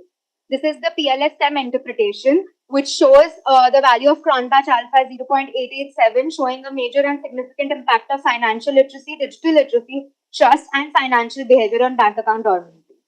So the Cronbach alpha of financial literacy to bank account dormancy all are higher than 0.7. That shows excellent reliability and acceptable reliability in the research. The value of R square is 0.732. That indicates strong explanatory power and shows that financial literacy, digital literacy significantly impact the bank account dormancy pattern. The policy recommendations linking with IKS is firstly, strengthen financial literacy, that is nationwide financial education programs, improve digital infrastructure, that is strengthen the digital ecosystem by reliable internet connections and mobile connectivity. Thirdly, to reduce structural accessibility barriers through local financial networks, that is strengthening business correspondent networks and provide last mile banking services in remote areas, and build trust in financial ecosystem, that is Indian knowledge systems emphasize ethical economic behavior, transparency and trust in financial relationships. Use DBT and increase the activity, encourage fintech collaboration and target informal sector workers as a majority of dormancy is found in this area.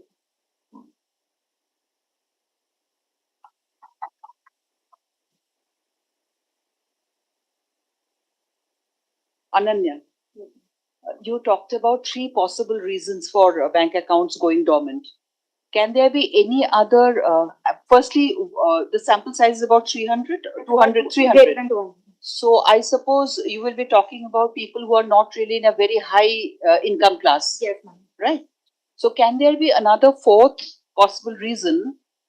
Something like, I can give you a real life story. The woman who works in my house, she had a Jan Dhan account, zero balance account, where she used to get the subsidy from the LPG that she used to get. Now, somehow, since the COVID days, that money has stopped coming. The government used to put that subsidy amount for the LPG in their Jan Dhan account, and now somehow, for some reason, silently that has been discontinued, and her account has gone dormant. So this is also a 4th possibility, perhaps you can look into. Right, ma'am. Right? Yeah. Because you are talking about a very specific class of people. Yeah.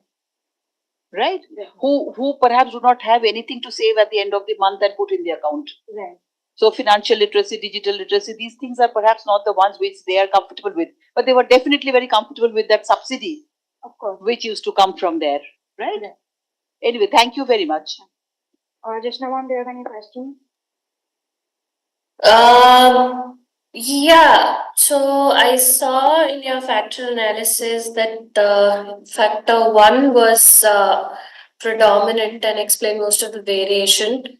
How do you ensure that this is not prime just because of the fact that that factor is strongly responsible, and how do you ensure that this is the reason and not because that is the only factor that works in your model and maybe the other factors that were extracted may not even be useful or rather be redundant? How did you decide between these two? Ma'am, basically when I did the principal access factoring method, I got out those variants with eigenvalues greater than 1. And after having a solely conversation with all these people, it was identifiable that this is one of the prominent reasons among my sample of why they have dormant bank accounts. Of course, other reasons such as trust, financial behavior, accessibility barriers also affect bank account dormancy, which is shown in the PLSM model that indicates how they are related and what the value of Cronbach alpha and R square determines to impact the dormancy in that section of those section of people. Okay. And how did you define dormancy? Dormancy is when there is inactivity of accounts for a period of 24 months without any in and out transactions. Okay. In this study. Okay. Thank you. That's all from my side. Good luck.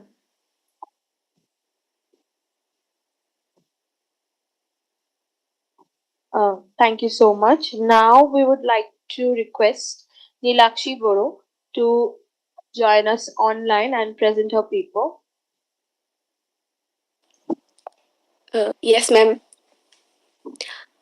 Are we audible, Nilakshi? Yes, ma'am. Okay. You just a second.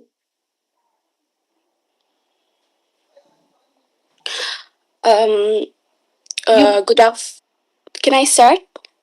Yes, you. Good afternoon, everyone. My name is Nilakshi Boro, and today I'll be presenting my research titled A Sociological Study of the Ahom Resistance, Indigenous Warfare, Community Support, and Women's Role in the Mughal Ahom conflicts. This research was conducted under the guidance of Dr. Brian Gomez. Can you change the slide? Um, The Mughal-Ahom conflict of the 17th century were among the longest resistances against Mughal expansion in India. However, most historical studies focus mainly on military battles and political leadership. In contrast, this research analyzes the conflicts from a sociological perspective, focusing on how resistance was sustained through social structures, indigenous knowledge, and community participation. Next slide. Statement of the problem. There are several gaps in existing literature. First, most studies are dominated by elite and military narratives. Second, there is limited focus on the social dimensions of warfare. And third, the contributions of communities and especially women are often overlooked. Therefore, this study shifts the focus to the social foundations of resistance. Next slide.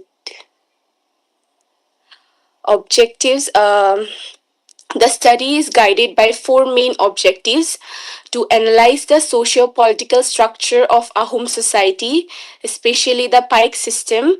Next, to examine indigenous warfare strategies and ecological knowledge. Third, to explore the role of indigenous communities and alliances.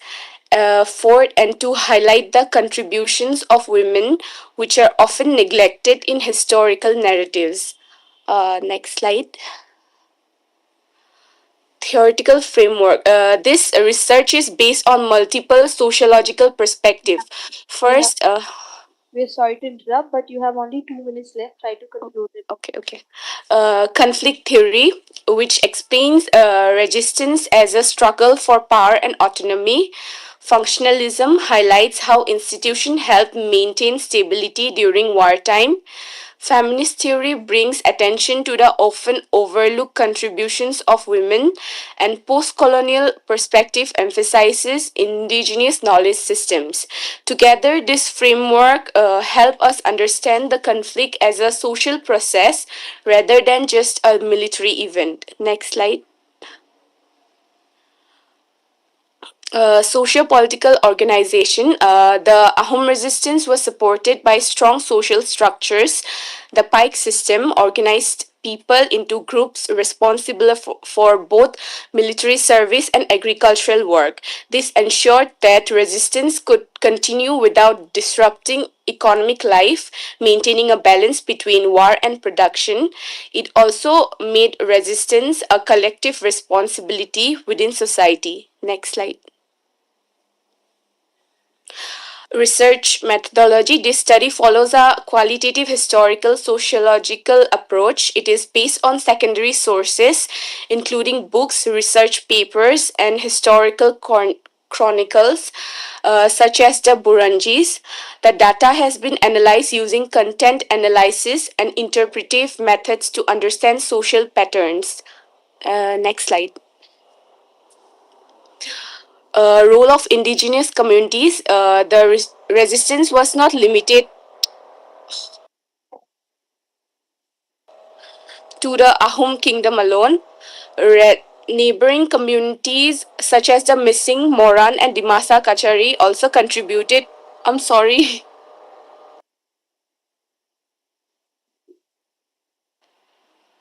Uh, Neighboring communities such as the Missing, Moran, and Dimasa Kashari also contributed through alliances and local knowledge.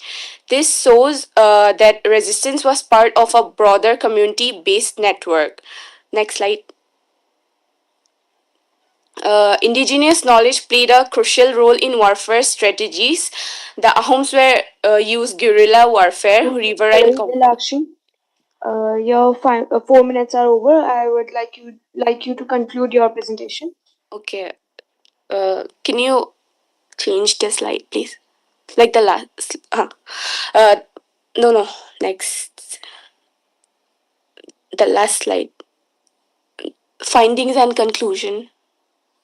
The study shows that Ahom resistance was not just military but deeply social.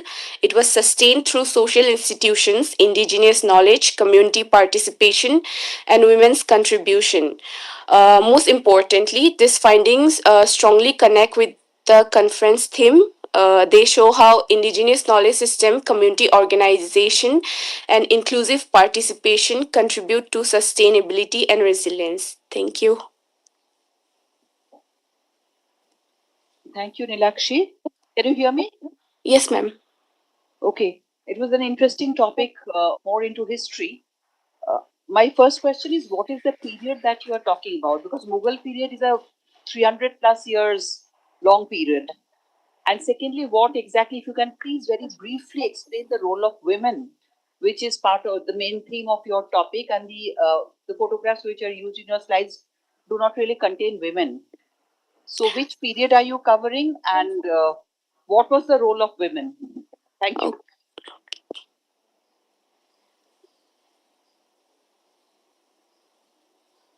Um, uh, Firstly, regarding the time period, my study especially focuses on the 17th century, particularly the phase of intense Mughal-Ahom conflict between approximately 1612 to 1682. This period includes major confrontations such as repeated Mughal invasions and resistance by the Ahom kingdom, rather than the entire Mughal period of 300 years. Ma'am, can you repeat the second question?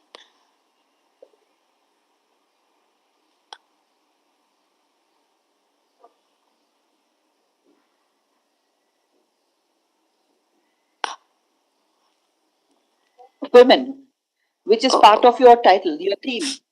Okay. Secondly, regarding the role of women, although they are not always visibly represented in visual sources or photographs, their contributions were crucial at the social level. Women played an important role in resource management, food production, and maintaining household stability, which allowed men to participate in warfare. They were also involved in healing practices and caregiving, supporting injured soldiers, and sustaining the community during prolonged conflict. Don't you think all women in all warring nations do these? They have these roles. Yes, ma'am. What is so special about Ahom women?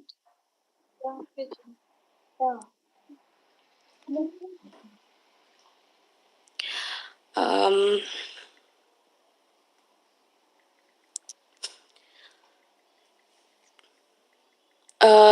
in a home society, women were actively involved in economic production, particularly in agriculture, weaving, and resource management, which were essential for maintaining stability during wartime.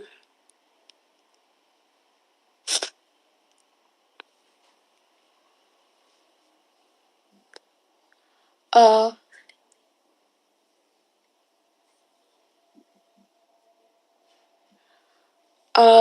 Home women were significant because they played a continuous and essential role in sustaining society.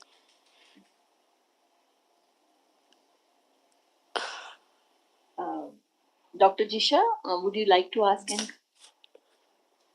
Yes, thank you. Nilakshi, you mentioned in your research statement that, the statement of your problem that there was a dominance of elite military narratives in your research. So I just wanted to know, how did you ensure that there was also a little attention to community participation. So I just wanted to know, how does your literature ensure, or your literature review rather, ensure that there is no bias towards this dominant narrative by the elite military, and is also taking into account the community's perspective and the women's perspective, as asked by ma'am previously, since there are not many records or evidences of women's contribution, as you mentioned. So, how do you ensure that there is no bias in your literature review?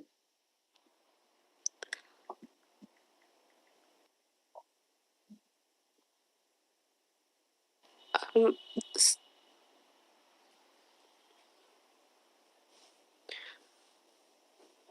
uh, uh, um, Thank you for the question. I acknowledge that most available sources on the Mughal-Ahom conflict are indeed elite and military centric, which creates a potential bias in the literature.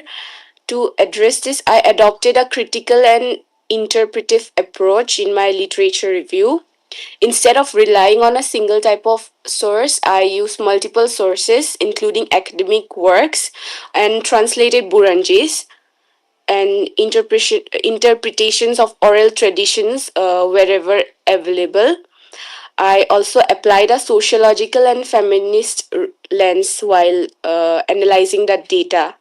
This means I did not just focus on what is explicitly mentioned, but also on what is missing or underrepresented, especially regarding women and non elite groups. Further, I compared different sources to identify patterns and gaps rather than taking any single narrative at face value. Okay, okay. Thank you. Thank you. That's all from my side.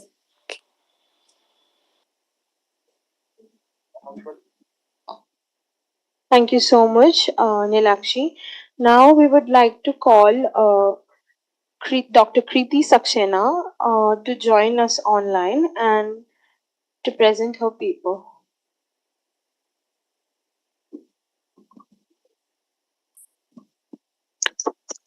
Ma'am, you may start now. Hello, am I audible? Yes, ma'am. Yes, ma'am. A very good afternoon to all the eminent dignitaries. Hello, am I audible? Yes, ma'am, you're audible. Yes, yes. A very good afternoon to all the respected faculties, eminent dignitaries, and all the research scholars present over here. I'm Dr. Kriti Saxena from RNT Bhopal. First, I would like to show my gratitude towards panelists, organizers, conveners of the conference for providing me this opportunity to present our research work. So, the title of the research paper is A Study of Holistic Well-Being Through the Dynamics of Inner Qualities. This is the presentation for today. The holistic well-being is not limited to physical health or income, but it includes overall balance and harmony in life. It includes physical, mental, emotional, social, and spiritual well-being. Now, if we talk about the objectives of our research paper, so the main objective was to critically review the existing literature on the holistic well-being through the dynamics of inner qualities. And for this, we had to explore the role of inner qualities in shaping well-being, compare existing studies, synthesize literature, and find the key research gaps. So, coming on to research methodology, so ours is a critical literature review where we have covered the period from 2010 to 2025. And these relevant papers we found by doing the title and abstract screening. Then after doing so, we did the full text review and we were able to find 47 relevant articles. And with this, we have identified major themes and research gaps. WordSphere were used to find the co-occurring keywords, which also helped in identifying prominent themes. And visual representation is also given by a word cloud, which represents the related studies with well-being. So this is the process that we followed to select our articles. Coming on to word cloud, with well-being we found Triguna, global mental health, SDG 3, Ayurveda, these emerged as the relevant studies. Then when we looked into the co-occurring keywords from WordViewer, here we were able to identify well-being and Triguna were highly related studies in cluster 1. In cluster 2, the link was found very strong between well-being and mental health. In third cluster, we found well-being was highly related with sustainable development.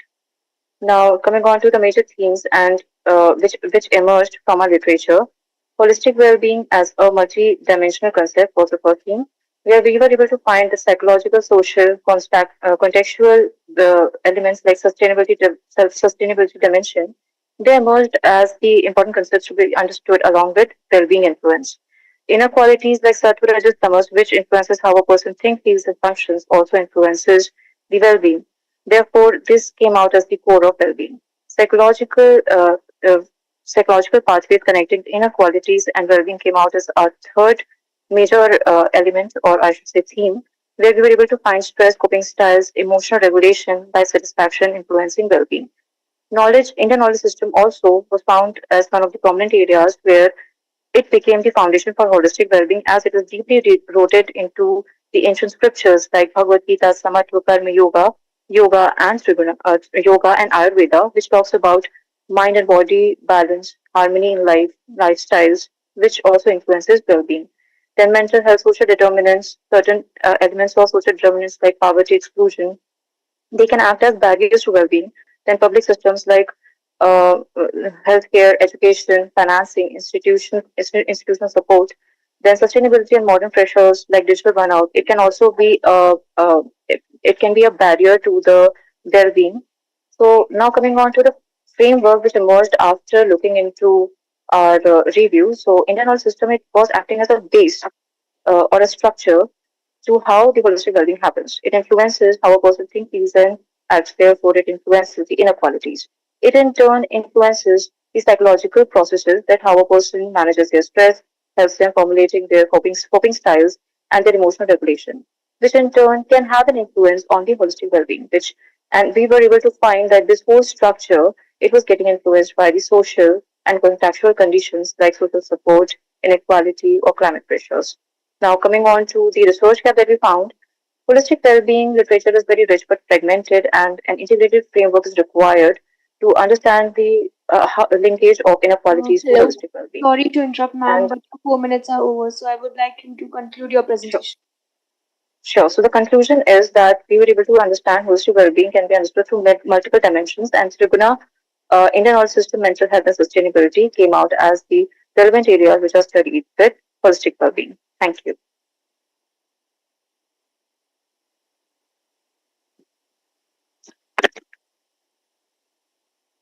I mean, there was some disturbance in the audio, so we could not really follow much, but I followed your slides. Okay. Sure, ma'am, sure. Sustainability in one of the later slides. So, how do you link sustainability? In what context and in what sense are you bringing in the idea of sustainability when you are talking about the three guna? I mean, what I could gather is you are talking about the three guna, sattva, raja, tama, right? And all these as qualities. So, what is the link that you are drawing with sustainability? If you could just very quickly, explain. Yes, ma'am. You were talking about this. So, yes, ma'am. So the sustainability is about here we are taking SDG 3 as our main base, which is about the holistic well-being.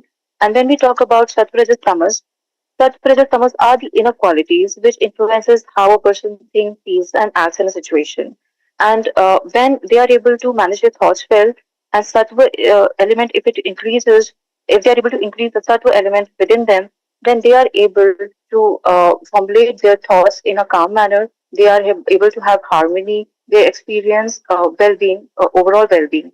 Now, if we talk about this co-occurring keyword chart, here we can find that the first cluster that we found, here a strong linkage was found between well-being, triguna, and sattva, not with rajas or tamas. So it shows that well-being is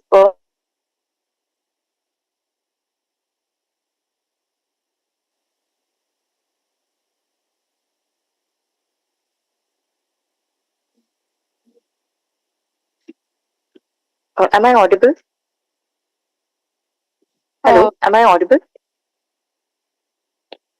Yes, yes, ma'am, you're audible. Yes. I'm sorry, I think there is some network issue from my side.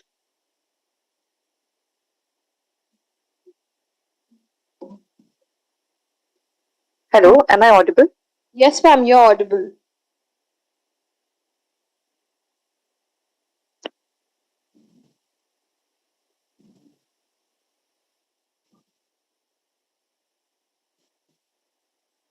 Ma'am, you may speak. You're audible actually.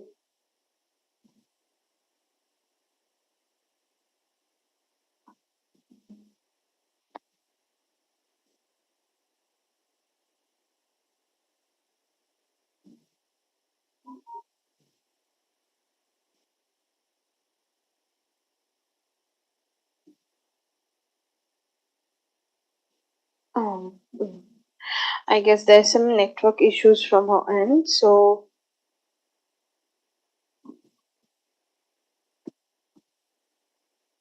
okay, so we are heading to our next presentation. That will be presented by Yashviduri. Can you please present your paper? Thank you.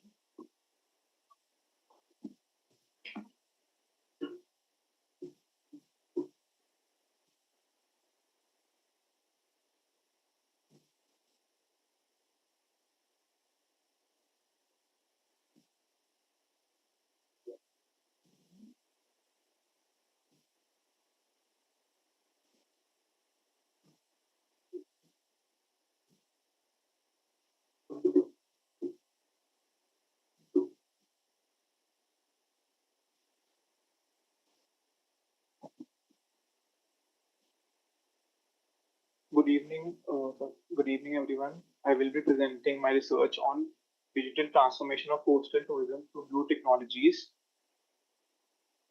Digital technologies are transforming many sectors of the economy. For example, digital payments, mobile banking, investment apps, etc. The blue economy refers to the sustainable use of ocean and coastal resources for economic growth while protecting marine ecosystem. Coastal tourism is one of the fastest growing sectors of the blue economy.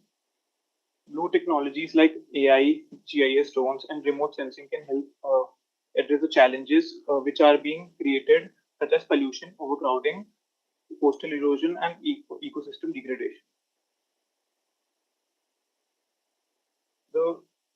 There is a limited research on the role of digital and blue technologies in tourism sustainability.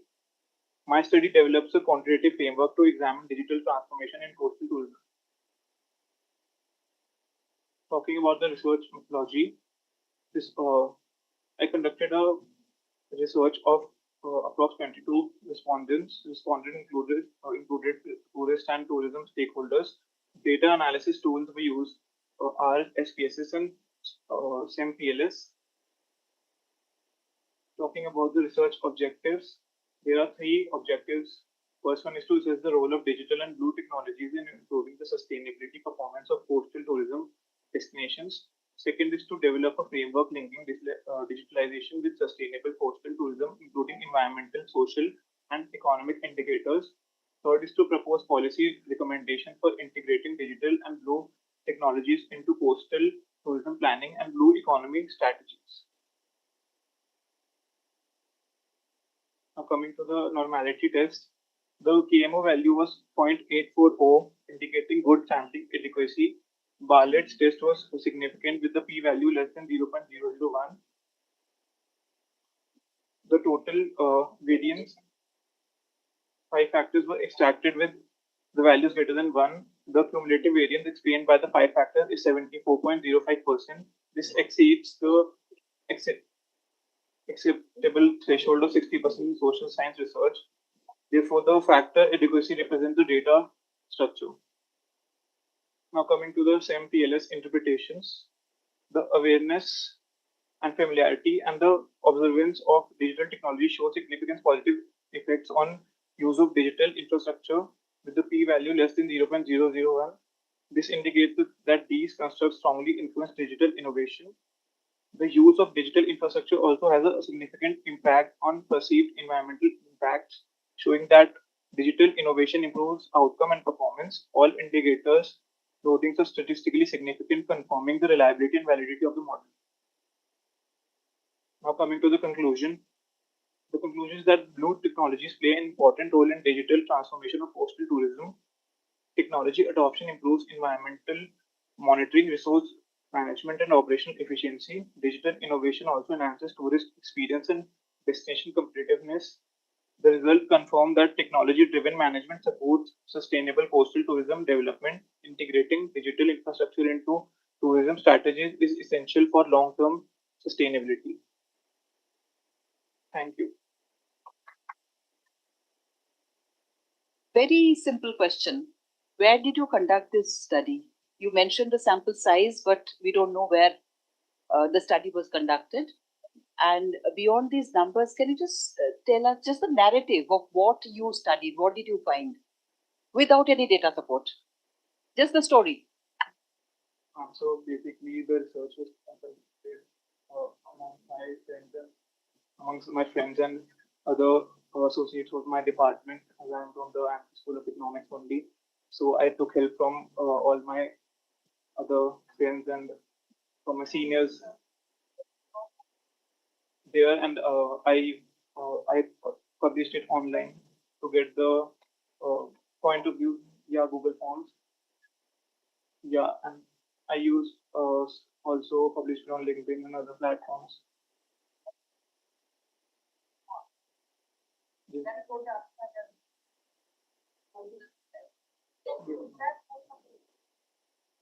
No, ma'am. The recently also the our government of India is also promoting the coastal tourism through other places like Andaman and Nicobar Islands. After what happened with the Maldives, as we all know, so the one of the questions also asked was that after the promotion that our Prime Minister did and the government did it had any impact on people focusing on other destinations except for Goa?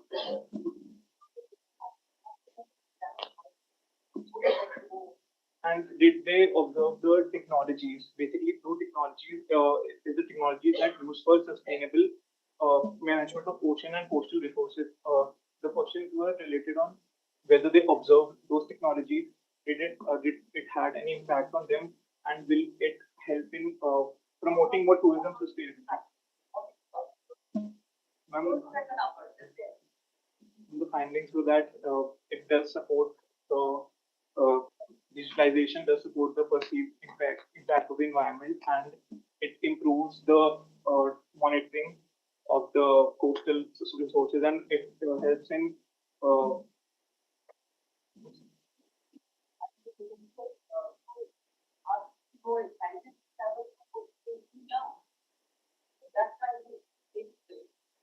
ma'am, it helps them because it also helps in like giving them the real like safety measures are also measured through these technologies. Yeah, they are feeling more safer if the technologies are being implemented, then the safety measures are being increased, the standards are being increased, so they feel more safer. My online audio in there.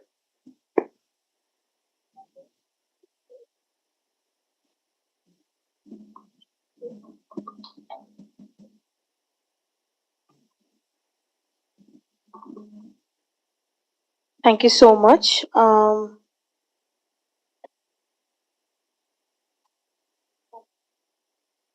Okay, now we would again like to call Shiza Osman. Before there was some technical issue from her side. Shiza, now you can present. Okay, ma'am.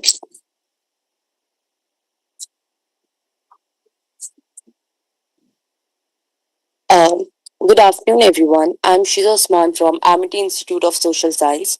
I will be presenting Hello. on. Hello. You please do not share your screen. We are doing it from our end. Okay. Just a minute.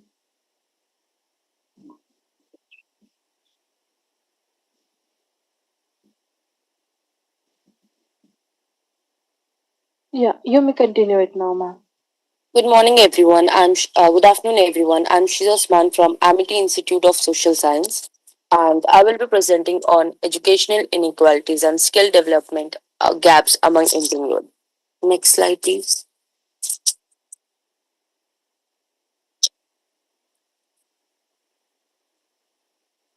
Indian youth face challenges in education and skill development. Education expansion has increased participation despite persist in excess quality and outcomes.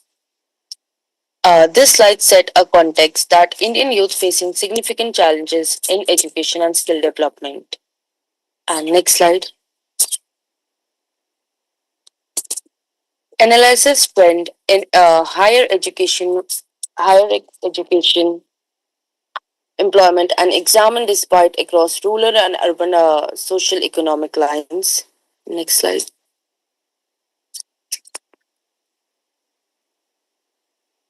Research design, quantitative secondary research, data resources, ASER, NSSO, AISHE, NSDC reports. ASER,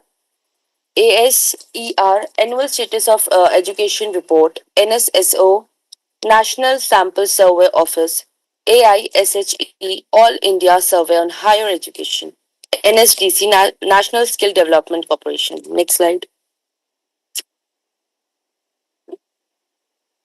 Key finding. These slides present core finding ongoing despite in learning outcomes, limited vocational training participation, and a notable mismatch between graduate output and labor market demand. Next slide, please. This highlights that while higher education has expanded, despite remain including significant rural and urban gaps in foundation learning outcomes. Next slide, please.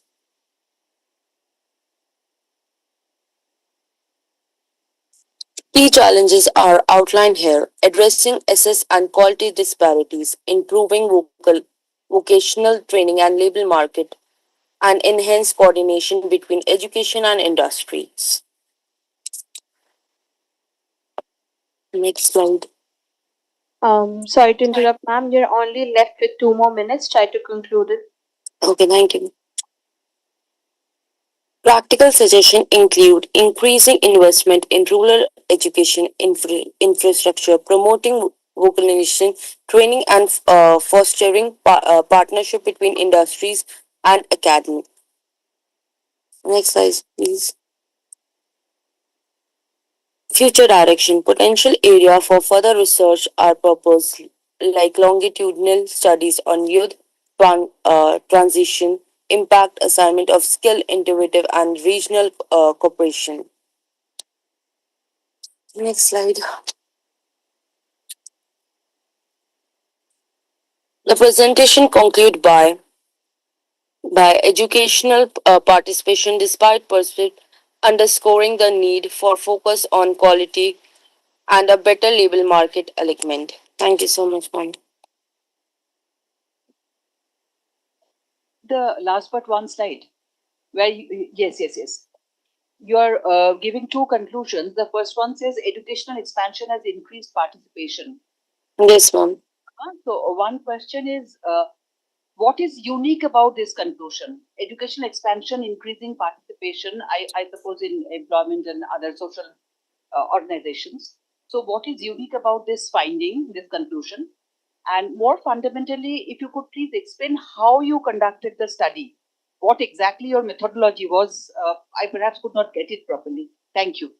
Ma'am, I have done research through Google Forms, and even I went personally in NGOs and to talk and even talk to the labor class people why they are not able to study, or why they are not able to, basically why they are not studying, or why why their children are not studying. So they told us ki because of financial issue they are not able to study, and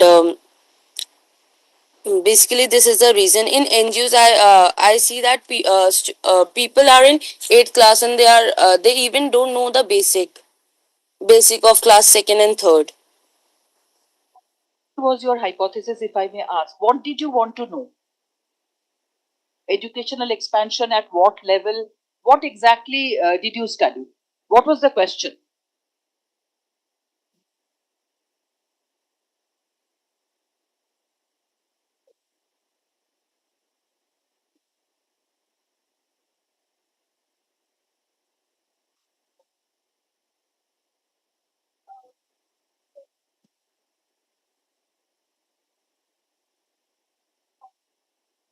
I guess there's some technical issue from her side once again. So, We are heading on to our next presentation and the last presentation. We would like to call Neelam Chaudhary ma'am to present her presentation right now. She will be joining us online.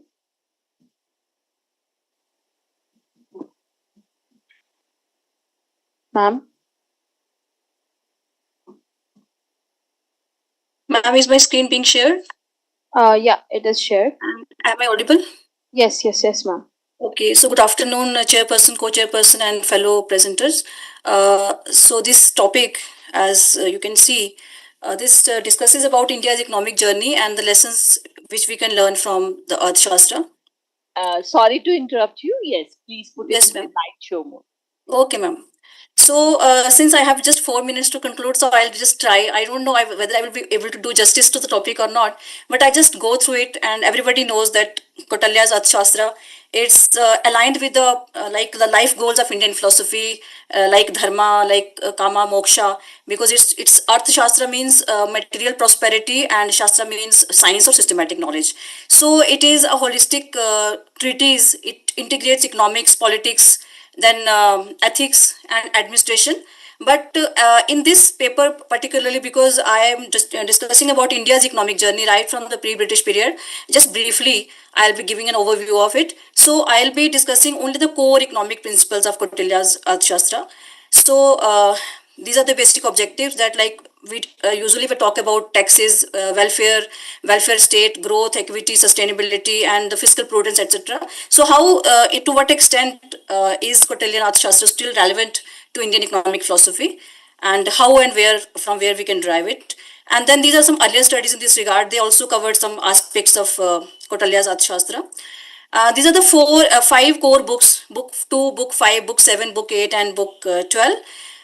Book 2, as we know, it deals with basically the duties of the government officials, like administrative discipline, like there should be clear hierarchy of ministers, that there should be not just one source of income, but there should be diversified sources of income, and then there should be state control over agriculture, irrigation, etc. And then also there is a focus on welfare, because he says that the welfare of the people, if there is a welfare of the people, then the king's welfare is also there. So the king should focus on that. So that is why there should be proper adequate investment in irrigation, roads, etc. And then he also talks about corruption. I will also present the quotes from his book, where he mentions that corruption is like not having corruption is impossible thing once a person is a government official. So he has identified about 40 ways of embezzlement where people like they misrepresent the accounts, they show double entries, they inflate the expenses and underreport revenue, etc. And so to counter this, he has advocated for surveillance and auditing, and also strict punishment for the economic crimes. These are the specific codes on corruption, on accountability, on treasury, on market regulation. Then we come to book 5, the conduct of courtiers. Here, basically, he discusses the revenue part, that the taxes must be levied, but they must be fair, proportionate. And again, taxes not from one source, but from multiple sources. And if at all we need to levy more taxes, like in times of crisis, we can temporarily levy more taxes, but excessive taxation as far as possible should be discouraged, because that should not decrease the productivity of the people, and they should be removed as soon as the problem is it disappears. So we should come back to the routine matters. So here he again talks about the fixing prices and the awarding of salaries and rewards to people in alignment with the state interests. Then we come to these are the representative passages from it on salaries, on rewards, penalties, accountability, loyalty, etc. Then we come to the book 7, where he gives a six-fold foreign policy, that whether a country should wage war, whether a country should make peace with a country, and whether a country can have both peace and war at the same time, and when a country should be neutral, with whom to have an alliance. So all these things again he discusses, and he also gives the role, he has given very much importance to spies also, because they to have strength, like we should know about the enemy, what the enemy is all about, what is his strategy. So for that spying is also required.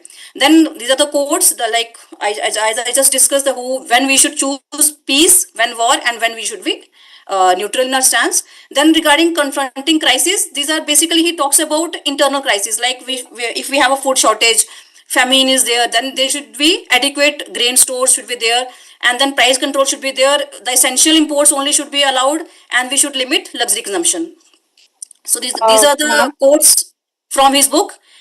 Grain is the root of prosperity. Food security should be there. Profiteering should be discouraged. And in times of distress, the king should impose only taxes for duration of the calamity, as I said in the earlier slide. Now, the last book is the book 12, how to deal with the powerful enemies and how to go about the war economics.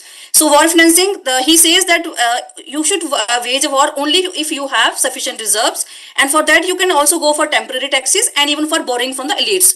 And one more thing, he says that war is not to be fought only in the battlefield, but at multiple fronts. That is why he talks you disrupt the enemy trade also, and you can have any measure, because he is talking about pragmatism. He is having a pragmatic approach. So you don't have to follow idealism for this. So whatever method you need to do, you can do that to protect your own interests. And for this, even if you need to divert some funds towards defense during wartime, you can do that. But as soon as war is over, you should again go back to the restoration of the other things. So these are the new quotes, and these are the pre-British Indian economy. As we know, pre-British period was a village-centric economy. There was a focus on textile, metalwork, and the gemstone industries, and we also had some decentralization, like local rulers too were given some governance. And after that, so during that time, the Catalan ideas. Yes, ma'am. Ma'am, your time is over. Please try to conclude it. Okay.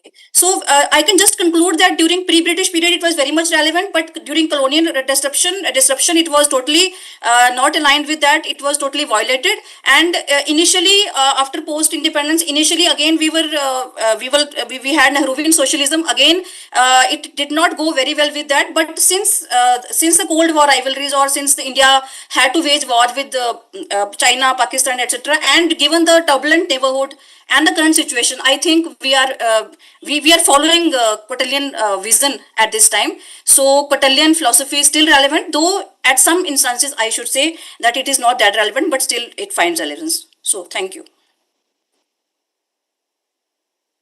These are some quotes. Thank you. Just one comment. It is very often said that. Ma'am, you are not audible to me. Ma'am, please. Yes, ma'am. So it is generally said that, I mean, very often it is said that Arthashastra is a book on. Ma'am, again, I can't hear you, ma'am, please.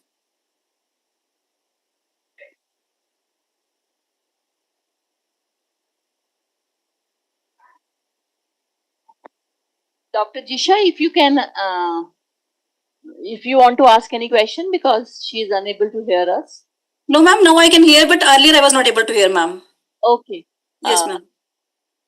I was just saying that very often it is said that Arthashastra is a book on public administration rather than economics, as we understand in economics as our discipline. So what do you have to say about that? No, ma'am. Actually speaking, I have been 19 years into this field, economics, and so far I didn't explore it at all. And I felt very guilty this time that why I didn't explore it earlier, because I found it really aligned with the Indian economic journey and Indian economic policies, ma'am. So I don't think that it doesn't Indian philosophy doesn't resonate with it, or it's very much relevant in economics.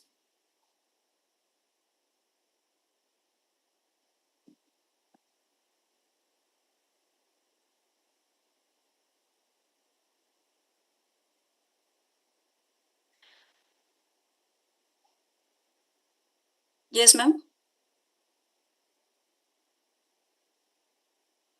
You're not audible, ma'am. Yes.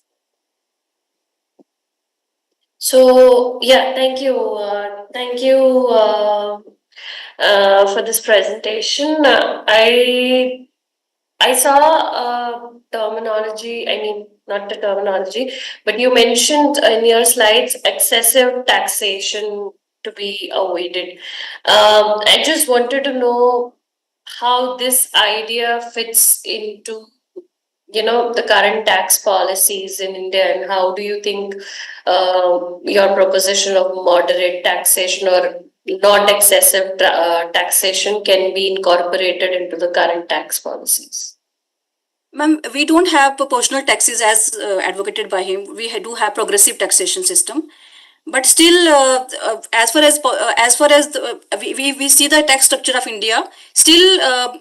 When we study about tax structure of India, still it is found that it is aimed that the productivity should not get lost. So excessive taxation always discourages the people, it disincentivizes the people to work more. So I think it aligns well, though not proportionally, a progressive system of taxation being used here in India, though not exactly the one he advocated. Okay, thank you. Thank you. That's all from my side.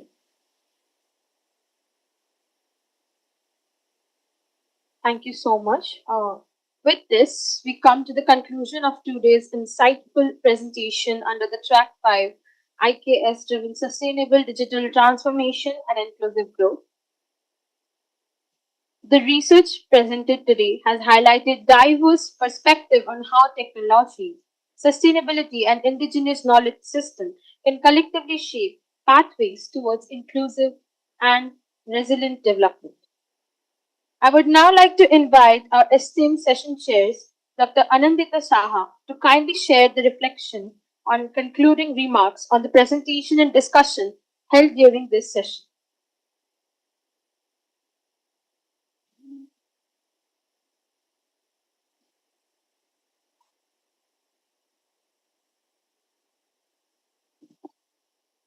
Good afternoon, everyone. Mostly my students. I mean, you're like my students and my esteemed colleagues out here.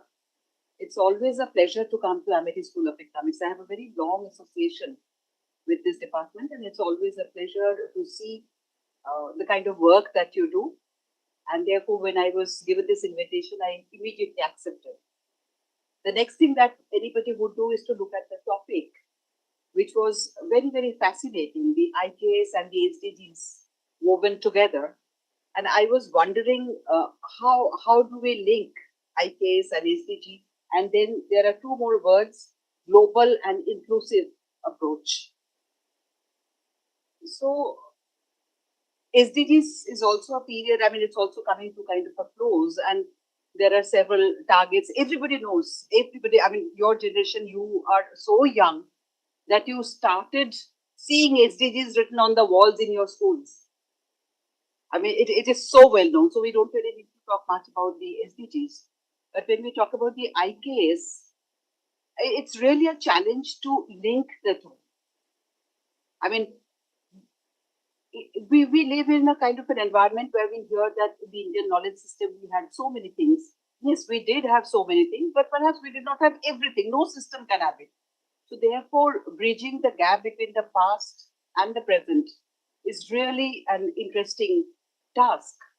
The other two words which caught my attention, the global one and the inclusive one, two very, very significant terms into this time. I mean, as we speak, there is something happening in the world geopolitical order. So global cooperation, global standing, global events, all these things are very, very important at an international level. And inclusive approach, even within the national and local levels, that is perhaps the essence of development. So when I came, I thought I would hear, these kind of papers. But interestingly, the range of topics covered in the various papers was wide, very, very wide. It was interesting. One thing which I observed and I shared with my colleague on the dais, that I found all of you have done a good amount of econometric work, a lot of econometric work, many numbers, many figures. But what perhaps is to be kept in mind is that economics in the end is social science. There has to be a story, there has to be a narrative. So every number should tell us something. It should, data and numbers and results, test results are only to aid the story. And that is something which I felt was kind of, an area which can be sharpened a little. So my suggestion to all my dear students is to learn how to interpret the numbers and tell us the story for human well-being and human welfare. So I wish you all the best. You have done very well. All the papers are interesting papers. And I'm sure you will do better work in future. Carry on with your research aptitude and research work. Thank you.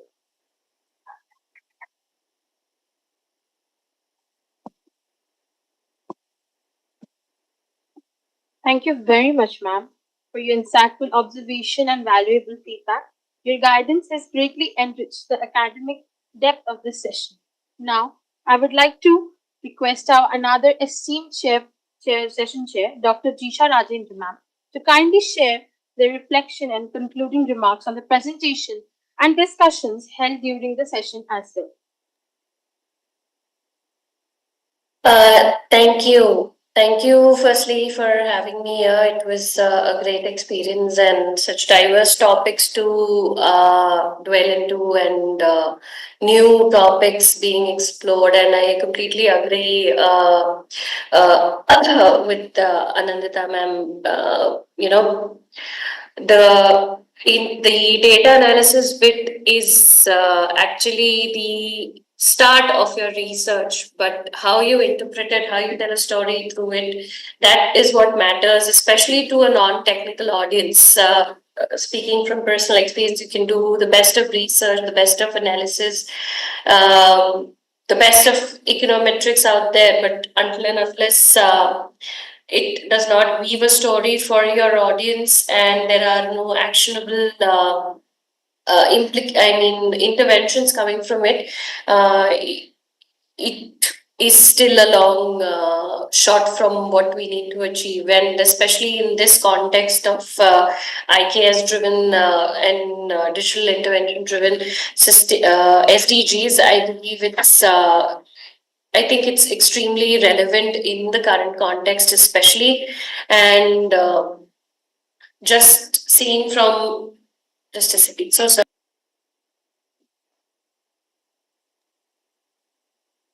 Yes, it is extremely relevant in the current context, especially in several conflict-affected regions. How the digital intervention can reach these regions and while utilizing the indigenous knowledge is the way ahead. So yeah, congratulations on your work and good luck for your future research. I hope you all get to take this far ahead and have actionable items and actionable evidences being generated from this. I would like to see your research being applied at a global scale. So thank you. Thank you so much, ma'am. Now I would like to request Dr. Pooja Mehra ma'am to kindly felicitate our respected session chair, Dr. Anindita ma'am, with a memento and a token as a token of appreciation and gratitude.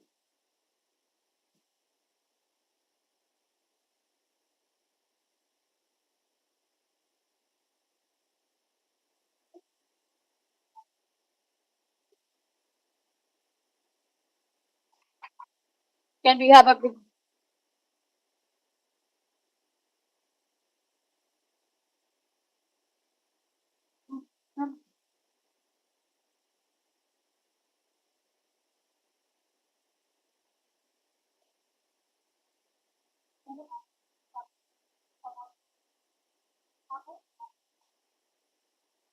May I now request our respected Dr. Neeru Sidhana ma'am, conference convener, and the faculty coordinator for track 5, Dr. Pooja Mehra ma'am, and Anindita ma'am to come on the stage and give the best paper award to the selected presenter.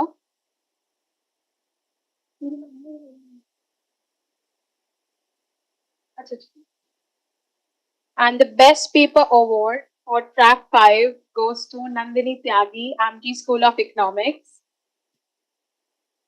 for her presentation on institutionalizing indigenous knowledge in decentralized renewable energy transition and Indian synthesis with an illustrative case from Gujarat.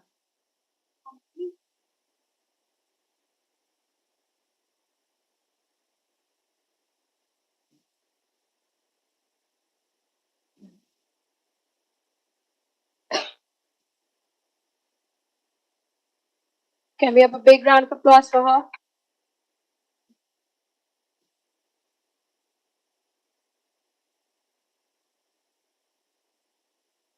Also, thank you, Jisha ma'am, for joining us online and sharing your insights with us. I would now like to present the vote of thanks. It's my privilege to express My heartfelt gratitude to our Honorable Founder President Dr. Ashok K. Chauhan sir, Honorable Chancellor Dr. Atul Chauhan sir, and Honorable Vice Chancellor Professor Dr. Valvinder Shukla, whose visionary leadership and unwavering commitment to academic excellence has continued to inspire us and guide our scholarly initiatives at the university. I would also like to convey my sincere appreciation for our head of the institution, Dr. Professor Kavita Indrapurkar ma'am, for her constant encouragement, guidance, and steadfast support, which have been instrumental in making this conference and its academic deliberations possible.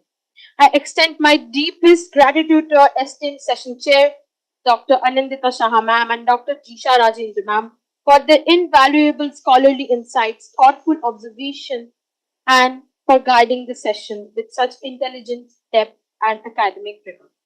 Also, thank you, Pooja ma'am, for her guidance. A special note of appreciation goes to all the research presenters, scholars, whose insightful papers and meaningful contributions enriched the discourse and made this session stimulating and engaging. I would also like to acknowledge the sincere efforts of my track co-head, Pratishta, for her dedicated coordination and support throughout the session. My gratitude also extends to Deep Jyoti and Namish for their valuable assistance in the technical coordination and escorting, ensuring the smooth functioning of the session. I would further also like to appreciate the support and enthusiasm of the students, team members Yashvi, Hamsini, Vanshika, Ashmit, whose cooperation and assistance contributed significantly to the seamless conduct of this track. Finally, I extend my sincere thanks to all the participants and the audience members for the active engagement and thoughtful participation, which truly made this academic session meaningful and enriching. With this, we formally conclude Track 5 IKS driven Sustainable Digital Transformation and Inclusive Growth, integrating the dynamic advancement of Sustainable Development Goals. Thank you all for your valuable presence and participation. I wish you all a great day ahead.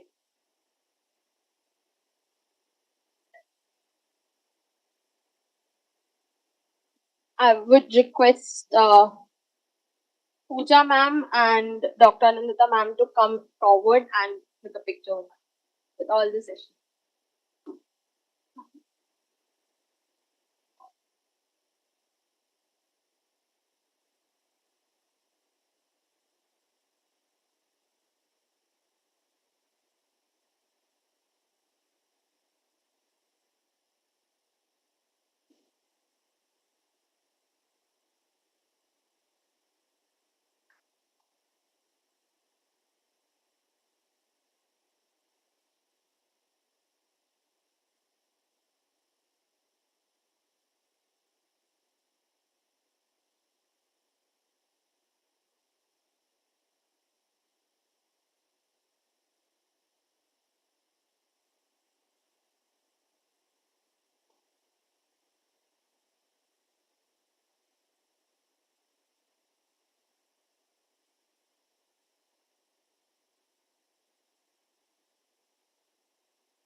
Alone, we can do so little.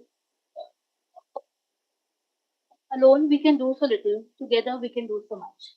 Has been rightfully said by Helen Keller. A very pleasant good afternoon to our honorable founder president, Sir Dr. Ashok K. Chauhan, Chancellor, Sir Dr. Atul Chauhan, Vice Chancellor, Ma'am Professor Dr. Balvinder Shukla, Additional Pro Vice Chancellor, Sir Professor Dr. Baldeep Bansal, and all our esteemed dignitaries, panelists, faculty members, and the students that are gathered here today. As we come to close this enriching journey, let us remind ourselves of the greater vision ahead, integrating diverse indigenous knowledge systems for dynamic advancement of sustainable development goals, a global and inclusive approach. A vision rooted in inclusivity, innovation, and sustainability. Together, we are not just imagining the future, we are building it.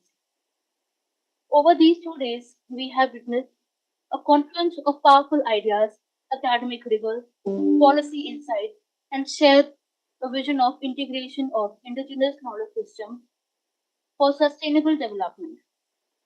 Each session has escalated our understanding of how sustainability and inclusive growth are not just pathways, but are the very pillars of a nation's future. We are now gathered here for the valedictory session of the conference, and it is my pleasure to guide you through this segment.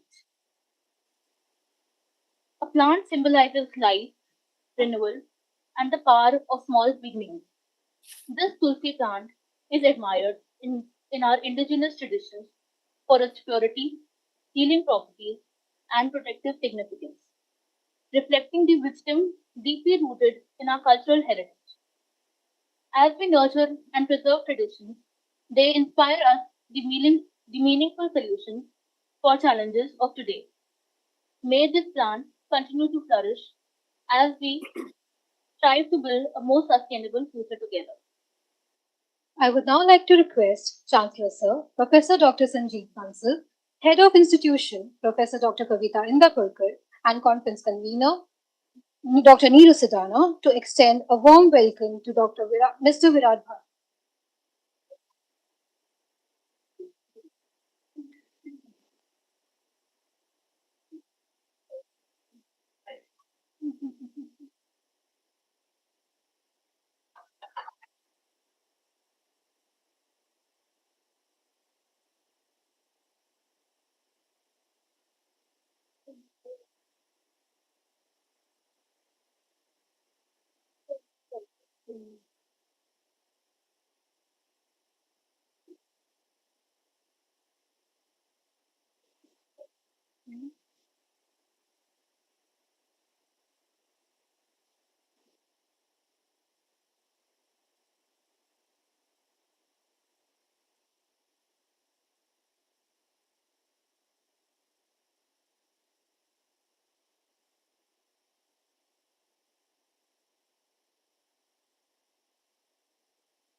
I would now like to request Professor Dr. Kavita Indapurkar to extend a warm welcome to Mr. Bansal Sir.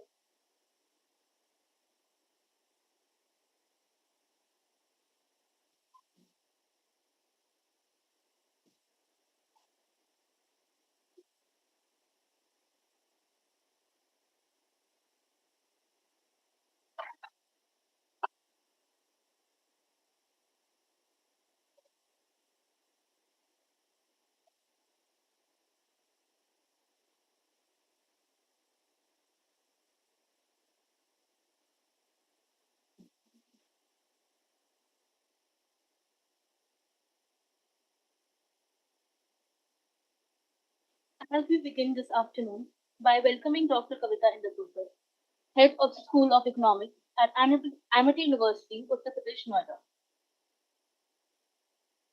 I request her to please.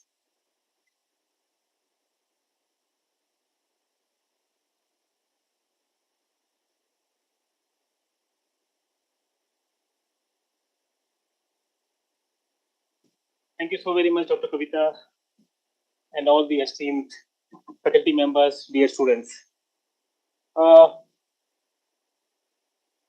When Dr. Kavita came to me a few weeks ago regarding this program, I was not knowing how wonderful this program is going to be. And when I saw this very impressive valedictory session and inaugural sessions guest list, I was actually very, very happy about it. When I entered the faculty lounge today, guest lounge today, so I met Mr. Bhatia, and then only I realized that why today, intuitionally, I was not wearing a tie and I was actually wearing a similar kind of shirt which Mr. Bhatia is wearing. I complimented him for this also. It was love at first sight, and when we interacted, then we came to know that we are actually friends for a longer period of time. We have joined the college at the same time. The college where we studied, I taught there, and we are actually neighbors also. So I spent a number of years in the same vicinity where Mr. Bhatia actually remained. He's a great person, and I actually value people by their behavior. And when I spoke with him and I discussed with him, then there were many things which I realized. Mr. Bhatia's father has served in the Indian Army, the very senior position, and he was the one who was there at the time of surrender of Pak Army in 71 war. And his father worked with Sam Manekshaw also. While discussing his education and all, he just told me very humbly that he has studied in Harvard, and he has also worked with Mr. Jayadita. So I think it's a privilege for all of us here to welcome Mr. Bhatia. Thank you so very much, Mr. Bhatia. Can I request all of you to put your hands together?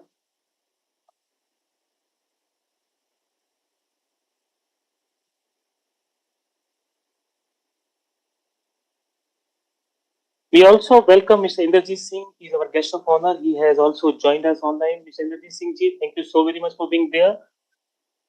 We are expecting our chief guest, Mr. Harsh Malhotra, Minister of State for Road Transport and Highways, to be joining in very short time.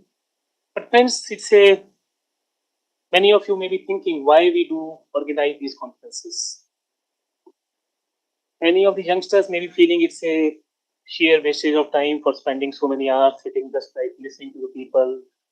But any idea why we are over here? Whenever we are conducting any conference, whenever we are requesting senior people to come here, the only idea is to know about how the things are changing, how the world is changing, what kind of contemporary changes.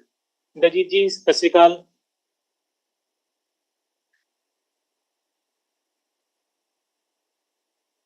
Every conference is basically defined with an objective.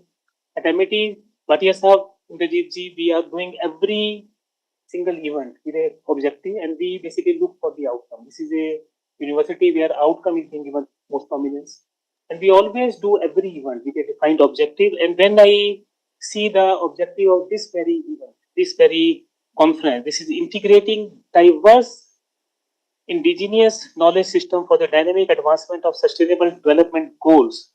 I think Dr. Kavita and the team has not spared any chance where they have basically taken the best of the team. My compliments to you, Dr. Kavita, and all the team members who have participated hard for this thing. It's a wonderful initiative. And then I see to this topic of sustainable development goal through this medium, through knowledge system. I think it's the key.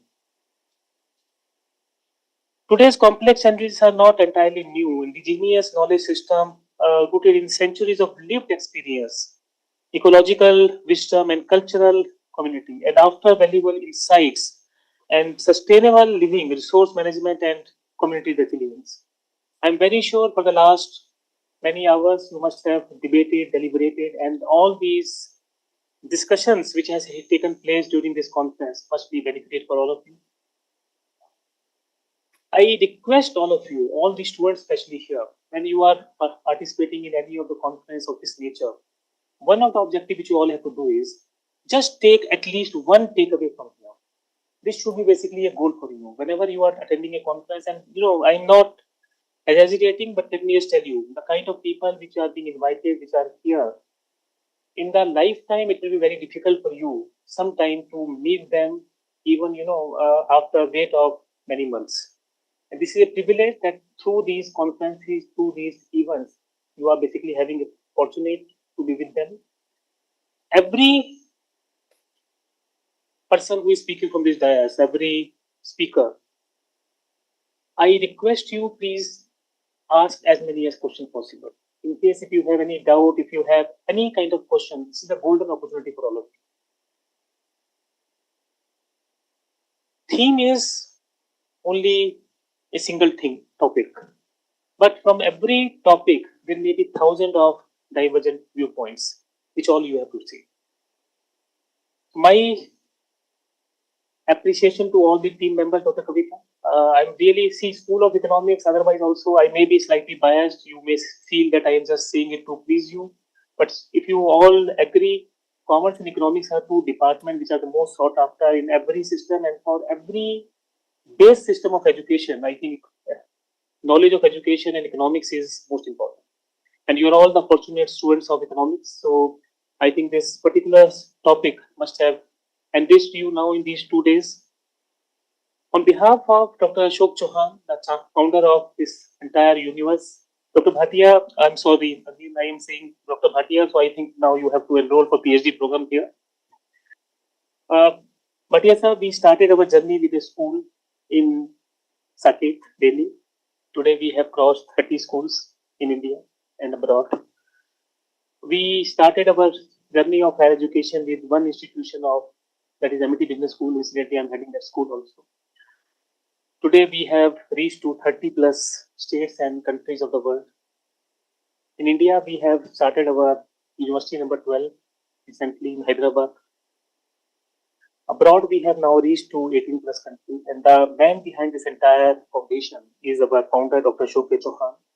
So on behalf of Dr. Ashok Chauhan, the founder of this universe, who has a mission to see India as a super education power by 2030.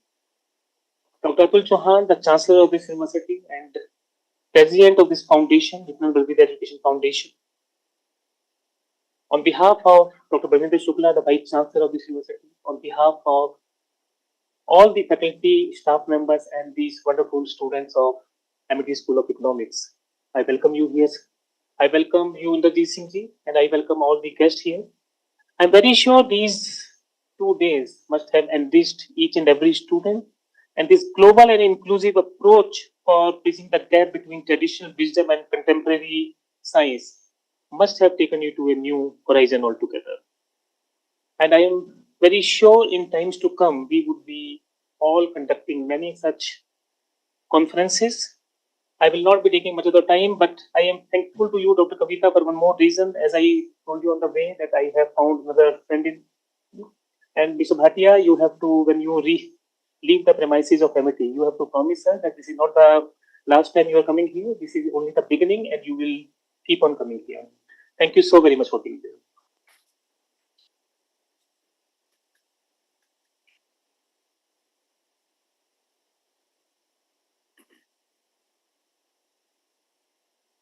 Thank you so much, sir. Your address has been both enlightening and inspiring. We begin this afternoon by welcoming Professor Dr. Kavita Indapurkar, Head of the School of Economics at Amity University, Uttar Pradesh, Noida campus. It is my privilege to introduce Professor Dr. Kavita Indapurkar. Thank you.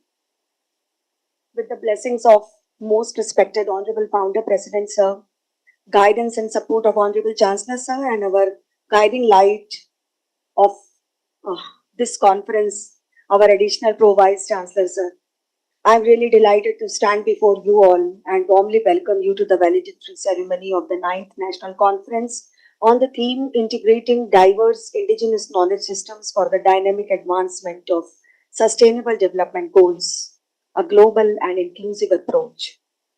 This is organized by Amity School of Economics, Amity University, Uttar Pradesh.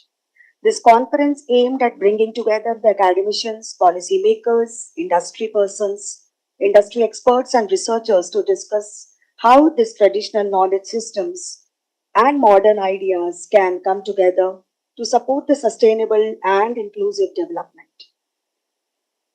I think that we have been largely successful in bridging this gap through this conference, and we hope to create a platform for meaningful discussions, knowledge sharing, and new ideas.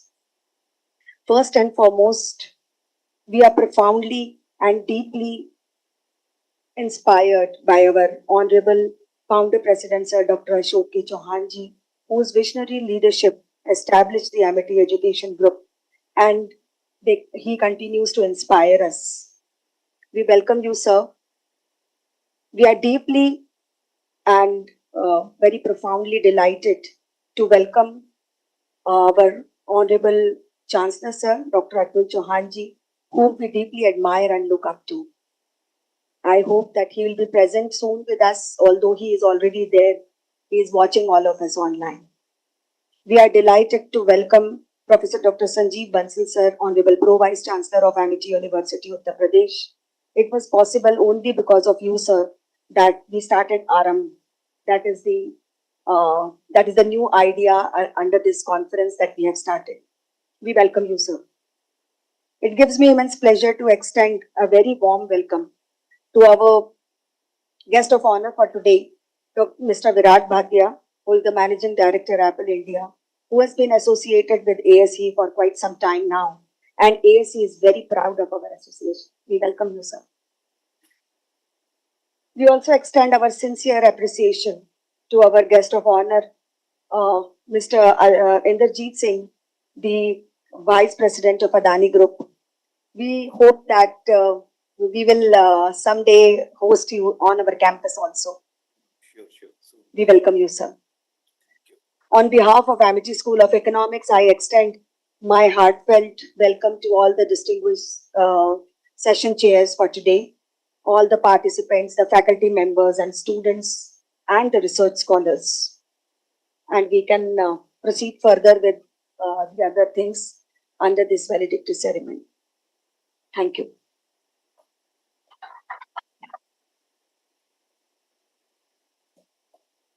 Thank you so much, ma'am. Your address has been both enlightening and inspiring. I now have the privilege of inviting our guest of honor, Mr. Virat Bhatia, Managing Director, Apple India.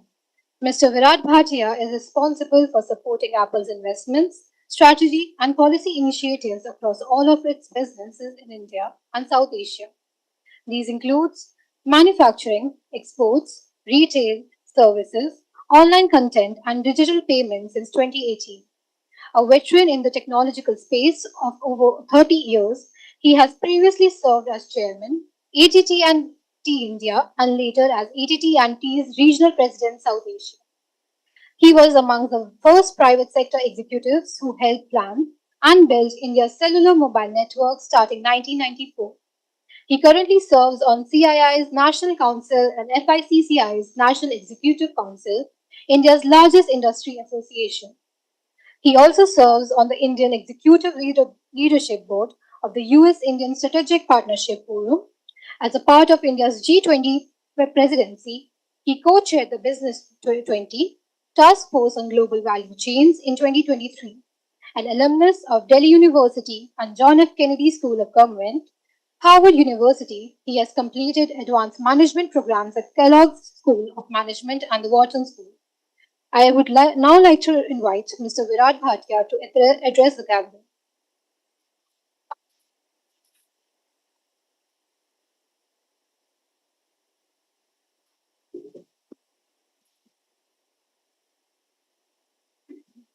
Dr. Bansal, fellow panelists, ladies and gentlemen, thank you for having me here today. I know this is a fag end of a two-day conference, must be tired and wanting to get back home, so I'm going to try and make this brief, but also hopefully a little more interactive, because I think the part that Dr. Bansal said very well is that please ask any questions that you have, and I'm likely better at answering questions than giving a long speech, because everybody might have different questions, different perspectives.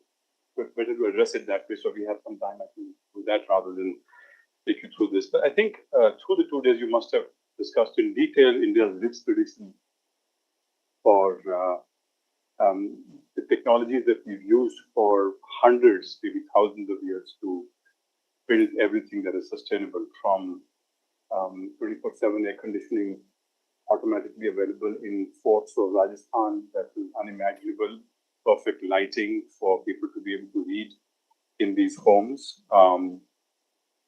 There is a temple in Mahabalipuram which has a 250 ton boulder which is on an inclination which laughs at gravity. It just sits there in place there. This is hundreds of years old. Hampi has a musical stone pillars which when you strike those pillars, each one of them produces a different music tone that you can imagine. Archaeologists have discovered dental drills in Indus Valley civilization. This is from 500 BC. So you can imagine what that must have been, how that must have been helped with, at that time, precision technology for dentistry. Temples in South India have top stones which are higher than the pyramids of Egypt, and it took a 6-kilometer ramp to bring the stone to the top of this temple, and it has withstood 8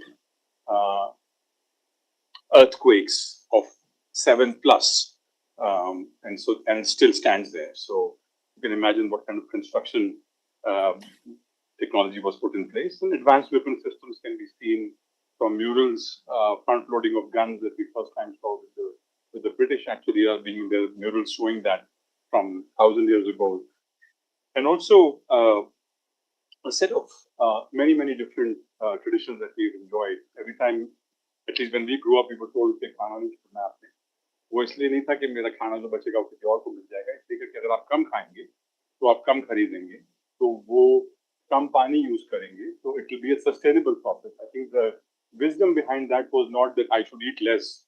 It was that, eat what you can so that what is left is actually goes back to water conservation. So we've had these many linkages which don't form easily in your mind, but actually उसका एक science होता है कि have water before you eat. वो इसलिए होता है कि आपको dehydration ना हो. It's not a instruction that is given lightly. So I can go on with all of that. But I think the other part that is really important, apart from our very rich history of conservation of technology that has been used, we can talk about zero, we can go all that, I'm sure that has been discussed in the last few days, is that if you look at the history of oldest civilizations, and I drew up a list very quickly. The oldest civilizations in the world, actually, and the states in the world are Iran. If people don't realize Iran is the oldest country in the world, existing country in the world. Right now, in a little bit of trouble. I think President Trump wants to take them back to where they used to be. There is Egypt, there is Vietnam, Armenia, North Korea, China, India. There is Georgia, Sudan, and Afghanistan. These are the top 10 oldest civilizations in the world. All of them have very rich history of many things that you can think about. But of these, if you look at the per capita and where they stand today, only 50% are over $2,500. That includes India. There is China that sits at about 14,000 per capita. So what it tells you is, and China has that old tradition. It has the Great Wall. It has all the old traditions. It has medicine from centuries ago that the Chinese doctors have practiced. So I think what it tells us is that, look, you can be proud of your old traditions. You can use it. You can preserve it. But you will need to move on. And I think that is a lesson that actually a country like China teaches us. I know a lot of us see it as an enemy, and in some ways it is. But I think there's also a lot of learning in how they have transformed themselves as a society, as a nation. And for somebody who deals with China on a daily basis, we deal with Vietnam, with the United States, we deal with tariff issues, we deal with a number of issues, as you can imagine, as a global corporation. We produce in 3 countries, we sell in 197 countries. So trade and logistics and all of that is our daily work. We can tell you that old civilization will give you great pride, great wisdom, great learnings, fantastic values, actually. That's the part that gives you the most, which is the value system. But if we are not evolving on that and not putting it to test every day for practical reasons, then it's going to be only on the books. And I think that responsibility lies with you. Actually, my generation also owes you an apology because we haven't been very smart with environment. I don't think the generation before me was smart with the environment, but I think we are primarily guilty for not being smart with environment. Till I was in my 40s, we didn't care about all of this. It now seems President Trump doesn't care about this, which is very sad. But I think you have this very onerous, difficult task of actually not only ensuring growth, but ensuring it in a manner that is sustainable. So I'm sorry we are placing this additional burden on this generation. I wish we had known better. I wish we were smarter. I wish we had been told better. I accept the guilt and guilty as charged. The whole lot of us in our 50s, 60s, we were not that savvy. And so we hope we had left you a better planet to deal with. But I have great hope in you. I have great hope in the wisdom that you bring, in the way you think about gender issues, about environment issues, about sustainability issues, about ticking off your parents when they are off on things that, which just improper, but in my time were considered completely normal. Comments about gender, comments about color, comments about racism, comments about sensitivity to the issues of environment. The other thing that I think you have, like a transition that for a short period, is that you also have an incredible opportunity with the way this government particularly is looking at both balancing our traditional values back into things like yoga or other traditional things that we do, temples, building temples where pride is attached to, but also sending a machine on the moon. Also making sure that we're spending $12 billion right now on building some of the most sophisticated semiconductor products in the world. There's another project coming through, which is another $15 billion of government funding to build another semiconductor sort of plants in India. So this balance that India draws, which again, I might add, China has done exceedingly well. You will see the most traditional things on the roads of Beijing, but also they focus really hard on growth and development, is something that this government is particularly good at. If you go to, I don't know how many have been to central Delhi now, all the traditional offices, the so-called bhavans, are being evacuated. But if you go to the buildings that have been built around what used to be originally Boat Club and India Gate and that area, they're all extremely environmentally friendly. In fact, I was at the Prime Minister's office last week for 2 meetings back to back, and the building that has been built using Jaipur stone is exquisite, and it's environmentally friendly, and it's been done with great design in mind, keeping all our traditional. So, the Prime Minister will move for the first time since about 47. I had the great privilege of taking the last photograph on the last day of South Block being shut down. After that, as you know, it will open up as a museum, both South Block and North Block. But the buildings that have been built with this government are extremely environmentally friendly. I can go on for this for a mind. I'm sure many people have spoken to you, but I think I would rather, if you have any questions, answer those. That sometimes is a more meaningful intervention, or if the panel has questions, I'm happy to answer.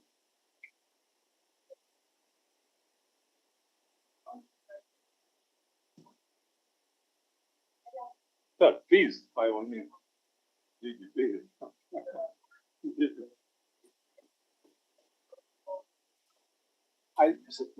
College and school is Sikh and I do.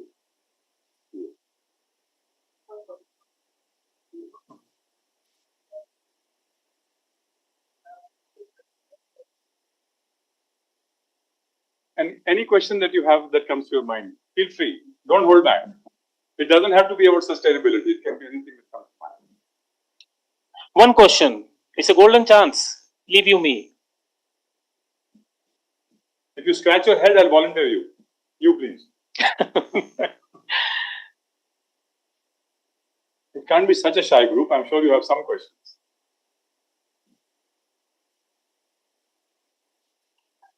Anybody? You're really tired at the end of the. Sorry, go ahead, ma'am. Please, of course, ma'am. Don't you sit, sir?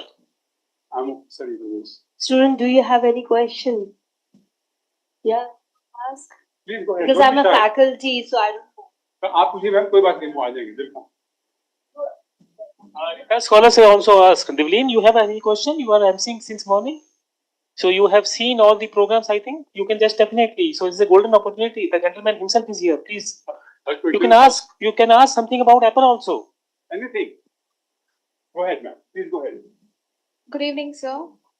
So my question is, as our conference is based on indigenous knowledge system transforming towards sustainable development, in this era of artificial intelligence, how do you think this artificial intelligence can help because we are evolving to a more modern contemporary society. So, how do you think these knowledge systems can be imbibed with the help of AI into the system? Because the whole economy, be it any global economy, it's more into artificial intelligence. So, how do you think this can be incorporated? So, so two-part answer. May I have your name, sir? What's the name? Dharani. Harin. Harin, so it's a very good question. Let me try and respond to what that. Yeah, please answer. First is that we shouldn't think of artificial intelligence as universally pervasive in the world. Okay? We shouldn't think of that. There is 8 billion population in the world. Even today, only 6.57 billion people actually have access to a smartphone. 6 billion. So there are about 2 billion people, which is 1.5 times India's population, who don't have access to even basic internet. So it will take time for it to spread across the world. Right? We worry about it more because we live in metros, we read about it and all of that stuff. So just be mindful of the fact that artificial intelligence on one side will bridge the gap because it will be an equalizer. At the other hand, it will also increase the gap because those who have access to it will go far ahead than those who don't have access. Here is my personal opinion of artificial intelligence. It is the last big invention by mankind. Every other invention after this will be done by artificial intelligence.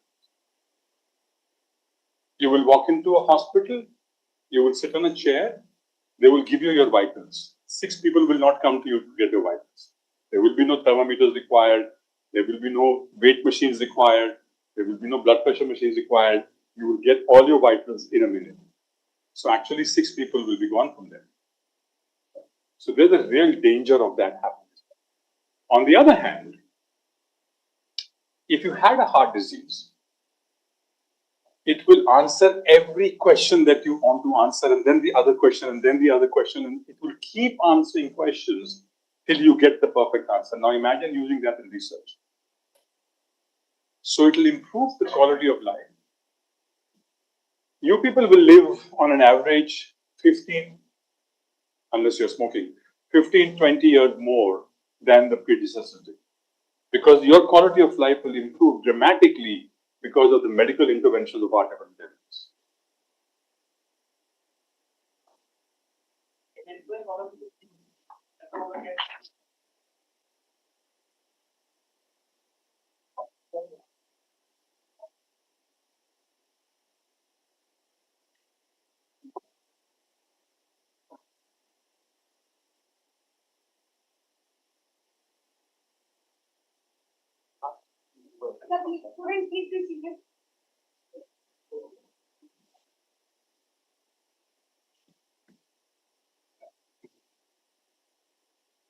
So I'll just finish the response here. So I think it will be a mix of what you can do with the technology.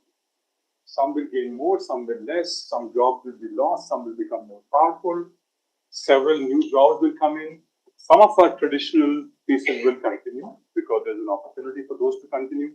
Some will perish because we just won't need them. Some jobs will perish, some careers will perish, some new ones will come that you couldn't imagine. When I first started, I had the great privilege of laying India's first mobile network, which was between Pune and Bombay Highway. This is 1995.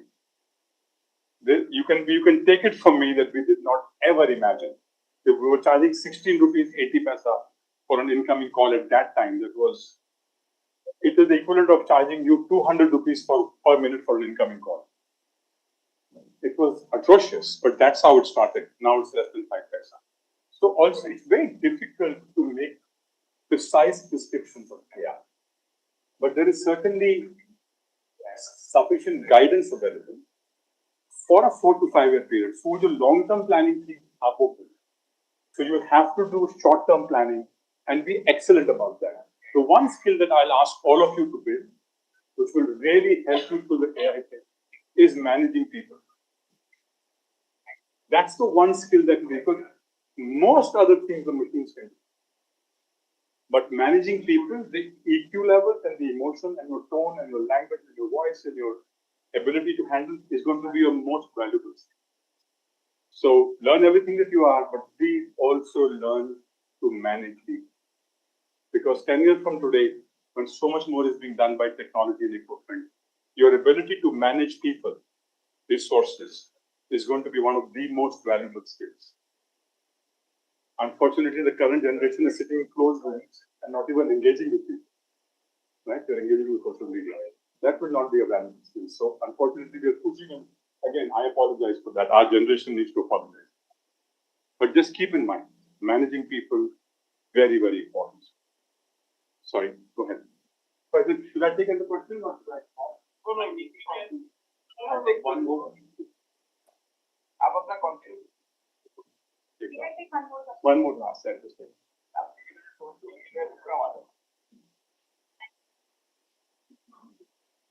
I'll just take one last one. Hello. Good evening, sir. Myself Mohita. Sir, I have two questions. One in continuation to AI. So you mentioned that there will be some jobs will be perishing and some new will be manifesting. So how would you say, or what should we do or be careful about the transition process? That's the toughest situation or the hottest topic, I would say, right now. Second question is a personal question to you, sir. So you are the managing director of Apple India. So how would you suggest? How was your journey towards being where you are, get where you are? And did you actually imagine, or did you pinpoint that managing director, or like how was it? Or So what?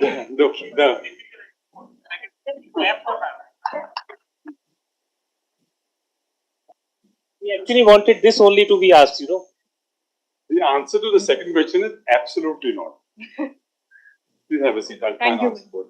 So, Dekhi, on the AI, there'll be sufficient literature that keep coming out that is right. Even today, if you do a clean search, it will tell you jobs that will be lost, career that will be lost, career that will be built, new kind of job that will become. So there is sufficient guidance available. But if you're oblivious to that and you're not paying attention and you're going the traditional route, then there is a problem. So rather than me answering that, we can just tell you top 50 jobs that will go, top 50 jobs that will be free. For example, even in medical sciences, the ICU doctors will be very, very valuable. As you roll in a patient in emergency, there has to be somebody who takes on that. But robotic surgery could completely take over surgery. And you could do fantastic robotic surgery in the furthest part of India, sitting in Apollo Delhi. So a surgeon will be lost there, but an extra surgeon will be created in Apollo Delhi because there will be so much work to do. And that surgery will be precision. It will not be human. But what do people do? What do we all do? We learn in colleges and then we go and implement. AI is learning everything we are learning and then learning more. So exactly that is doing in robotics. Right? So that's the way to guide yourself. In terms of my journey, ma'am, I can tell you that the only career that I wanted to do, I was an absolute disaster. So I came out of college playing cricket and doing a lot of dramatics. And I thought I was a natural fit for advertising, which was also the biggest career back in the day. And I joined one of the largest ad agencies. And I was not good at it at all. And I thought I was going to be a star in that. And I was. And so what you do is you have to be between what you think you can do and what will actually happen. There'll be a lot of uncertainty. A generation before me was very clear. IAS, doctor, engineer. In my time, it became uncertain, and then more uncertain.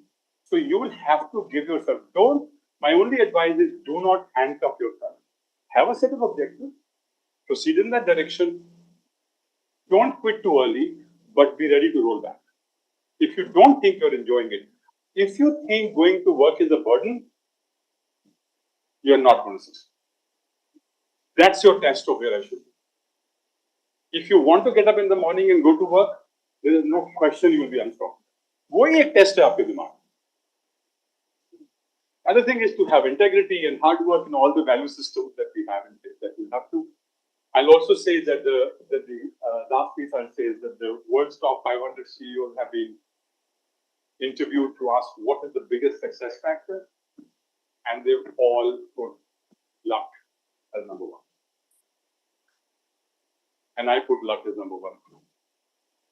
All my jobs were completely, I was called in for interview when I didn't expect it. But the harder you work, the luckier you get. That would be to be fair. Oh, there's a very few, like a million, like 1 in a million who don't work hard and are still lucky. But on an average, that's what we have.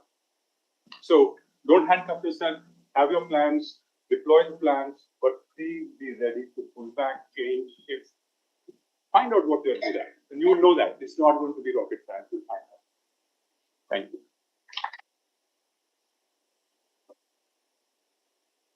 Thank you so very much, Bhatia Saab. In the GG, we are being joined by Minister of State, Shri Harsh Malhotra ji, and he has just told me that he want to hear you also first. And before that, if you permit, let me welcome the guests over here. So, Mani Malhotra ji, thank you so very much on behalf of Dr. Ashok K. Chauhan, the founder president of this entire MIT universe. Dr. Atul Chauhan, Chancellor of this university, Dr. Pravinder Shukla, Vice Chancellor of this university, I welcome you. हमारा सौभाग्य है कि आप यहाँ पे आए हमारे बीच में और मैं सभी छात्रों और सभी फैकल्टी मेंबर्स की तरफ से आपका स्वागत करता हूँ बहुत बहुत धन्यवाद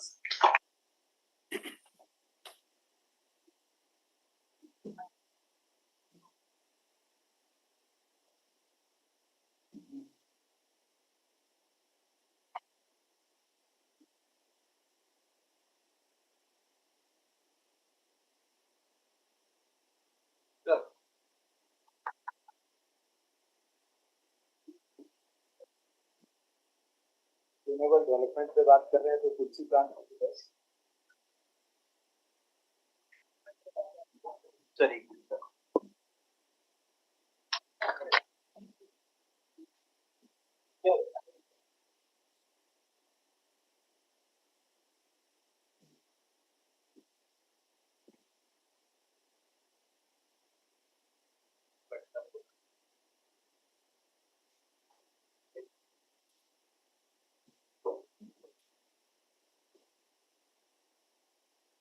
I would now like to introduce Mr. Indrajit Singh, a chemical engineer with us, with over rich experience of 3 decades in the field of fertilizing and chemical production. He currently serves as the vice president at the Adani New Limited, Adani New Industrial Limited, India. He has previously held leadership roles as vice president at ACME Group, where he was also a member of executive committee driving key initiatives in the clean energy sector. Prior to that, he was associated with Indorama Group in Nigeria as a general manager, project leading to major assignments in ammonia plant development. With deeply passionate about establishing green ammonia plants in India, he is committed to contributing towards the nation's vision of building a decarbonization energy. I would now request you, sir, to kindly address this gathering. Thank you. Thank you very much for the nice word. So, thank you very much. Yes, all the esteemed guests and faculty members, distinguished scholars, industry leader, and my dear students. It's a very good and a cheering moment for me, and a very good afternoon, and it's a coming good evening to all of you. It is a truly honor to address the remarkable gathering at the MIT School of Economics, an institution that consistently demonstrates academic excellence and intellectual leadership.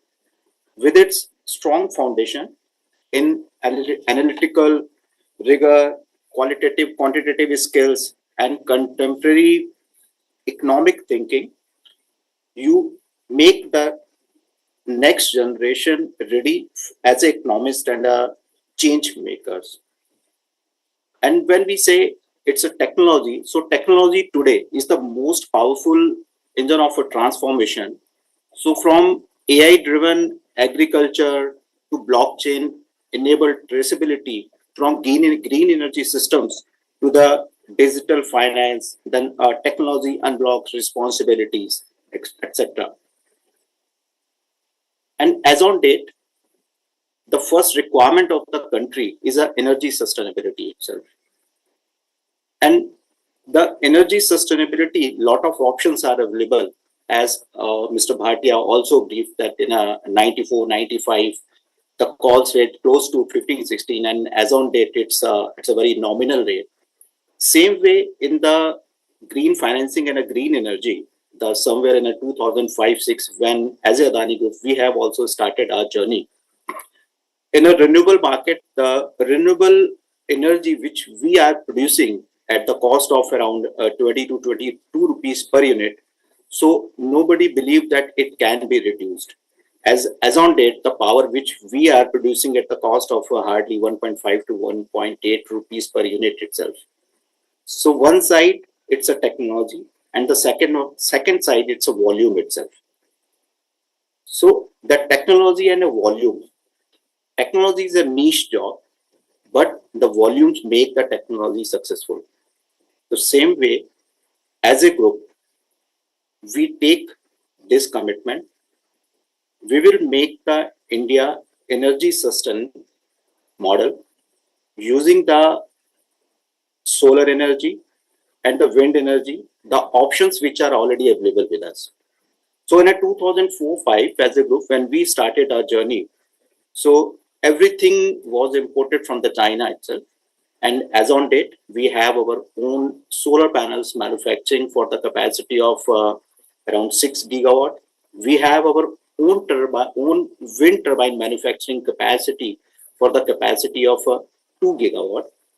And we have our own renewable energy portfolio of operating portfolio of 16 gigawatt. And parallelly, we have our own thermal power plants of 16 gigawatt of operating portfolio. But especially the major thrust is on a renewable itself, because where we can easily take the control on the European and the other countries itself, because the solar energy, the sunlight, it's a God gift by the God itself. So using that, we are producing the green electrons, and now we are targeting to convert that green electrons into the green molecules itself. So the green molecules, I mean, it's nothing across the globe. Now everyone is talking about the green ammonia. It's a nothing, basically. It's a substitute of a green hydrogen itself. So if we can produce, or we are in a position to produce the green hydrogen in a such a low cost option, 101%, we will beat the other countries, and that we are targeting, because two basic things are required in India. One is the energy sustainability, and the second one is the food security. So for the food security itself, as on date, whatever the basic fertilizer, I mean, it's maybe a diammonium phosphate or it's a urea, whatever the fertilizers are producing by us, the 80% of the natural gas is being imported by us. And the second is the itself is a power requirement across the India. So that's why we have taken it as a target that we will build up our renewable portfolio, and using that green electron, we will electrolyze the water itself. So water electrolysis is nothing new. I mean, it's very old technology, but we will establish it, produce the green hydrogen, and finally convert into the green ammonia. And parallelly, as per the Paris Act of 2014 to 16, I mean, some typical words which are very famous or everyone is discussing, it's a decarbonization, how to reduce the CO2 emission. That's why what we are targeting, that whatever the CO2 we are emitting, we will capture that. And through the green molecule of the hydrogen, we will produce the ammonia, and finally ammonia and urea converted into urea itself. So the two basic requirement of our country is a food security. Food security is directly linked with the fertilizer, and the second one is the energy sustainability. So that's why we are targeting that by 2034, we are in a position to have our own technology with respect to solar panels. We will have our own technology, or we will enhance our portfolio with respect to wind turbine manufacturing. And parallelly, the second requirement is a battery energy storage systems itself, because this is a negative, not negative, this is a limitation of the solar, that you can produce the power in a during the solar times or a day times itself. So what about the night times? So that's why the battery energy storage system is another technology which we already introduced into the market, and we in a coming 5 to 6 months we will create our own portfolio of the capacity 3.5 gigawatt itself. So once we have our battery energy storage system, it means in a daytime you can produce some more green molecules, you store it, and then use it during the non-solar hours itself. So, I mean, students of MIT, all the good scholars, leader, now this is your moment. So you are the bridge between the word has been what the word can become. So your learning, your innovations, your empathy will define the next generation of sustainable management. So now this is the right time where we are going to hand over the baton to all of you, and you can take it far forward and bring it at a next level with respect to energy sustainability and with respect to food security and all other critical matters. So thank you very much. That's all from my side. Thank you.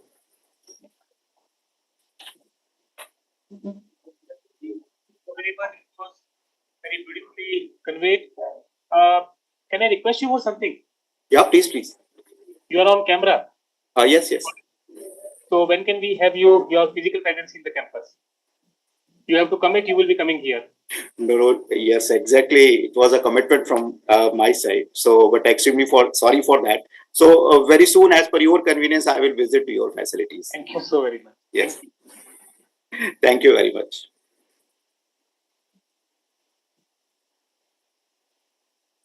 Thank you very much. For your address, sir. It is a matter of great honor and privilege to welcome our esteemed chief guest, Sri Harsh Malhotra ji. Sri Harsh Malhotra is a distinguished leader and a senior member of Bharatiya Janata Party, currently serving as the Honorable Minister of the State for Road Transportation and Highways and Corporate Affairs. He represents the East Delhi constituency as a member of the 18th Lok Sabha. With over 3 decades of dedicated public service, Sri Harsh Malhotra has made significant contribution to governance and the grassroots development. He previously served as the mayor of the East Delhi Municipal Corporation in 2015 and as a councillor in 2012, demonstrating strong leadership and commitment to civic administration. Sri Harsh Malhotra's journey from local governance to national leadership stands as an inspiration, example of dedication, integrity, and service to the nation. We are truly honored to have him today here with us. I humbly request, sir, to address this March gathering. Thank you. यहीं से बोल दूं? मेरे पास कुछ youngsters आए थे कि आप हमारा जो 2 दिन का कॉन्फ्रेंस है उसमें आ जाइए. तो मुझे यंगस्टर से मिलना, बात करना अच्छा लगता है. लगने लगता है कि अभी मैं भी कॉलेज गोइंग ही हूं.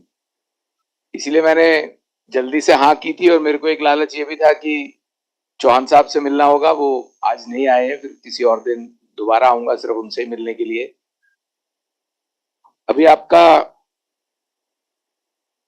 2 दिन का कॉन्फ्रेंस रहा. थोड़ा मैंने सेशंस भी देखे, कुछ पेपर्स, कुछ सेशंस थोड़ा हैवी ड्यूटी से लग रहे थे.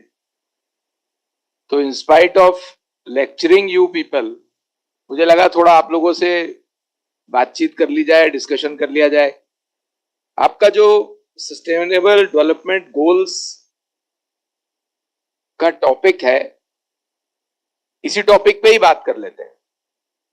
तो आप में से कोई बताए कि आप लोग क्या सोचते हो इन prospects of being Indian economy जो हम ये बोलते हैं कि इस समय भारत की इकोनॉमी विश्व की चौथे नंबर की बड़ी इकोनॉमी है। जब 2014 में मोदी जी ने टेक ओवर किया था तो it was 10th fragile economy, और ये जो एकदम 11 साढ़े 11 साल का शिफ्ट है, इसके पीछे क्या कारण आप लोगों में से किसी को समझ में आता है? आप इकोनॉमिक्स के स्कॉलर्स हैं, एनीवन? कोई मैं टेस्ट नहीं ले रहा हूं, आई एम जस्ट आस्किंग। अगर आप, हो सकता है मैं जो सोचता हूं उससे बेटर प्रोस्पेक्ट आप बता पाए, या हमारे को सरकार में कुछ काम करने के लिए आपका कोई आइडिया मिल पाए। एनीवन? देखो मैं बताऊंगा तो फिर वो नेता वाला भाषण हो जाएगा। मैं चाह रहा था आप ही लोग में से कोई एक जना बताए। हाँ, वो बता रही है बच्ची। तो इंडिया ने बहुत ही ज्यादा फोकस किया है अपने इकोनॉमी को ट्रांजिशन करने में from the agricultural society to a more manufacturing and service led society. तो मुझे लगता है कि इस डेलिबरेट एफर्ट के कारण ही इकोनॉमी स्ट्रेंथन हुई है काफी ज्यादा। This is one of the reason. अच्छा है। कोई और? हाँ हाँ, आप भी। Apart from this, I think it's not digitalization हुआ है हर country में. That is, I think that one of the most Digitization is the one of the most contributing factor in this. Absolutely right. Yes. मुझे जो लगता है कि जो difference हमने देखा है before BJP government coming and the other Congress government is basically BJP tries to understand कि व्हाट पीपल वांट. वो एट अ लोअर लेवल जाकर समझता है कि लोगों को क्या चाहिए. अब स्वच्छ भारत का ही एग्जांपल ले लीजिए. Why is it so successful? Because क्योंकि गवर्नमेंट गई थी at a lower level. I think prime minister Narendra Modi ji की एक जो विजन लीडरशिप है वो अपने आप को भी एक आम जनता समझता है. He believes that he is part of the society. He is not an influential person. That's the main reason why he is able to connect with the society. That is the main reason why the government has been able to perform really well in economical terms. So Right. ये बहुत उनकी एक inspiring part है. Right. Very good.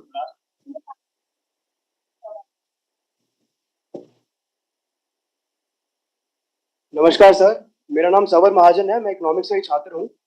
और sir मेरा मानना ये है कि 2014 में जो भारत भारतीय जनता पार्टी ने इनहेरिट किया था, उनके पास ना बेसिक सैनिटेशन फैसिलिटीज थी, ना अच्छी इंफ्रास्ट्रक्चर था, ना सड़कें थी, ना डिजिटल कनेक्टिविटी थी.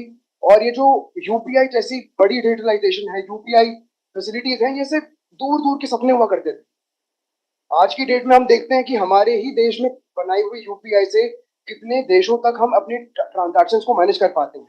आज की डेट में हमारी ही डिप्लोमेसी की वजह से रुपीस के अंदर हम ट्रेड कर पाते हैं. इंफ्रास्ट्रक्चर के अंदर हम. ठीक है महाजन साहब, एक बेसिक बात हो गई, डिजिटाइजेशन. ठीक है, बिल्कुल सभी चारों ने बिल्कुल सही अलग अलग बात कही है. आप फर्क देखिए, 2014 में नरेंद्र मोदी प्रधानमंत्री पहली बार लाल किले के प्राचीर से दो बातें करते हैं मेजर, जिसका इंपैक्ट आज तक है. पहला, आधार कार्ड को बैंक के साथ, बैंक अकाउंट के साथ जोड़ना. उसको उन्होंने बाद में आधार ट्रिनिटी में कन्वर्ट किया, Aadhaar, bank account and mobile number, जिसकी वजह से डिजिटल ट्रांजैक्शंस यूपीआई वाली शुरू हुई. और आज पूरे विश्व का 48% ऑफ द डिजिटल ट्रांजैक्शन हमारे भारत में हो रहा है. इसका इंपैक्ट बताता हूं आपको. जो आज हम चौथी बड़ी इकोनॉमी बने हैं, उसका बड़ा कारण डिजिटाइजेशन है. लेकिन उससे क्या क्यों हुआ, वो उसके पीछे के रीजंस क्या है?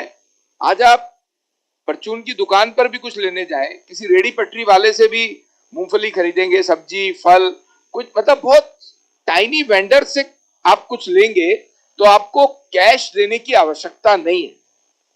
आप यूपीआई से पेमेंट करते हैं. मतलब आप इकोनॉमिक्स के स्कॉलर्स हैं, मतलब आप वो जो सर्कुलर इकोनॉमी का पैसा है वो बैंक में जा रहा है, एक मूंगफली वाले का पैसा भी बैंक में जा रहा है, और वो फर्दर उसकी परचेज भी यूपीआई से हो रही है।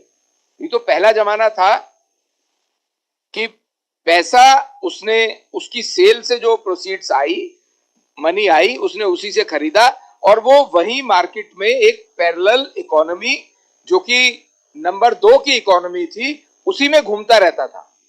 आज देश की जो मेजर सर्कुलर इकोनॉमी है, वाइट इकोनॉमी में, उसके कारण से जो अनइनफॉर्मल सेक्टर था, उसका सारा पैसा अब भारत की मेन स्ट्रीम की इकोनॉमी में आ रहा है। दूसरी बात, प्रधानमंत्री जी ने 2014 में स्वच्छता की बात लाल किले से कही थी। उस समय के जो पॉलिटिकल क्रिटिक्स थे, अपोजिट पार्टीज थी, उन्होंने बहुत इस बात को मजाक उड़ाया कि प्रधानमंत्री लाल किले से क्या स्वच्छता की और मोबाइल के आधार के जोड़ने की बात कर रहे हैं। इनको यहां से कोई फॉरेन अफेयर्स की बात करनी चाहिए, पाकिस्तान, अमेरिका, ऐसी कुछ बड़ी बड़ी बातें करनी चाहिए। लाल किला तो बहुत बड़ा फोरम है, पर प्रधानमंत्री ने जब स्वच्छता की बात की तो उसका इंपैक्ट देखिए आप। स्वच्छता सिर्फ सफाई ही नहीं है। हमारे देश के अंदर आजादी के 65 वर्षों बाद भी 18,000 गांव में लाइट नहीं थी। आप इमेजिन करके देखिए, अभी यहां लाइट चली जाए तो आप सबके मोबाइल की लाइट ऑन हो जाएगी और आप शुरू हो जाएगी कि ये क्या हुआ, लाइट कैसे चली गई, क्योंकि अब तो जाती भी नहीं। लेकिन देश में 18,000 गांव में 2014 से पहले लाइट का ना होना, वहां पर जीवन 6-7 बजे के बाद समाप्त। और सारा दिन में भी जो चीजें हम लाइट से, बिना लाइट के आप सोच के देखिए जीवन कैसा होता है। अगर उन्होंने ये संकल्प किया कि मैं 5 साल में 18,000 गांवों में लाइट आएगी, तो लाइट आई। फिर उसके आगे उन्होंने ये सोचा कि ये लाइट है ये हर घर में जानी चाहिए, वो भी गई। और स्वच्छता की जो बात मैं कर रहा था, वो टाइम था 2014 से पहले, जब हमारे सुदूर गांव की माता बहन शौच के लिए सुबह सूर्य उदय से पहले और रात को सूर्य उदय के बाद शौच के लिए जंगल में, गांव में, खेत में जाती थी। आप सोच के देखिए इस बात को। हम विकसित भारत 2047 में बनना चाहते हैं, क्या 2014 से पहले की सरकार ऐसा सोच भी सकती थी, जहां पर माता बहन को लकड़ी जला के चूल्हे पर रोटी बनानी पड़ रही थी? लंग्स की बीमारियां, कैंसर, टीबी, दूसरी बीमारियां हो रही थी। पर प्रधानमंत्री का विजन कि स्वच्छता चाहिए, तो आज 11 सालों में 12 करोड़ शौचालय जो घरों में बनाए गए गांव में, और सार्वजनिक शौचालय बनाए गए, ये केवल स्वच्छता की बात नहीं, ये माता बहनों के सम्मान की भी बात है। उन्होंने इतनी बारीक तरीके से इस बात को सोचा। शायद उन्होंने खुद वो गरीबी, वो समय देखा जो उसके मन में इंपैक्ट था, और यही कारण उज्ज्वला योजना का है। 11 करोड़ से ज्यादा माता बहनों को गैस का सिलेंडर और चूल्हा फ्री दिया गया, ताकि लकड़ी ना जलाएं। पॉल्यूशन भी होता है, लकड़ी भी जलती है, और उनके मन में वो जो एक आत्मविश्वास बनना कि हमारा देश मैं तरक्की कर रहा हूं या कर रही हूं, तो हमारा देश भी तरक्की कर रहा है। ये बूंद बूंद से जो घड़ा भरता है, उसके कारण से आज, अगर मैं एम्प्लॉयबिलिटी की बात करूं, आप में से कोई मुझे ये बता सकता है कि आज एम्प्लॉयबिलिटी जो बढ़ी है, बहुत एम्प्लॉयबिलिटी बढ़ी है। एक समय था जब सरकारी नौकरी के लिए रिटर्न एग्जाम के बाद इंटरव्यू होता था, और सरकारी नौकरी का एडवर्टीजमेंट का टाइम फिक्स हो गया 1.5 महीने का, और 6 महीने तक रिजल्ट नहीं आता था। इसका कारण इंटरव्यू के बाद या इंटरव्यू से पहले, रिटर्न के बाद की मैनिपुलेशंस होती थी, भ्रष्टाचार होता था, जिसके कारण, जिसका एक बड़ा इंपैक्ट सोसाइटी पे था। कॉन्फिडेंस नहीं था युवाओं में कि मैं कैपेबल हूं और मुझे कोई अच्छा जॉब मिल पाएगा।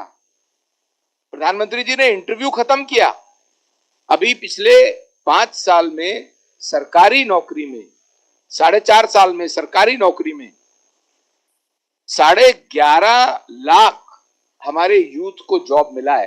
कोई इंटरव्यू नहीं है। और ये मैं सिविल सर्विसेज की बात नहीं कर रहा हूं, कि मैं उससे नीचे की सर्विसेज की बात कर रहा हूं। और इसके अलावा देखिए कितनी कॉमन और नॉर्मल सी बात है।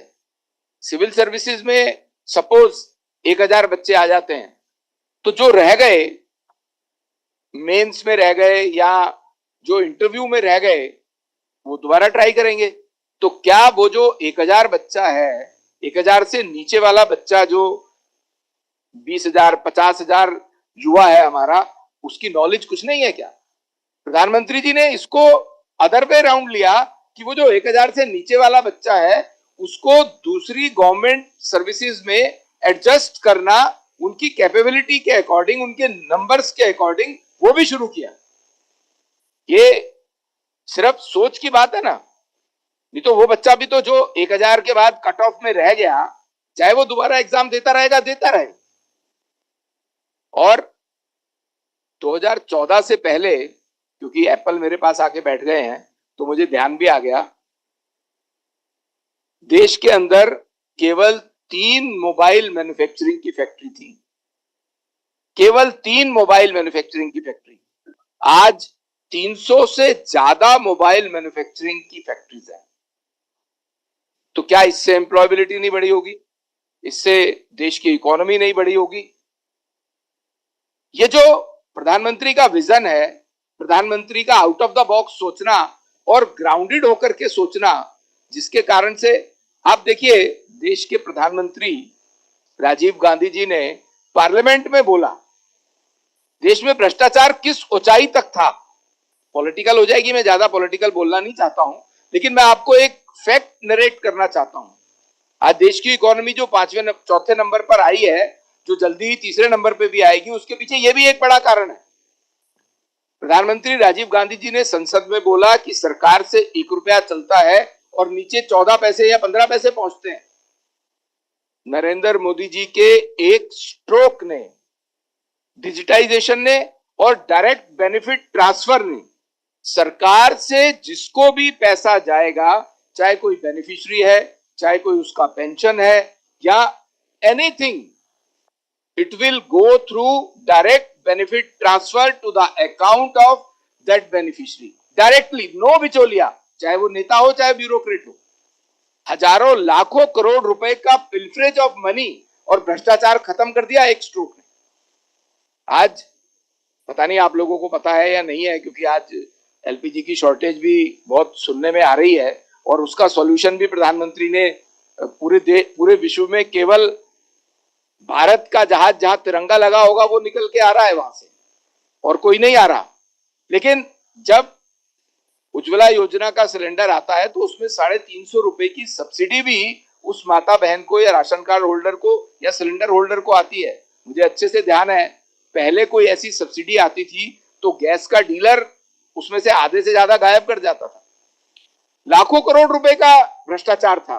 पर वो जो डायरेक्ट बेनिफिट ट्रांसफर, आज साल में एक साल में जो गरीब किसान है उनको 6,000 रुपए मिलते हैं, 2-2 हजार रुपए की 3 किस्त मिलती हैं। किसान सम्मान निधि बोलते हैं। जो गरीब किसान है उसको उसके बीज लेने के लिए, हमारे लिए हो सकता है 6,000 रुपए की कोई वैल्यू नहीं हो, लेकिन जो गरीब किसान है उसके लिए बहुत बड़ी वैल्यू है। और इसमें अब तक 18 लाख करोड़ रुपए सरकार दे चुकी है और वो सारा का सारा पैसा डायरेक्ट बेनिफिट ट्रांसफर के माध्यम से पहुंचा है। सीधा सरकार ऑफिस से बटन दबता है और वो पैसा बैंक के थ्रू रूट होकर के बेनिफिशियरी तक पहुंच रहा है। ऐसी हजारों योजनाएं, और ये भी एक बड़ा कारण है इकोनॉमिक डेवलपमेंट का। आप लोग इकोनॉमिक्स के फील्ड में है, मैं ऐसा मानता हूं कि मेरे से भी ज्यादा इकोनॉमिक्स आपको आती है, आप फर्दर उस पर रिसर्च करते होंगे या करेंगे। लेकिन आज भारत 4थी बड़ी इकोनॉमी बना है, उसके पीछे जो इंफ्रास्ट्रक्चर डेवलपमेंट है देश का, वो भी एक बहुत बड़ा कारण है। मेरे पास रोड ट्रांसपोर्ट मिनिस्ट्री है। आज अभी आपके सामने से, यूनिवर्सिटी के सामने से यमुना एक्सप्रेसवे पास से ही जा रहा है। थोड़ा सा पीछे चले जाएंगे तो NH8 है जो दिल्ली मेरठ एक्सप्रेसवे है। पूरे देश के अंदर इस समय 1,40,000 करोड़ 1,40,000 किलोमीटर, सॉरी करोड़ नहीं, 1,40,000 किलोमीटर का नेशनल हाईवे बनके जनता उसको यूज कर रही है। ये डिफरेंस बताना चाहता हूं, 2014 से पहले it was 92,000 kilometre, now it is 1.46 lakh kilometres, और ये 11 साल में अचीव हुआ है। और इसके कारण से कितना एम्प्लॉयमेंट जनरेट हुआ वो भी बताना चाहता हूं। पिछले 5 साल में हमने रोड इंफ्रास्ट्रक्चर के चलते 550 crore man hours of employment generate किया है। ये बड़ा कारण है इकोनॉमी की डेवलपमेंट का, वन ऑफ द रीजन है। आज कहीं ना कहीं डायरेक्ट इनडायरेक्ट कहीं ना कहीं एम्प्लॉयमेंट तो जनरेट हो रहा है ना, उससे प्राइवेट प्लेयर्स को हो रहा है। हमारी सरकार में भी हम सरकारी जो ऑफिसर्स हैं उनके अलावा स्पेशल इंजीनियर्स हायर करते हैं फॉर सर्टेन थिंग्स। सिमिलरली ये वन ऑफ द पॉइंट है इंफ्रास्ट्रक्चर डेवलपमेंट का। रेलवे आज देश की 98% ऑफ द रेलवे इलेक्ट्रिफाइड है। अभी सस्टेनेबल डेवलपमेंट की बात कर रहे थे हमारे मंजीत जी थे, क्या नाम था उनका, इंद्रजीत जी, सोलर की बात कर रहे थे। आप सोचिए कि जो 2030 में हमने अचीव करना था नॉन फॉसिल फ्यूल से बनी हुई एनर्जी को बनाने के लिए, वो हमने 2025 में अचीव किया। 5 साल पहले अचीव किया। जितना हमें इलेक्ट्रिसिटी नॉन फॉसिल फ्यूल की चाहिए थी वो हमने 5 साल पहले अचीव किया है। आज प्रधानमंत्री अगर 2047 में विकसित भारत का सपना देखते हैं तो हम में से शायद कोई रहेगा, नहीं रहेगा, कौन रहेगा क्या पता है, लेकिन वो विकसित भारत आप लोगों के लिए है और आप उसको डेवलप करने वाले मेन वो लोग हैं जो अपने लिए विकसित भारत के लिए काम करेंगे। हमारी जनरेशन आपके लिए, हमारी नेक्स्ट जनरेशन के लिए विकसित भारत के लिए काम कर रही है। विकसित Bharat means what? Affordable education to all, affordable health to all. वो जो हमारे नो पॉवर्टी की बात हम करते हैं, जब यूनाइटेड नेशंस ने 2015 में एजेंडा फिक्स किया सस्टेनेबल डेवलपमेंट गोल्स का, तो उसमें 17 पॉइंट्स आते हैं एसडीजी के, उसमें नो पॉवर्टी है। आज देखो पिछले 11 सालों में गरीबी हटाओ का नारा सब पॉलिटिकल पार्टीज ने दिया। हटी या नहीं हटी ये सब पेपर पर है, but theoretically also and practically also पिछले 11 सालों में 25 करोड़ लोग गरीबी रेखा से बाहर आए हैं। इसको आप गूगल करेंगे तो आप सबको ये डेटा भी आ जाएगा। देश का 25 करोड़ गरीब आदमी गरीबी रेखा से ऊपर आया है। अगर हम अफोर्डेबल हेल्थ की बात करते हैं तो ज्यादा नहीं बोलूंगा, बस 1-2 बातें और बता करके अपनी बात खत्म करूंगा, क्योंकि मेरे पास तो बहुत सारे कागज हैं बोलने के लिए। बट अफोर्डेबल हेल्थ की बात अगर हम 2047 में विकसित भारत की बात करते हैं तो अफोर्डेबल हेल्थ टू ऑल का मतलब आज से प्रधानमंत्री ने शुरू किया, पिछले 4 साल से हम आयुष्मान भारत कार्ड पूरे देश में लागू किया। मतलब 1 साल में एक परिवार को 5 लाख रुपए तक का प्राइवेट हॉस्पिटल में इलाज मुफ्त। आप नोएडा से 60-70 किलोमीटर दूर मेरठ से आगे निकल जाइए, गांव में जाकर के देखिए, या दिल्ली की तरफ चले जाइए तो जो बस्तियां हैं वहां जाकर के देखिए, और कुछ नहीं तो आसपास के किसी सरकारी हॉस्पिटल में जाकर के देखिए, एक बेड पर 2 पेशेंट मिलते हैं आपको।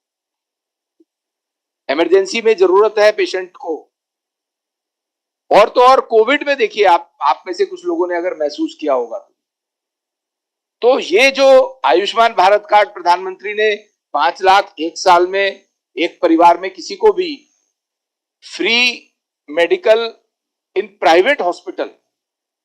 हमारी दिल्ली में सरकार बनी, आप में से बहुत से लोग ईस्ट दिल्ली रहते होंगे, तो रेखा जी जो मुख्यमंत्री हैं उन्होंने उसको 10 लाख किया है। पूरे देश में कहीं नहीं है, हमारे यहीं पर है, किया नहीं है, करा भी है। लगभग 6 लाख लोगों ने कार्ड बनवाया उसके लिए। तो ये जो सस्टेनेबल गोल है, सस्टेनेबल डेवलपमेंट के जो गोल है, ये, और एक और महत्वपूर्ण बात, हमें अपनी भारत की संस्कृति पर गर्व भी है, होना भी चाहिए। आज से 1000 वर्ष पूर्व नालंदा, तक्षशिला में पूरे विश्व के स्कॉलर्स स्टडी करने के लिए आते थे कि यहाँ का इकोनॉमिक स्ट्रक्चर क्या है। उस समय भारत सोने की चिड़िया कहलाता था।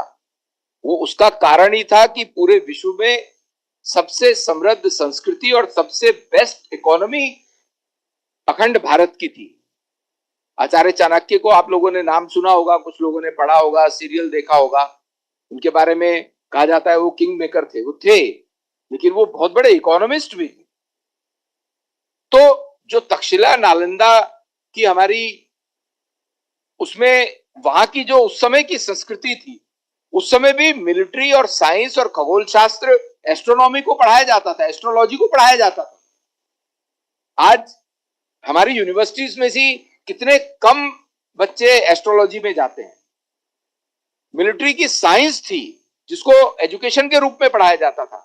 आज अगर भारत चंद्रयान बना करके चांद के दक्षिण पोल पर पहुंचा है, विश्व में सबसे पहले, और सबसे सस्ता चंद्रयान बनाया, एक बार फेलियर हुए उसके बाद भी हम पहुंचे हैं, तो इसके पीछे हमारा जो यूथ है उसको हमारी सरकार ने फ्रीडम दिया, इनोवेशन का फ्रीडम दिया, उसकी एजुकेशन को स्किल के साथ जोड़ने का। जो नई एजुकेशन पॉलिसी है, वो नई एजुकेशन पॉलिसी एजुकेशन एकेडमिया को इंडस्ट्री के साथ इंटीग्रेट करती है, ताकि डिग्री लेने के बाद आप कहीं किसी जॉब के लिए, किसी एक्सपीरियंस के लिए जाते हैं, तो एप्पल ये नहीं पूछे आपसे कि आपके पास एक्सपीरियंस क्या है, और आपके पास ऑब्वियस सी बात होगी, मैं तो अभी डिग्री लेके निकला हूं, मेरे को एक्सपीरियंस कहां से आएगा। लेकिन अब हमारी एजुकेशन को प्रधानमंत्री की जो नई शिक्षा नीति 38 साल के बाद उन्होंने लागू की है, हमारी बुकिश नॉलेज को, हमारे एकेडमिया को स्किल के साथ जोड़ा है, ताकि जो हमारा यूथ है वो एम्प्लॉयबिलिटी रेडी मिले, वो जाकर के बता पाए कि yes, I have been to the factory of some mobile manufacturing unit, I have learn these things also, at least I have seen how these things are being operating. मुझे लगता है मैं आप लोगों को बहुत कुछ तो नहीं बता पाया हूं, लेकिन फिर भी अभी हमारे जो इस समय की गवर्नमेंट है, ये government in all the respects इस बात पे लगी है कि हमारा जो यूथ है, चाहे वो गरीब है चाहे वो अमीर है, और वो अगर कुछ करना चाहता है, सारे बच्चे टॉप नहीं कर सकते, लेकिन वही बात, जो 1000 से नीचे वाला बच्चा है सिविल सर्विसेज का, उसको भी इक्वल अपॉर्चुनिटीज मिलनी चाहिए। हमारा जो एक एवरेज यूथ है स्टडीज में या किसी भी कारण से, उसको भी इक्वल अपॉर्चुनिटीज मिलनी चाहिए ग्रो करने की, इनोवेशन करने की। मैं आप सबको बहुत बधाई देता हूं। एक अच्छा कॉन्फ्रेंस इकोनॉमिक्स के स्टूडेंट्स ने किया है सस्टेनेबल डेवलपमेंट गोल्स को लेकर के, जिसमें integration with indigenous knowledge system को इंटीग्रेट करने की बात पर आप लोगों ने 2 दिन डेलिब्रेट किया। आई होप कि इस तरह की कॉन्फ्रेंसेस से बहुत कुछ निकल के आता है। एप्पल से विराट जी ने भी, मैंने सुना उनको, और अभी हालांकि मेरे पास बोलने को अभी और भी है, लेकिन मैं सेमीकंडक्टर पे इतना ही कहना चाहता हूं कि आज हमारे देश में सेमीकंडक्टर बनना चाहिए। हमारे देश में अगर हम पॉल्यूशन खत्म करना चाहते हैं तो हमें पेट्रोल डीजल से निकल के इलेक्ट्रिकल व्हीकल पे आना पड़ेगा। उसके लिए बैटरी चाहिए। बैटरी का 80% हमें इंपोर्ट करना पड़ रहा है। अभी बंद कर दूं, ताली का मतलब यही होता है। तो मैंने आप लोगों के लिए ये सोचने के लिए छोड़ा है कि आप लोगों को जब आप इनोवेट करते हैं तो वो नेशन बिल्डिंग में भी आप लोग हेल्प करते हैं. बहुत बहुत धन्यवाद.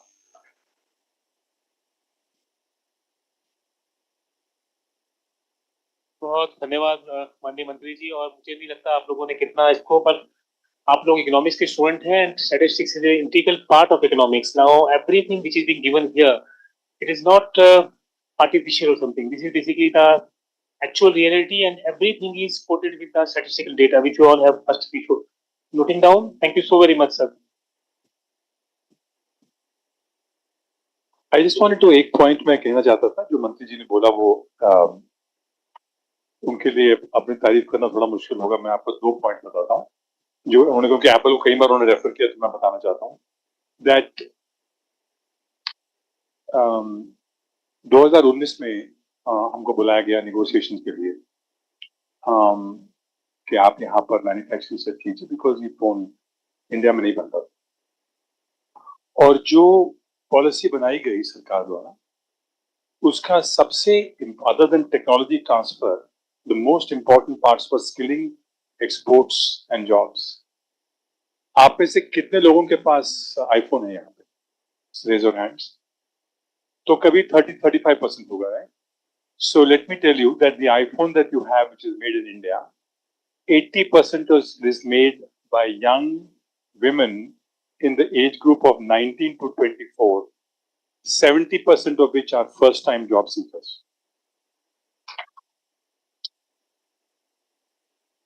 तो ये है आपका टैलेंट एंड ये सरकार को नहीं पता था उस टाइम, हमको भी नहीं पता था. We replicated a model that we were doing elsewhere. पर उन्होंने ट्रस्ट किया, बेसिकली पंट किया कि हम करेंगे, इसको देखी जाएगी. सो वो जो एक करेज है कि हमें ये करना है, चाहे ये फेल भी हो सकता था पर वो सक्सीड किया. As a result we are now the largest blue collar job creator in the last 5 years and the largest in India history for women. 1 lakh लड़कियां काम करती हैं. दूसरी चीज मैं कहना चाहता था ये उनके विकसित भारत के बारे में है. I have personally dealt when I was 20s with the Narasimha Rao government, then I have dealt with I.K. Gujral's government, then I have dealt with Deve Gowda ji's government, then I have dealt with Vajpayee ji's government,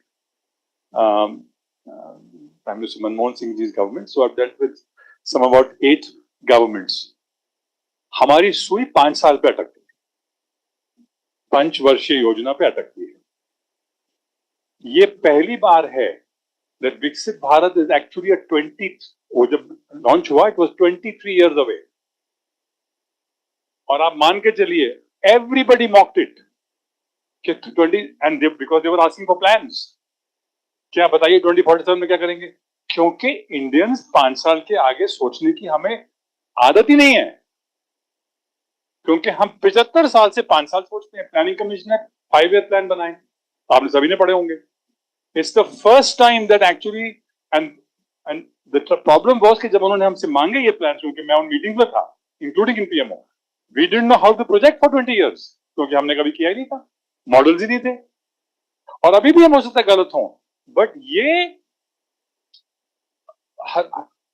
हर सरकार में गलतियां होंगी, ये मान के चले, कुछ minus होगा, बट ये विजन, ये करेज कि मैं 22 साल का प्लान बना के चलूंगा और 47 में हम डेवलप्ड कंट्री होंगे. और उसके बहुत सारे एस्पेक्ट मंत्री जी ने गिनवाए, राइट? उसके बाद भी बहुत सारे हैं, पर कैपिटा इनकम है, हेल्थ पैरामीटर्स हैं, सोशल पैरामीटर्स हैं, बहुत सारे और हर every ministry has 20-30 parameters that they have to make and they have to work on it on a monthly basis and monitor it on a monthly basis. And on every meeting we are called in private sector, बुलाया जाता है कि आप बताइए आप क्या करेंगे. So this is quite unparalleled and I'm talking about 35 years of seeing governance.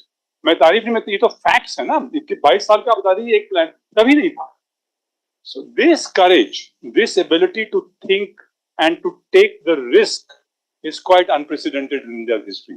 So that is something, and that is something that will help you and this generation going forward.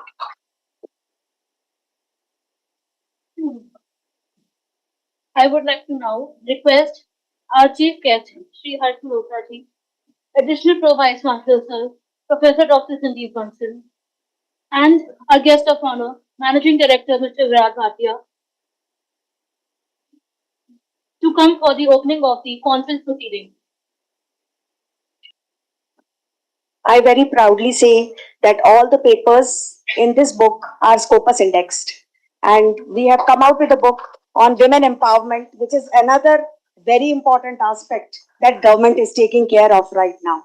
So without the 50% of the population, so we have talked about the 50% of the population in this book.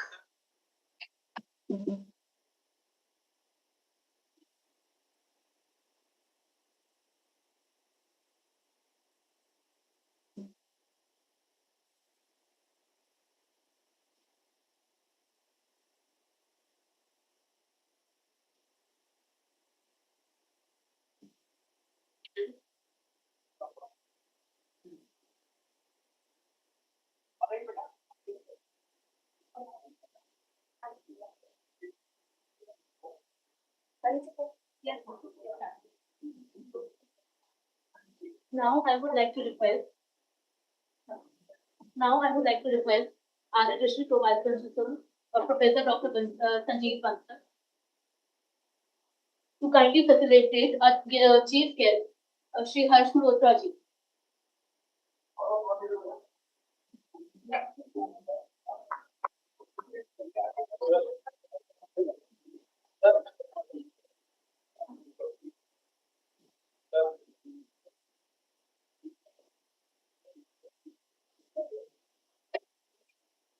I would now like to request additional Pro-Vice Chancellor, Sir, Dr. Sanjeev.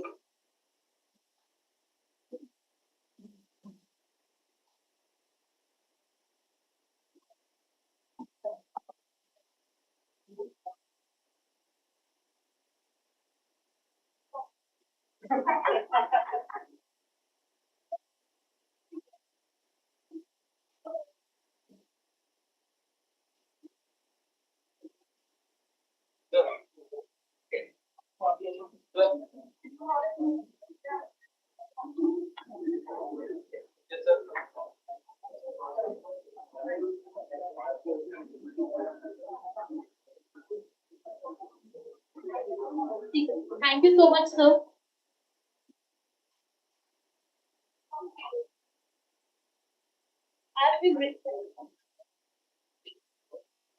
As we bring this vibrant conference to close, let us carry forward the idea, energy, and commitment that have defined the past 2 days.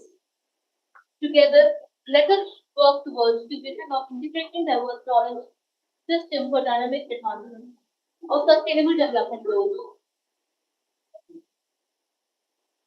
A global and inclusive approach. The nation that thrives on inclusion, innovation, and sustainability. Thank you and best wishes for your journey ahead. Thank you, everyone.